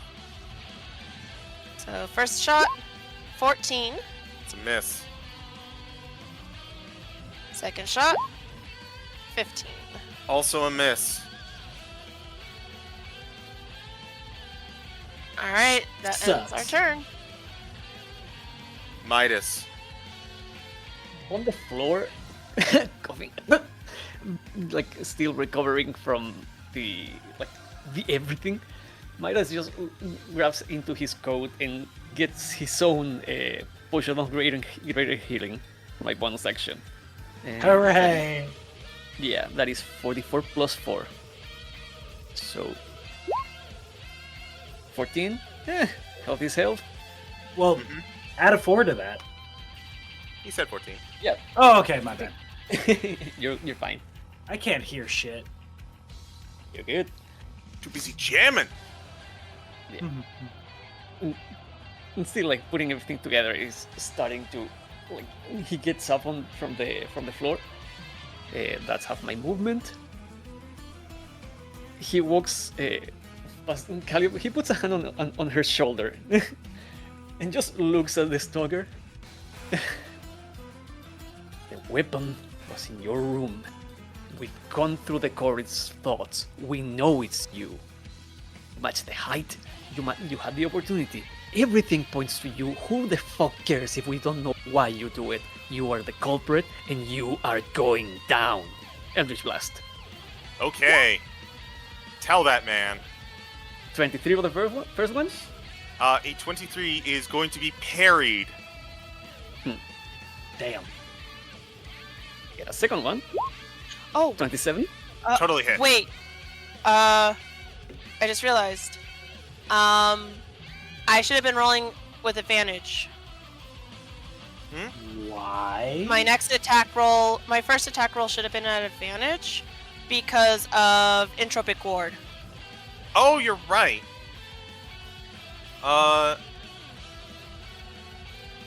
Yeah, because the attack missed you. Yeah. So, we'll finish up this, and then I'll have you roll another d10. And we'll just, Okay. you know what? You add your own Eldritch Blast to the one that Midas is shooting. Okay. Yeah. Pew, pew. I'll just, yeah. And third one. 21. All right. Roll me damage from the both of you. Okay, Alright, first one. First Eldritch Blast is +3 because of the elemental, like Genie's Wrath. And the first one from the first attack that I did is 7 fire. 18 total. All right. 18 total. A good combo blast as the two of you shoot him at both of his antlers. And I still get the damage for the second one, which is 10 force. Not bad.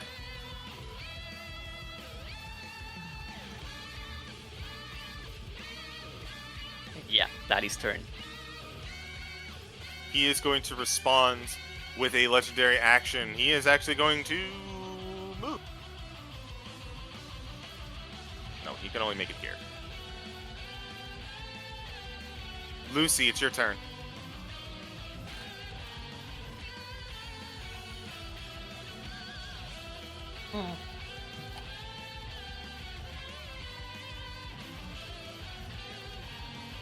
Another blast. Eldritch blasting. Just rain blast on this man. 26, 17, natural 20. Oh, Yes! Let's go. Get him. I don't think the Get 17 him. hits, so is it the other two or just the nat Get 20? If the nat 20. both of the other two hit.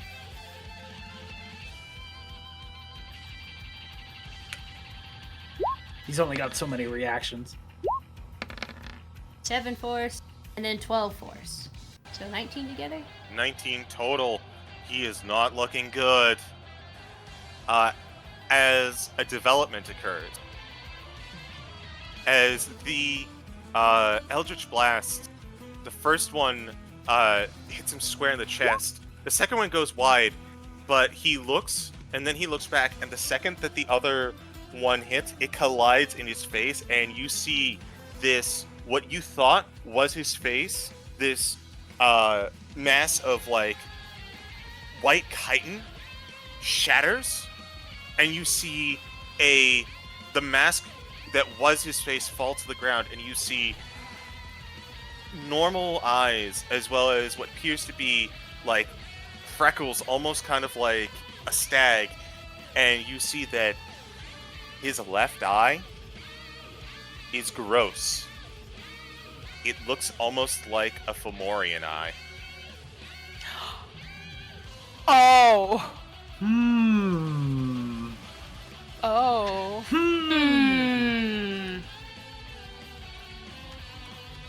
How'd Got a that bad eye happen? too. Got a bad eye too, huh? Panting. After your Blade Ward panting, it is his turn. He's going to rush up to Calliope. No!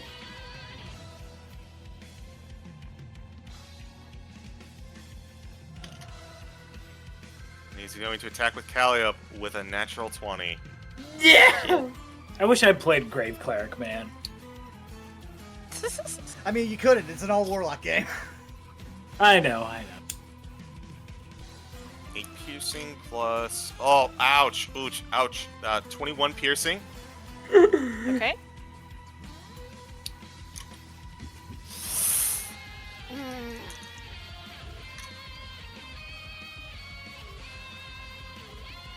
18 poison.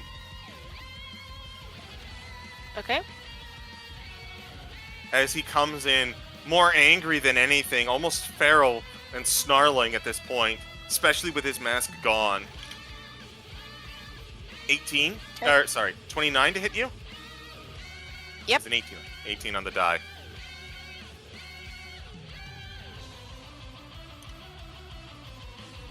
$12 piercing. I'm down. No! And, he's vengeful and spiteful. He is going to use his last spear attack to attack the downed Calliope. What a bitch. Also, Celestial goes down. Oh yeah, you're not concentrating. Portent disappears. As you guys watch, as Calliope, anticipating the attack from Midas, takes the spears, and in a poof of magic, what you once saw her with short hair and this cute dress, instead you see long, darker hair as her magical outfit has dissipated to reveal her real self as she collapses to the floor.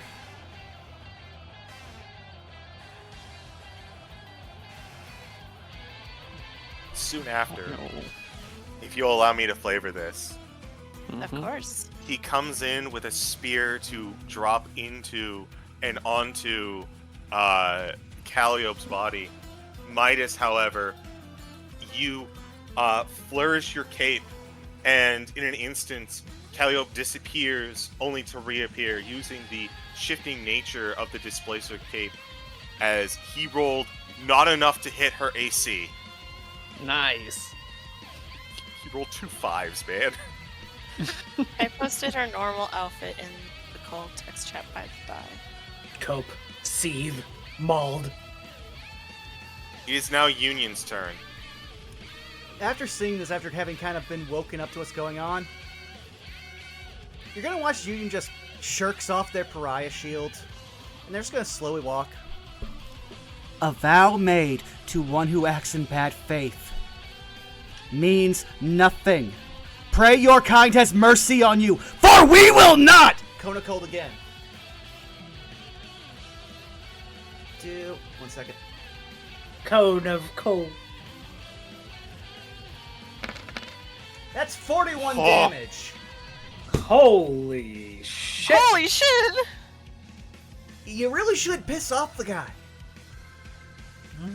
He attempts to hold his ground, but the blast of the Cone of Cold is enough, much like Sally before him. You blast him into the wall, and you freeze him against it as he passes out unconscious. Immediately, Midas is taking one of his health potions and feeding it to Calliope.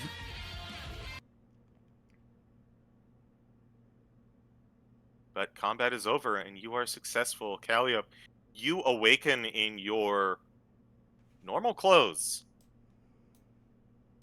with Midas standing over you. 7 health, but health is health. Health is How health.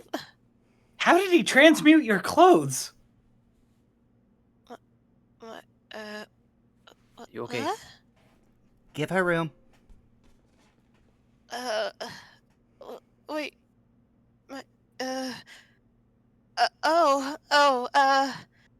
She kind of like tries to hide herself, realizing like weakly the situations that she's in. Midas takes off his cloak and puts it on you.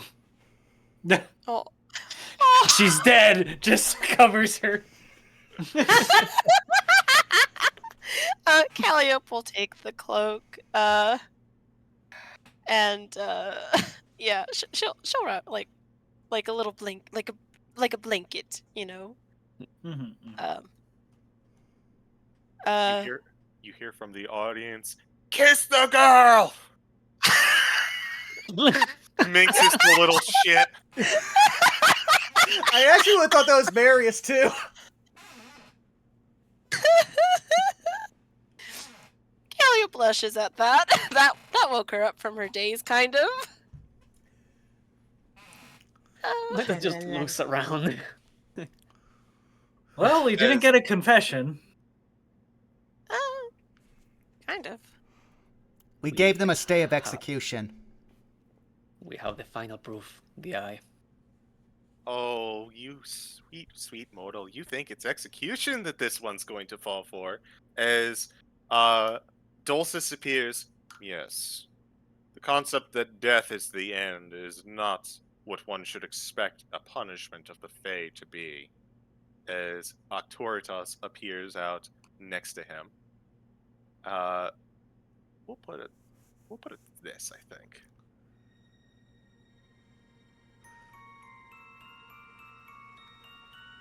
As the two walk and enter in with a whole bunch of guards. This trial by combat proves the stalker's guilt. No. And looks to the rest of the guests. What do you all think? And at this juncture, Minxus, with Nostris behind, is like, he's Sealy. Fuck him anyways. Wow. Little-eyed Lucian at the same time looks at him. He's like, no, that can't be right. It couldn't be right, right? It's not right, right? And Marius goes, I mean, I was just here for the combat. But the surprise at this is Cult, who jumps on over the table and out of the stands, and she goes, let me at him! Let me at that bastard! Let me! And she comes swinging in. The guards need to hold her back as she's just trying to get over him with her dagger. I'll kill him! Let her! No, don't! I think those two need to decide the punishment gestures to Lucy's patrons. That bastard and his bitch girlfriend mind controlled me! Huh? Oh! I was just talking and sharing a drink with them. That's like doing everything they say. Waking up in the middle of a combat like that. Dude, let me at him. Zara goes from like, oh, they need to like, space proper punishment, and then Zara's like, okay, you know what? Maybe they should be stabbed. Yeah, at that point, just like Zara, you just be like, step back. What happens, happens. Maybe not to death, but have a few stabs. I think she's earned a couple. Maybe murder is okay. Maybe murder. Maybe not murder. Maybe just really deadly assault. Just close to death. How's that? Here. Dulcis looks on over to everyone else. It's just like, no. Not stab him. She's still under the law of the festivities. And then Octoritas walks on over, picks up Cult, takes the dagger, gently escorts her over. Why don't you wake him up? And Cult just like, really? And... Oh, Lucy will hand her his crowbar. There! Not sharp. She looks at it, looks to Octoritas. Octoritas looks to Dulcis. Dulcis is rubbing his hands together like... Crunch! Ah! As he wakes up with 1 HP. Rise and shine, fuckface! You... Meanwhile, Marius, seeing Colt pissed off, is just cackling maniacally at the back. This was the best decision I ever made. This was the best decision I ever made.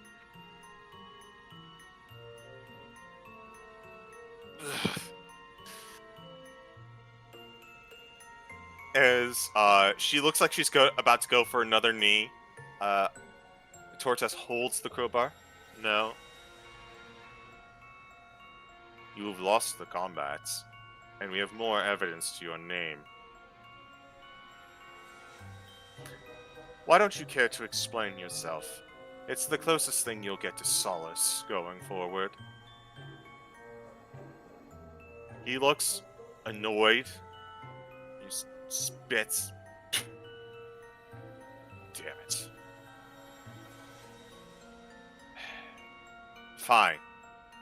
Where do you want me to start? I know the why. Because of her. And he gestures on over to Minxis. The unicorn. She gets to flaunt around unpunished for something the universe itself punishes you for? I must have been that punishment. I was the guardian, and she snuck in and took its life. The universe left her for me so that I could end her. Your stupid pact, your stupid Cold War, looks on over to Octortas and Dulcis. I couldn't make a move against her too well protected. Then why Solomir? Why wasn't that your first target? I didn't need Solomir, I just needed a patsy. It didn't matter who. Someone to throw this trail off the scent. The scent off the trail. I'm delirious, I got hit with a crowbar. Got hit with way more than that. Or, actually, got hit with way more than that. Same reason you went and retrieved the dagger from the corrid. Put as Sally much learned distance from about yourself as possible. Sally learned about the corrid and the dealings with Solmir. Corrid and the dealings with Solmir. Would visit his court just as a normal visitor for many years before learning of this detail. She told me the plan formed. Corrid could wield the dagger for us, leave it to me, give it to me when needed, and be a perfect patsy. So, I went to him. You left this place. Went to him. I had him give me his name, and I had him give me his loyalty. And then on, I had a second fall guy. Everything was set in motion. I just had to get them all together. And that included Minxis. I still couldn't get her. She was deep in the unseelie part of the realm. But when I heard she would be attending, perfect window of opportunity. Especially if I could pin the blame on someone and dodge the horrible ramifications that I suspect I'm about to endure. You didn't do your homework, though.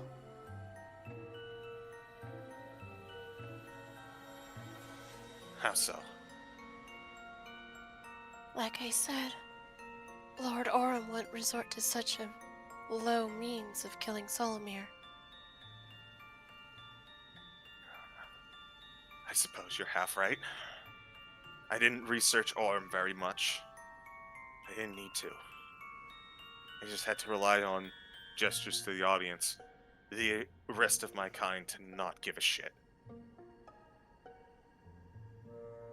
I didn't need something foolproof, no matter how the many defenses I put in place.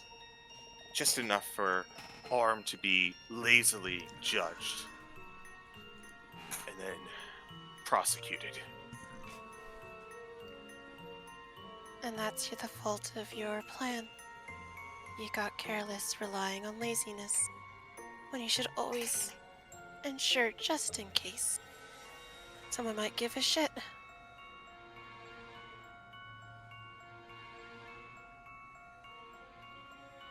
This is all wrong. She needs to pay. She needs to be judged. I am justice here. Let me take revenge for that unicorn. We put her in the dirt where she belongs. The way I see it is, if this unicorn dying was an actual slight against the universe, you would have been successful this day. Something would have caused their demise. But fate is not going against them. It's gone against you. Do you think there's a reason for that? Have you ever considered that you are wrong? If I have ever considered myself, it was thousands of years ago, and never since then. And yet you could not learn.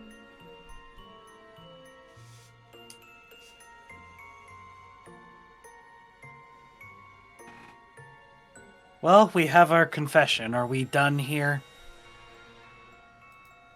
I think so. We'll need to transport him, though. Oh, I've got that. And Colt comes in with the crowbar once more and knocks him upside the head. Zara will actually hold up a hand right before the crowbar's about to hit. Uh-huh. Do they stop? She'll stop. I got one question for you, Stalker.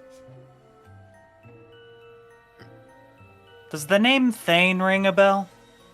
Who? Okay, continue with the crowbar. Ring his bell. Dong. If there's a if Zara just looks at the group. Well, I just need to check that loose end. I was about to say, you're just like waiting to see if they twitch a little, and they're just gonna hit them with a hammer if they're twitching. Just JoJo stomp the motherfucker. Yeah, no. Fuck this guy. We need him alive, as Dulcis says. Feel free to injure him as much as possible, but we do need him alive. He has so much more pain ahead of him. Noted. Swings for one of his eyes.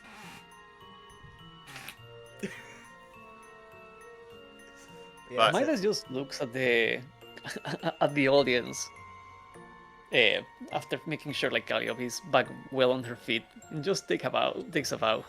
I hope this has been entertaining. I'm out of a job! Little Ilusion. No! Oh no! Oh no. As you... Funny thing is, hey, Calliope? Yeah. As he says that feeling in your veins disappears. He no longer Calliope. has a need to watch. Oh my god. Calliope sighs in relief. As you do, you sneeze just a little bit and boop, Cheep. teleport over here. Oh. Seems like- She'll walk back. Seems like a little holdover. Well, But Zara will like kind of like hold out the knife, and she's actually looking at it for a long period of time. And she'll actually sheath it on her hip if it... Does anybody stop her? Not at all. I'm gonna hold on to this. Midas nods. There's a certain fiend that I would like to introduce it to.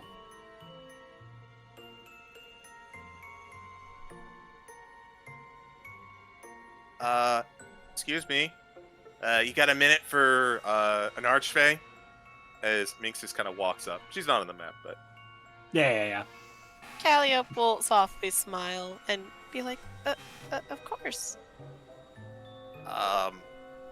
You lot seem like you're feeling good about yourselves. Shouldn't we? Yeah, Zara nods like, yeah. Let's feeling get good. paid. I'm happy. So, what was going on with this guy? The stalker or Thane? The stalker. It wasn't loud. The confession wasn't loud enough. Oh, so basically... You were flaunting your shit and he got mad. And stewed on it for a while. He was a unicorn simp. Basically, he had thought you murdered the unicorn. Well, yeah, I did. Shifty eyes. Yes, What? she did, and Yes, she was she did. molding that. I thought you were just there while it was dying. Shut up, you're not supposed to say it. Oh. I thought you were there just, and then like somebody covers Zara's mouth. Yeah, Or I she She imagine just like Calliope jumps up, does like it. slaps her mouth, like no. Wait, can Lucy cover and then Calliope covers right after? Yeah. Like, no, actually, let's both have this be a whole team thing. It's like, they cover, Union and both, Midas stomp on their foot.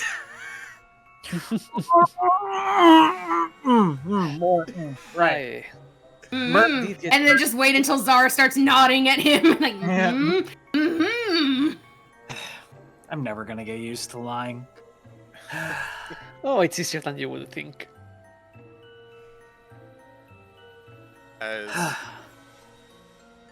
Wow, damn. Fuck. I mean, I was expecting a lot of this nonsense from my own camp, but to be targeted like that from, you know...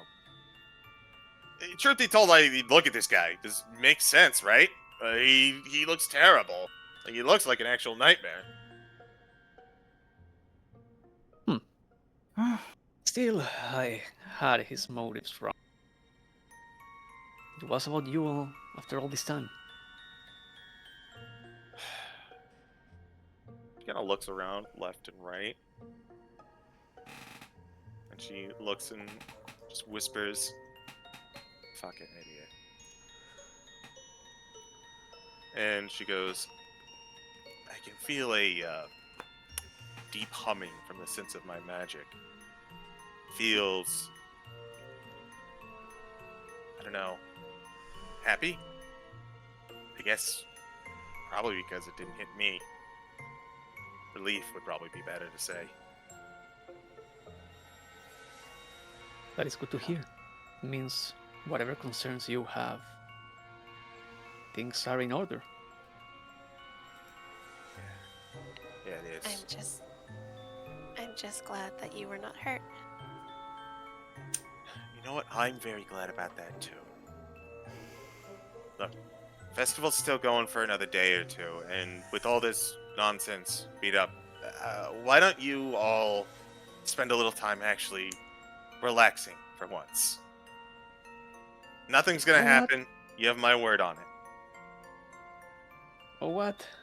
That actually sounds nice. That sounds lovely, actually. Since we And- have Into shit as we are. Yeah. I do have a few more things to go through before we're done. Mm-hmm. The first, Midas. Yes.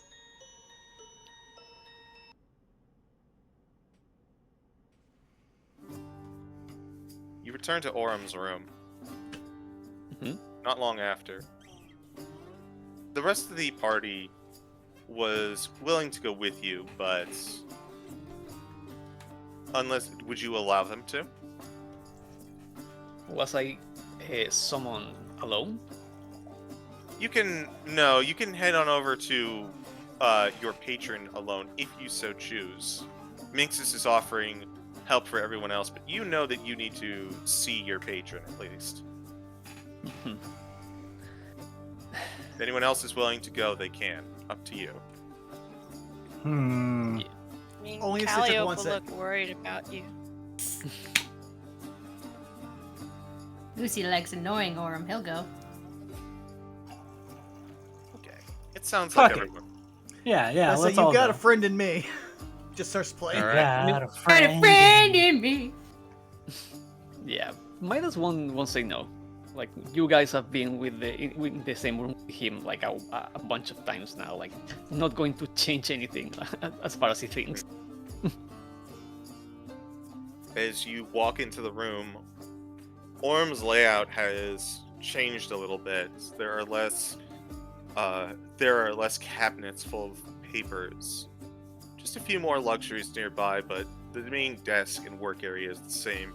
And you find him currently working on the docket, working through some names. And he looks up as you enter. Some of the guards came by, told me what happened. Midas takes a bow. I hope you're satisfied with the results, Lord Orem. Everything has been resolved under your name. Yes. And that stalker of Marrow or whomever, and learned their lesson, I'm sure, about what it means to cross me. They will remember. That they will remember. So, he gets up. Seems then that this was a net positive for me. Good decision that I made to come, even if it was harrowing at the time. He steps on forward. He floats forward towards you. A good decision that seems to come about on days like this.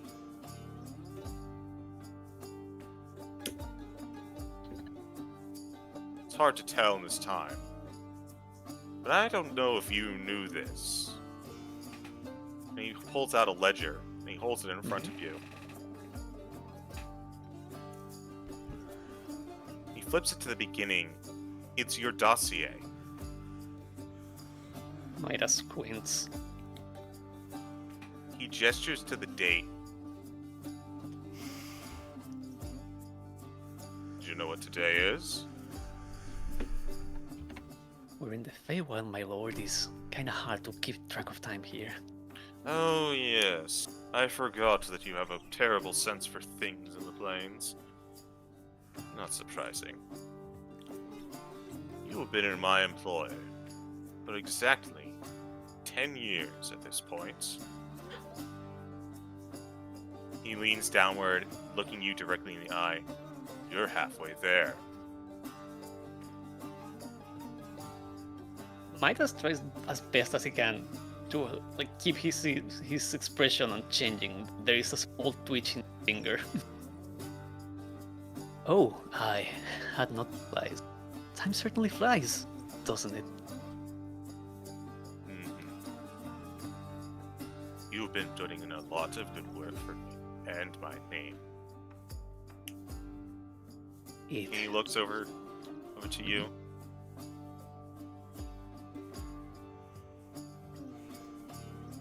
You have become an actual asset, as opposed to a hindrance. He flips on back over to your balance, but he closes the book before you can take a good look at it. Do you know what I do with assets, Midas? Can't say I'm aware, my lord. He looks at you dead in the eye and he says, I keep them close forever. You were an annoyance. Now, you might just be too valuable to lose. He can't help but frown a little at that.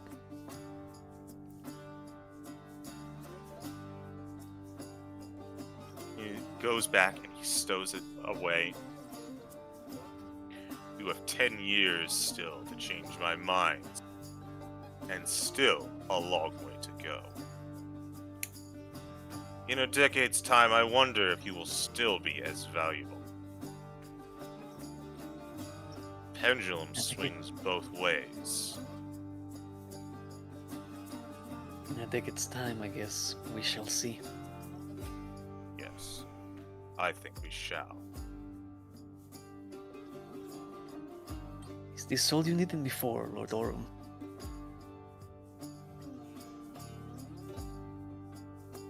There's only I need from you for now.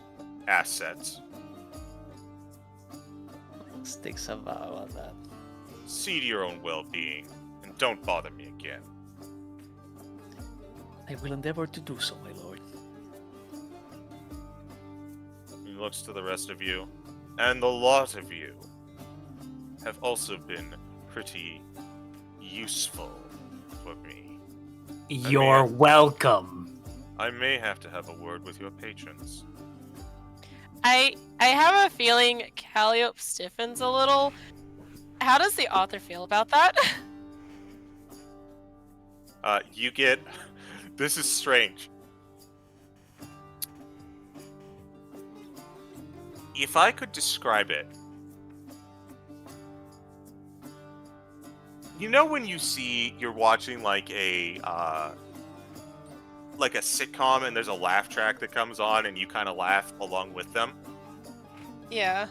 That's kind of the amusement that you usually get from the author. With that comment, you could only describe the feeling in your soul you're feeling as ha. Calliope can't help but stiffen and then wait to like feel what the author thinks. And then she kind of just like has a small chuckle on her face. Yeah. As If looks she could realizes, go for it. go Sorry. ahead. As she kind of realizes that she is valuable to the author after all. Aw.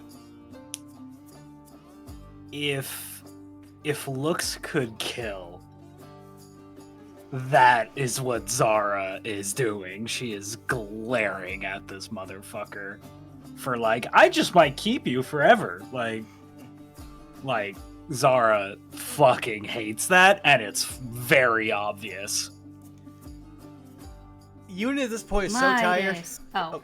No, you first. You first. You sure? I don't know. I feel bad. Somebody go. All right. Ah, Lucy looks smug. And he's good. All right. Well, if you're keeping us, I guess I get to annoy both of you forever.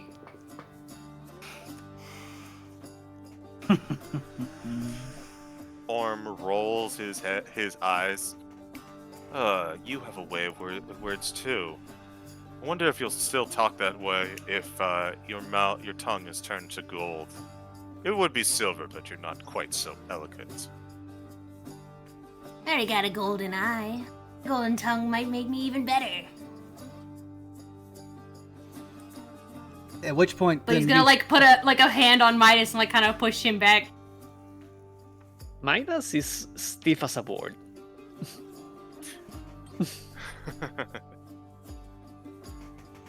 He's not moving a muscle, keeping the bow position, like waiting for this whole thing to be over.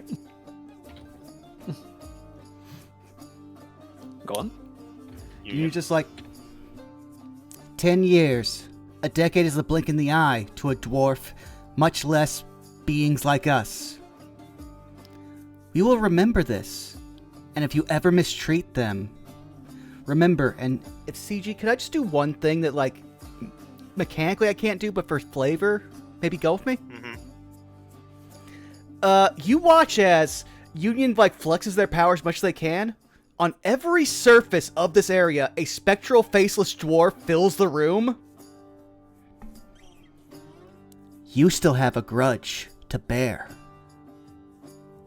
Be wise as a stone. And they're just gonna walk away. Damn. With a solid exit from Union. Sorry? No, I was just like, hey. You all opt to leave Aurum and making your way. I will say Zara would say, like, would it kill you to say thank you? She's talking to Orem. Mm-hmm. Thanks are a sign of weakness between friends. We are business partners. As business has been adequate, and you have proven yourselves valuable. Take that as your bay. I see. I see. Well, I'll say this. Because we're not friends, I can just speak frankly then. If you keep Midas for yourself, you will feel my wrath. And if wrath is truly a sin, I will drag you down to hell with me. You're welcome, Lord Orem. And she does a little curtsy and leaves. And Calliope is sweating up a storm now. Yeah. And she's looking at Midas. And then back at CG, Lord if you want to Orem. smite me, go for it, dude. Yeah, Zara's same. talking shit. I'm in fuck around mode. If I find out, I find out. Hey, man. You have, like I said, this is a business transaction. You have taken the credit that you have earned, and you have spent it. Fair. Yeah, no. Can Lucy? Oh no. Oh no, what's Lucy gonna do? Let's ask his page. He couldn't use contact other planes to be like, so what are the pros and cons of you bidding for Midas in a negotiate business contract war? Oh, jeez. Oh! This is awesome. Oh. Yeah, we still have uses of contact other plane. I'll take it. Okay, give me a second. Alright, I'm gonna step away. Oh boy. I was about to say, like, I know you're working on that, CG. What was Orm's reaction to Zara? He's hard to read. Yeah, she openly threatened him, essentially. He looks at you and he's like staring through you in a mix of disgust, but also like acknowledgement. So he hears your words. He doesn't reply to them. Matt, But oh, go ahead, finish. but he doesn't reply to them, but you feel as though you know exactly what side of the bridge both of you are on. Yeah. Okay. Yeah. Okay. All right. Okay. All right. Thank you. Union and Zara are gonna go into the "we fucking hate Orem" club. He's not allowed. Yeah. It's a fort made out of like couch like mattresses and like. So Orem not allowed. Lucy. Yeah. The pros and cons of trying to outbid or to buy out Midas's contract. The cons. You don't know what exactly is going to require, like what gold is going to be to buy out his contract. But whatever it is, it's going to be exorbitant. Pros. Buying out his contract would essentially free him from any form of service and also potentially bind him to yours. Con. Orem will hate the living shit out of you. You say hate or hit? Hate. Honestly, both. Remember, this is what Solmir did to him, and he couldn't do anything about Solmir for a millennia. He could totally do something about you. But pro, he is a businessman and man of his word, so while he would hate the shit out of you, if you actually came something with a proper business proposal, there are ways to do it that he wouldn't seek retribution. Con. Midas would likely lose his powers, no longer being attached to Aurum. Pro. Depending on how you went about buying out the contract, that could be a clause you kept in. Oh, he keeps the powers, but he's not a slave? That would require a lot of proper business finagling, though. Oh. We need 7 dwarf lawyers. Oh, God. Or 2 Fey lawyers.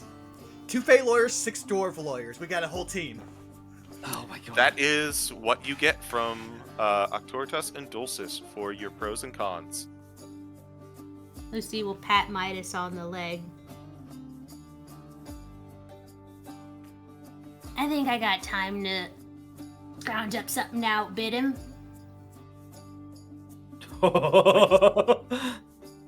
Midas is still not moving, though.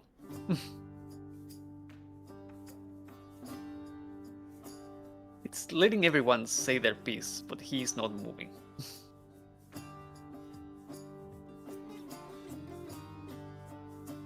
You kind of get the feeling, Lucy, that he might be more talkative away from his patron.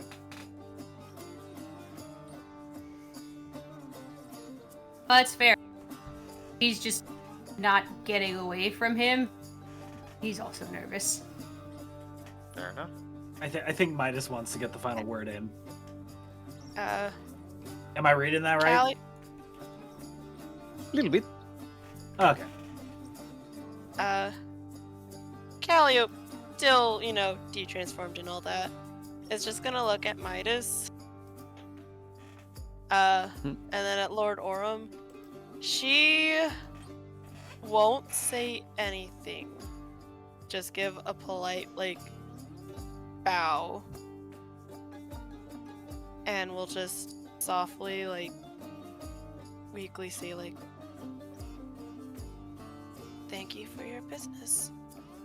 But she'll look at Midas, and if you allow her, she'll reach to squeeze your hand for support. Midas will hold your hand back. Which one of you degenerates likes hand-holding? And she'll wait for you, but she's holding your hand for support.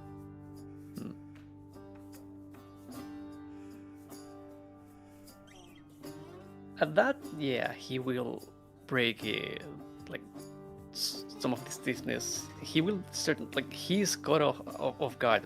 That gesture, not replying at first, but squeezing your hand back after a moment. Just looks at you in the eye and softly nods.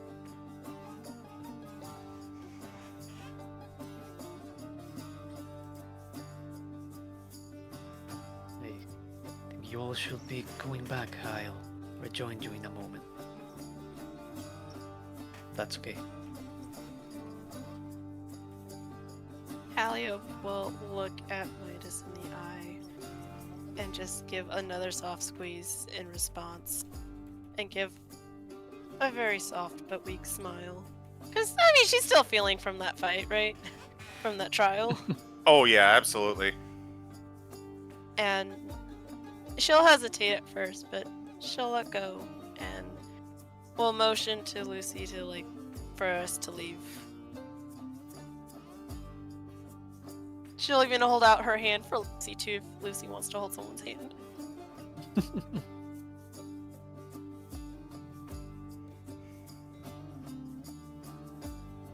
Yeah. But as the two of you leave, letting Midas alone with his patron.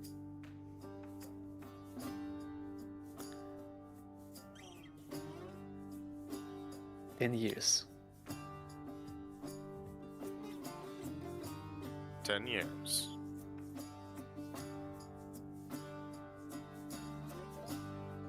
Took me 10 years to become an asset, huh?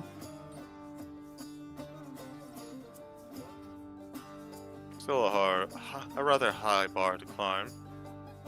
I can count the number of assets that I have promoted on perhaps 2 hands only. We both know what the contract stipulates. I am not done climbing. I am flying.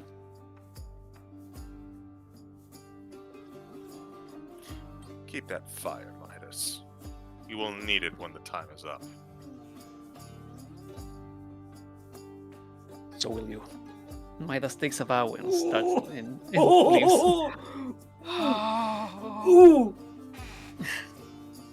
Good line. When you leave your patron, you rejoin your friends in the hall. You all see Midas. Zara and Union are like, fuck that guy! Which Zara has never said fuck before. That is the first time you've heard her say fuck. She was just like, fuck that guy. And you're just like, what is Union's response? We know, yes! like, fuck that man. Like, god damn it. Gods. Just like... We have agreed on 2 things in the last 1,000 years, and that was becoming ourselves and hating him. that avaricious, greedy, assurant, insatiable, penny-pinching, ravenous, voracious, tight-fisted motherfucker! Oh, hi, Midas. Hi. Midas walks into the hallway, not really paying attention to anyone, just staring ahead.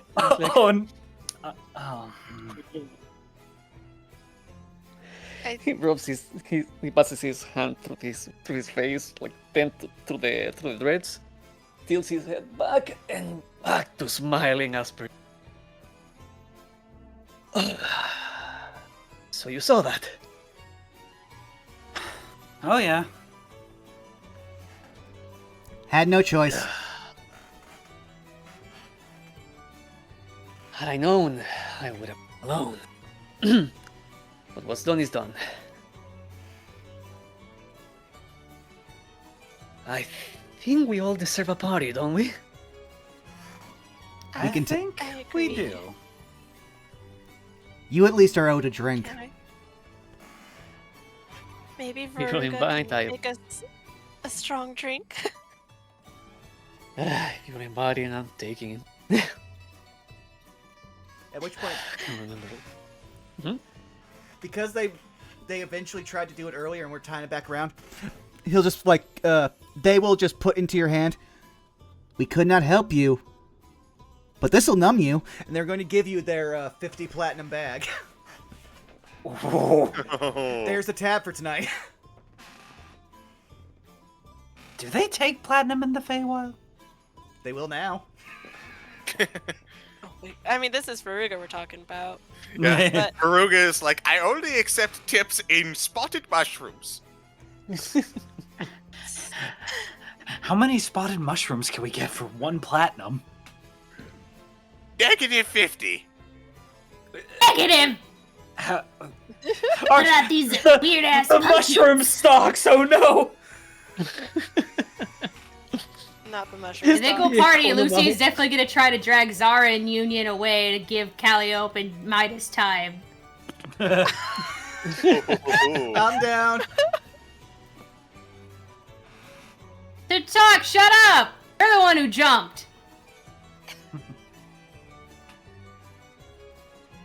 I feel like everyone was talking in the hallway, Calliope would have silently transformed back into the outfit she was wearing earlier, putting back her magical girl uniform, so to speak. You know what? Just for funsies, since she didn't get to use it, can she ask the author a solid? Oh, okay. What do you want from the author? Surprise her.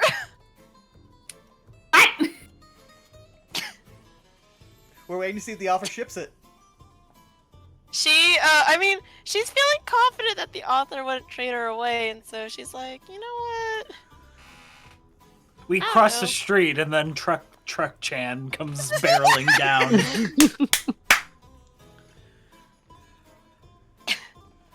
Since I didn't get to use it. So, will you permit me some control here? Sure. I'm going to bank this for now. Is there anything else you would like to do?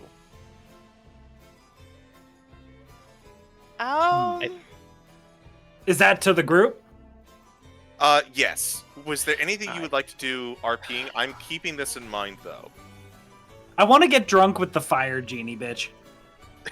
Yeah. I would say I've got a funny bit for just between me and Zara, but that'll take like a minute.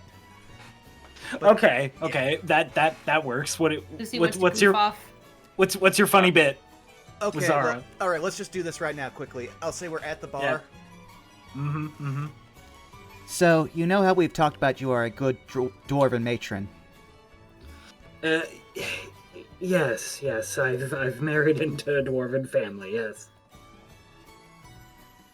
Oh, wait, why am I talking into the fucking... Yeah, was I saying the same? Like, what did you do? It's because you're talking in your mug. You're talking in your mug. You're talking through Union's mask, loaning, in like a fun jest. Yeah. We have never lied about that, but... You're gonna watch they give like a very much a... You know the Ed and Eddie, like, Eddie just holding up his hands like, like they don't want to do what's doing, but just like... We apologize in advance, but we know this will work out in the end. The majority of our self would like to point out that you have all of the best qualities of a dwarven wife. All of them. Zara just begins laughing. I'm so glad because I didn't have to pantomime what that would be. No, exactly. Zara just begins laughing and just like it was. I will say the wedding was quite the interesting event. I need to tell you about the drunken ram racing, and Zara goes into detail about Vagrius's and her wedding. Oh. I'd say actually they'll cut them off, but they'll be like, so we had to tell you that because we actually wanted to tell you this. Because it's actually the greater majority. We all know that you will be a good dwarven mother. Oh. At which point, you just turns to you, and you can almost feel like yeah, I know what I just did. I don't give a shit. Smugness.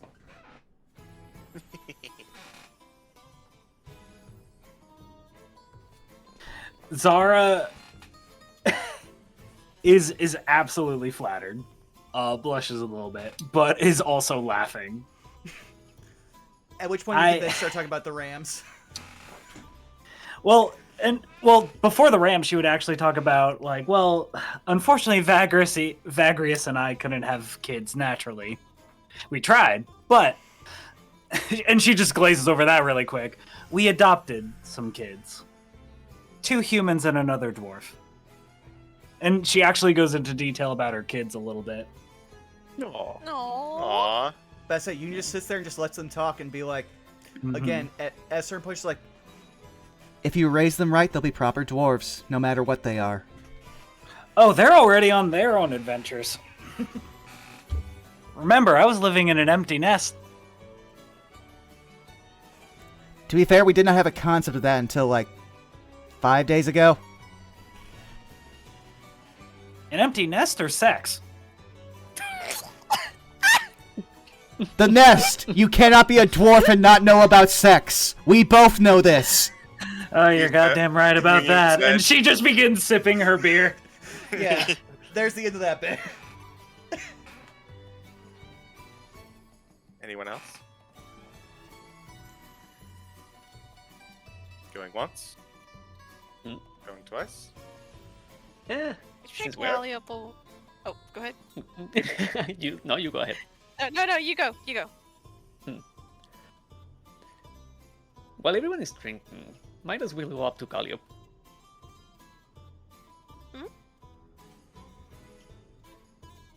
You keep surprising me. What do you mean by that? You know, when we first met, I was really, really worried about you. Because I had worked with the others, but I hadn't... You look small and scared. Took little to prove me wrong on that end. Yet you keep just being amazing. Just wanting to know that.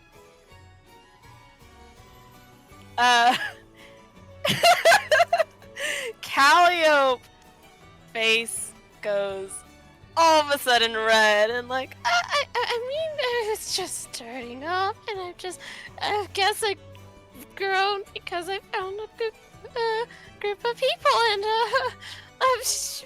you're too kind.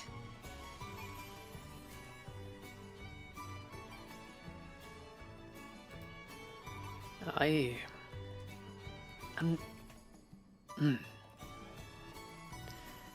talk a lot, but I have to be real. I'm good with people. I put work before everything else and move too much to ever get attached. I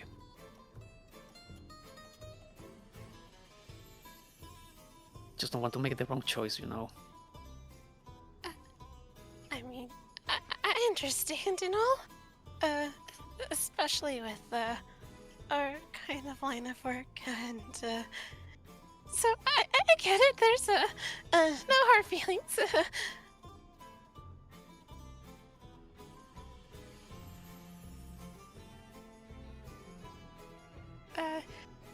But I will say, I still stand by what I said earlier.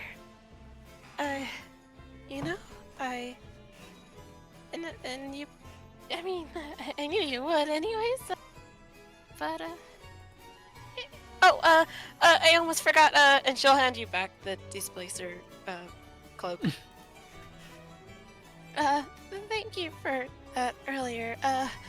This is a little embarrassing. I didn't intend to have you guys ever see that just yet. So I did not expect any of you to see my contract, so that's two of us.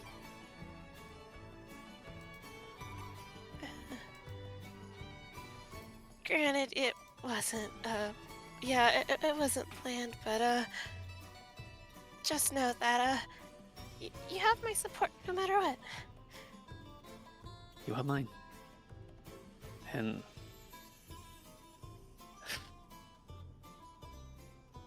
you don't always have to put on a brave face if you're scared. I guess I don't either. He puts his hand out to yours.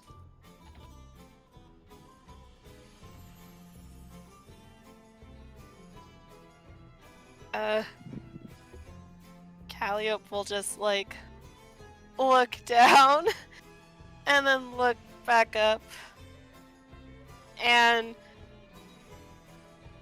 hold up. Can I hold up?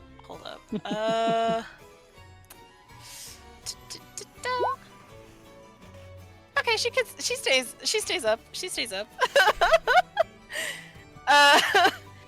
She'll just like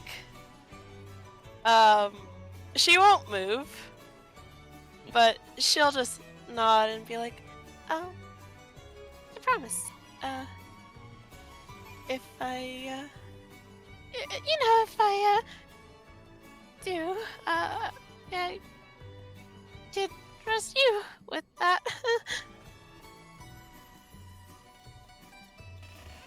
And she'll hold the hand back and give it a little squeeze. He will squeeze the hand back. We're doing baby steps, y'all. You're killing me! Like... You're killing me with the will they, won't they! You're fucking killing me here! I had to put it in chat! For what it's worth, we have crossed an important hurdle. Is that the end of that scene, or was there more? I think that's a good place to stop. Yeah, I'm good there. You're killing me. So, Just Lucy, Zara, and you all have the shipper art in the background. It's like, please, please. yeah. No, they're just doing the full hype. No, they're doing the full hype couch, which I'll put in chat because I can do that now. Then, this is my second check. RP anyone? Going once. Going twice. Alright. Mhm. Callio. Yes. You spend the nights partying. You spend it enjoying the festivities that you would never see again deep in the Feywild under the protection of minxes. And as you do, Hmm. you go to sleep. You all pass out, tired. Until you awaken in what appears to be a dream, an empty void. And you see looming over you the eye of the author. And it flares, feeling your request take root. And you are jolted awake, actually, by none other than Minxus, who has requested that you all spend the night in her room for safety, in quotation marks. Hmm. And she goes, this just popped into my lap. And it appears to be a letter. And she hands it to you.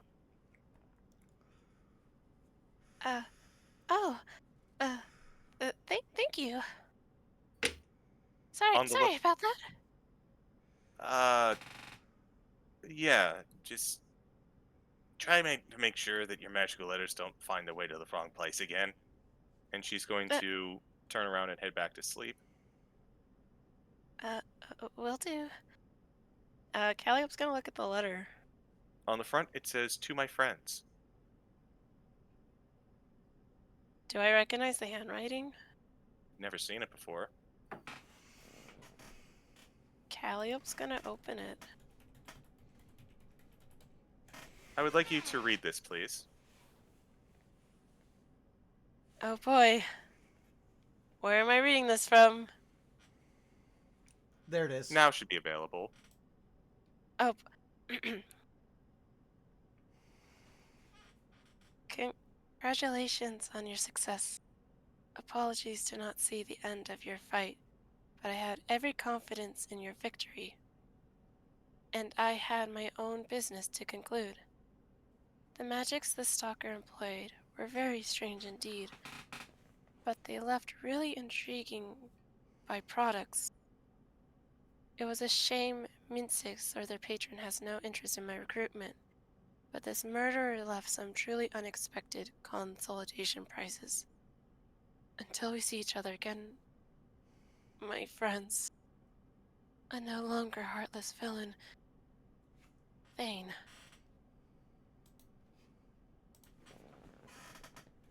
Calliope. Go ahead. Oh. Calliope just closes the letter and pushes it against her chest. You feel your vision begin to disperse. Once more, you are drawn into that room with the author. Instead of the author's presence, the screens that you are used to, these images, one plays out before you. You see the fight that you've taken part of. The encounter that you had with the stalker from a different perspective. In the far back, you see a guard quietly dipping out from the spectacle while everyone is inside. They begin to make their way past the many rooms until they get to Solmir's. They walk inside. As they enter in, his dead body remains in the center, unmoved.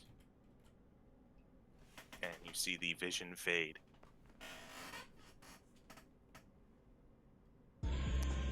Calliope wants to... Oh, she's not awake, never mind. As the vision fades and the guard disperses as Thane reappears.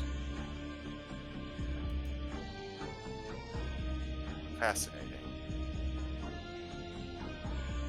And he reaches his hand into Solmir's open chest and clasps his hand around the heart, made of pure ruby.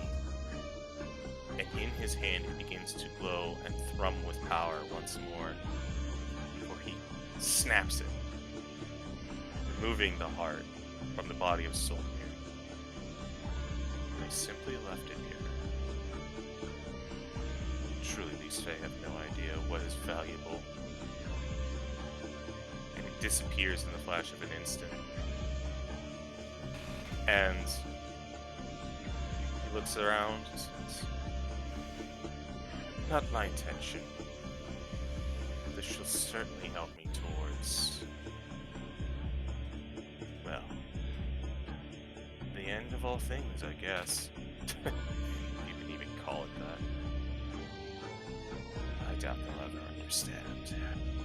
And in that, he simply disappears.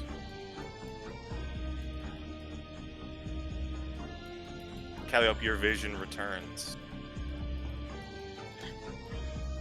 As you... Cal. Sorry. I was gonna say, go ahead. As you manifest, for the sake of brevity, as you return, you awaken all of your friends, alert to the new problem. You dash out, you look into Solmir's room, and you see that the heart is missing. Horrible thought occurs to you, and you make your way on over to Minx's old room. Karentor was, and you see that his heart is missing as well.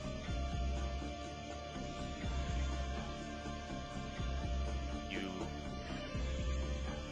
in your revelry, in your triumph, you had no idea that your main foe was slipping around and skulking for something he had no idea he was looking for. And as Thane slips out of your fingers again for this year, that is where we are going to end tonight's session. CG, you motherfucker. Yeah, no. We are all saying shit. The fact that it ends with a no longer heartless villain because he took 2 fucking hearts. Fuck you, CG. Yeah, no. I was wondering what was happening. I was like, what is he doing? I hate it here. He's no longer I love heartless, it, but guys. I hate it here. How He's no dare longer you? heartless. You got the hearts. How dare you JRPG villain us? No. I'm good. What do you think I spent my entire childhood on? God Rocks? damn it, dude. God damn it. But that is all for this year's Pact Tactics. Damn, dude. Apologies for leaving on this on a bit of a downer note, but I mean... No, what are you talking about? I mean- This Yeah, is no. great. I mean, if anything, it's bittersweet because apparently Meekses didn't join his recruitment, so... Yeah. That is true. That is true. Whatever that recruitment is. I go back to my conspiracy board. Pepe Sylvia, I got boxes full of Pepe. I have a lot to discuss, but I also acknowledge that it is very past time for a couple of us, so let's go around the. Oh my God, the VOD's over 5 hours. Jesus Christ. Holy shit! It's finale. It is finale. Honestly, I felt like I feel like I could keep going, but yeah, we should end this. Okay. All right, let us start with the most epiest. Punk. I'm sorry. Hello. Oh no. I play Lucifer. Professional shit poster. #1 Aurum Annoyer. You all can find me doing not much currently. I'm still working on getting a better job so I can come back. But when I do stream and when I do post, it's on Twitch, Instagram, Blue Sky, Red Note, and occasionally Twitter, all at punkyarddog. That's me. Do I pick or you pick? You pick. Go ahead and pass. Cedric! Hi there, I'm Cedric. You can find me pretty much everywhere at Cedric, everywhere being places like Blue Sky, Instagram, Tumblr, Twitter, if you want to see a dead account. And yeah, that being for me this year with Midas. Other than that, you can find every Monday post on Blue Sky the D&D Peanut Monster Girls. And that is pretty much me. Passing it out to Daryl. Oh, SB, hello, hi. Y'all know where to find me. Y'all know what to do. Blue Sky for Affinity, Tumblr, all Therapod art, Lizard Fun Bags if you want to see the naughty stuff. Over on Twitch, I promise I stream. I promise I'll stream consistently. Life has just been one thing after another. It do what it do. However, commissions are open. You could pay me for art. Please do it. Please, I need money to fix my car. Other than that, if you liked Zara, if you like seeing me play D&D on the interwebs, Tuesdays and Fridays, Connor's channel, Distortion Devil. We play Cazador's Guide, we play Vecna. It's fun, great, wonderful. And yeah, that's me. I'll pass it to Tweets. Have you gone yet? I have not. There you go. Oh. Here you go. Oh, thank you. Yo, I played Calliope this year and it was a blast. I'm dying. I'm crying. Anyways, you can find me over at Blue Sky at Miss Tweetums, where I repost memes and occasionally post art. Tomorrow I'm probably gonna spam all the Calliope art I've been hoarding and some bonuses. So I hope you're all ready for a Calliope spam. If you want to see me play more D&D, this upcoming Tuesday, I'll be over at twitch.tv/MontyGlue for Keys of the Golden Vault. We don't trust deer in this house, we don't trust squirrels in this house, and we don't trust houses in this house. Yeah, if you want to see why, check us out on Tuesday. And Saturday, I'll be over at twitch.tv/DancerBob for more Candlekeep. And sadly, I think this might be my last Candlekeep session for, my last one. So, yeah, come check what happens to my tiefling twink if he survives monk school or not. And yeah, that be me. Pass it on down to whoever hasn't gone yet. I believe it's just me and then Vaughn. Hello, I'm CG. You can find me doing that Candlekeep, what was just mentioned. You can also find me doing that Saved by the Spell, which is about to be mentioned. You can find me doing that Rascals in Ravnica, which hasn't been mentioned. Every other Tuesday for that one. So you won't find me doing Pact Tactics for another year, though, but it's going to be so good. It's going to be so exciting, guys.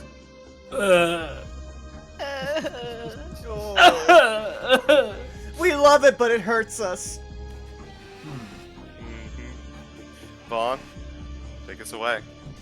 Alright, hi, you've already found me here at twitch.tv/BurnoutVaughn. You can find me on YouTube and Blue Sky Burnout Vaughn. You can find me on Patreon, Burnout Spar. For the rest of this week, we have Saved by the Spell on Saturday, where we are on the island of sexy cat people where everyone in the party is submissive and breedable, so look forward to that. And Sunday we have we get to have a bunch of moral quandaries and possibly threatening merchants. A lot's going to happen, because a lot happened in the last session. We just got to resolve that, so hey, look forward to that. But hey, from the people I see on, how about we just raid Monty while they do their Dungeon of the Mad Mage, because Zan's also there. Mad Mage.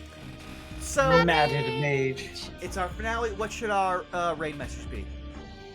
Heartless villain. And no longer heartless villain. Alright, our raid message is a no longer heartless villain. Thank you all for coming out. We will see you again in a year's time. Thank you for supporting us for 4 years. We love you. Bye-bye. Bye.